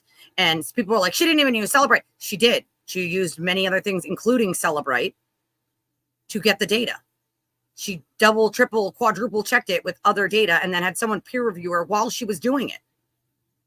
I mean, it doesn't get, and never mind, it took her 5 minutes to say her list of like accomplishments and why she's overly qualified 100% to make this decision, like, and to tell it to the world, like, you know, like they're And still she waiting for is the trusted. She specifically said she was on the terrorism cybercrime task force. She's not just examining cell phone detonators. She's examining cell phone detonators involved in terrorist attacks. She is one of the people who, when this country is attacked, proves who did it. Now debunker. Yeah, well, I mean, that's another thing. Like, the woman is clearly a very smart cookie. She's got many accomplishments. She's well qualified to read the data and not misinterpret it. And no one in the history of anywhere that I know of, and I'm sure there's probably someone somewhere obscure, but no one I've ever heard of has tried to use a DB wall file as a timestamp for a Google search. So people keep saying, well, how can so Celebrite is wrong? It's right in all these cases. Same thing Aiden keeps saying to people. That is not true. Nobody's arguing what Celebrite said. They're arguing that your idiotic defense is reading a DB wall file as a timestamp for a Google search when it is the time this tab was suspended or closed. Like, it's that simple. It's not that difficult. It's really not hard to understand. Like, but he can't even understand the most basic of basic.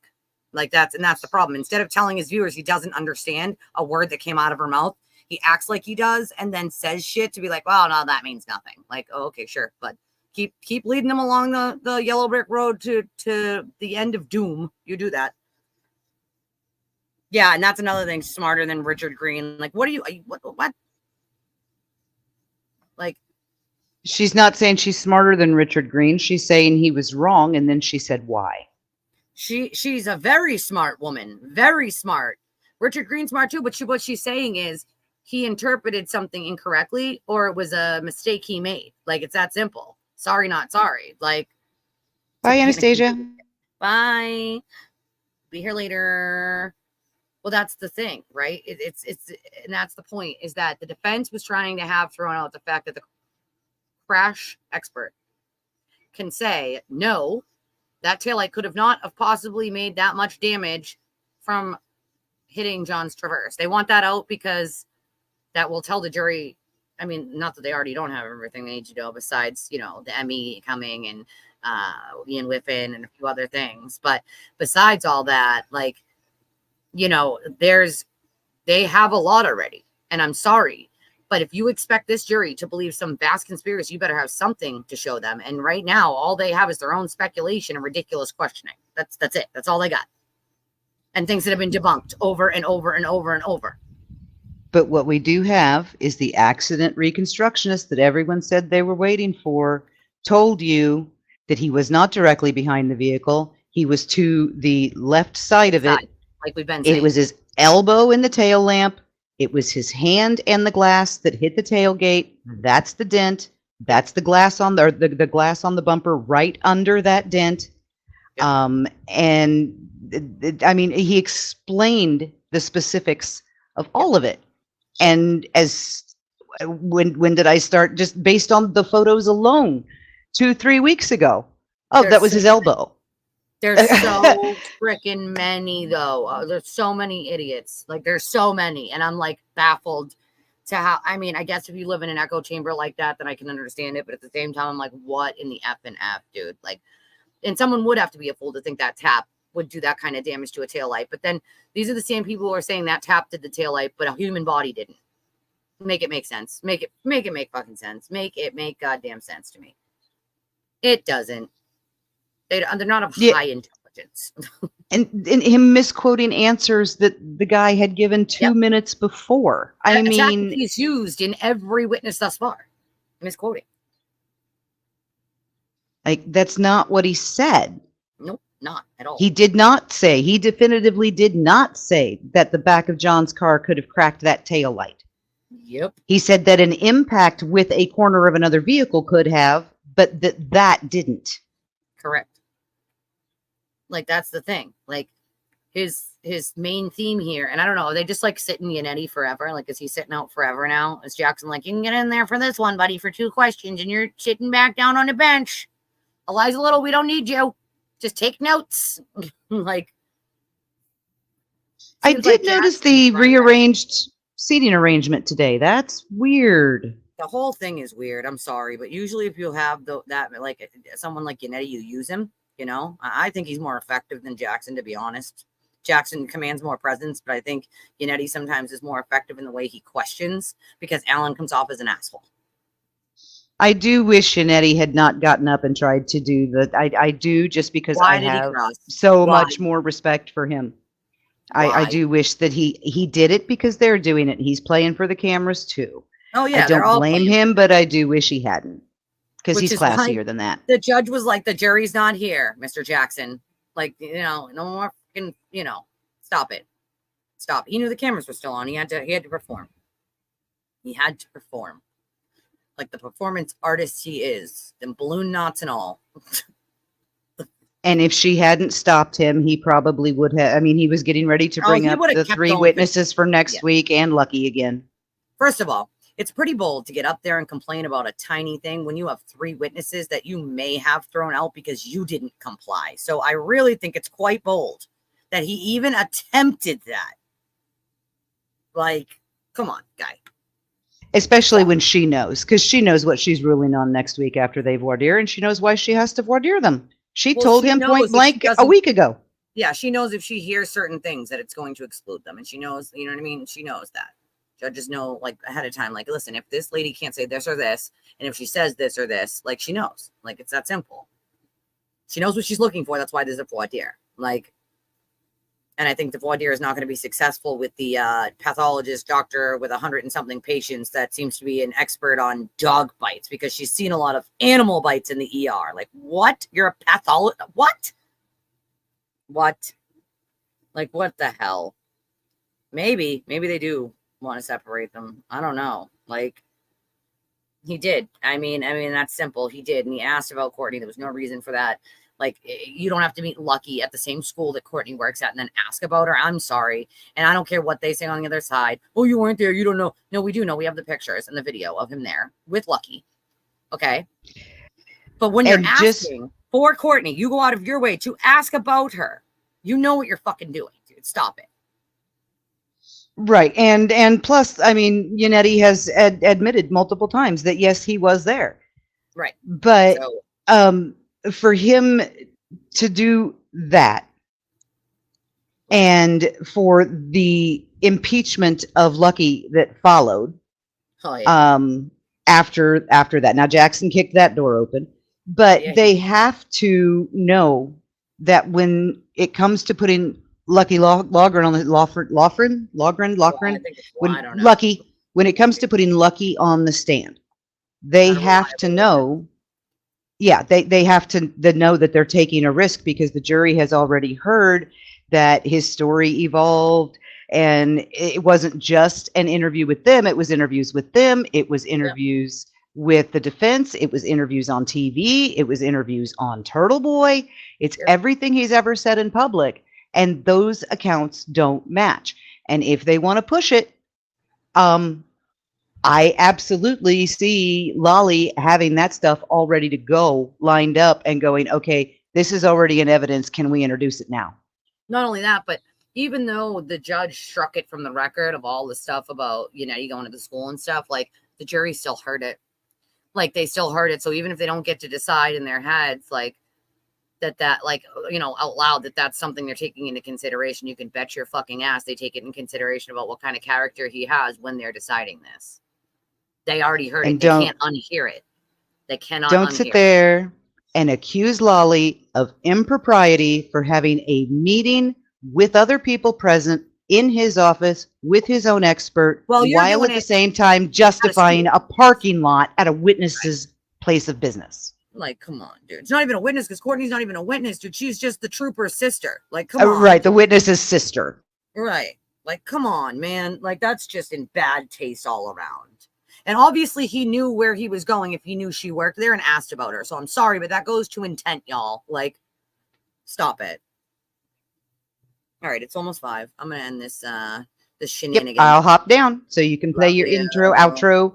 Love you. I will see you shortly. I will most likely my day is over because our office closes at 3:30 or 4:30 Eastern on Friday. Sweet. So my day is over.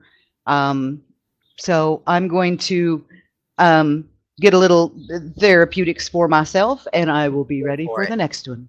Love you. Bye. Right. See you later. Yeah, so yeah, I'm gonna end this because I'm tired and I have to be back here tonight to do some recap for everyone on the West Coast that didn't exactly get to tune in today and see all the fun stuff.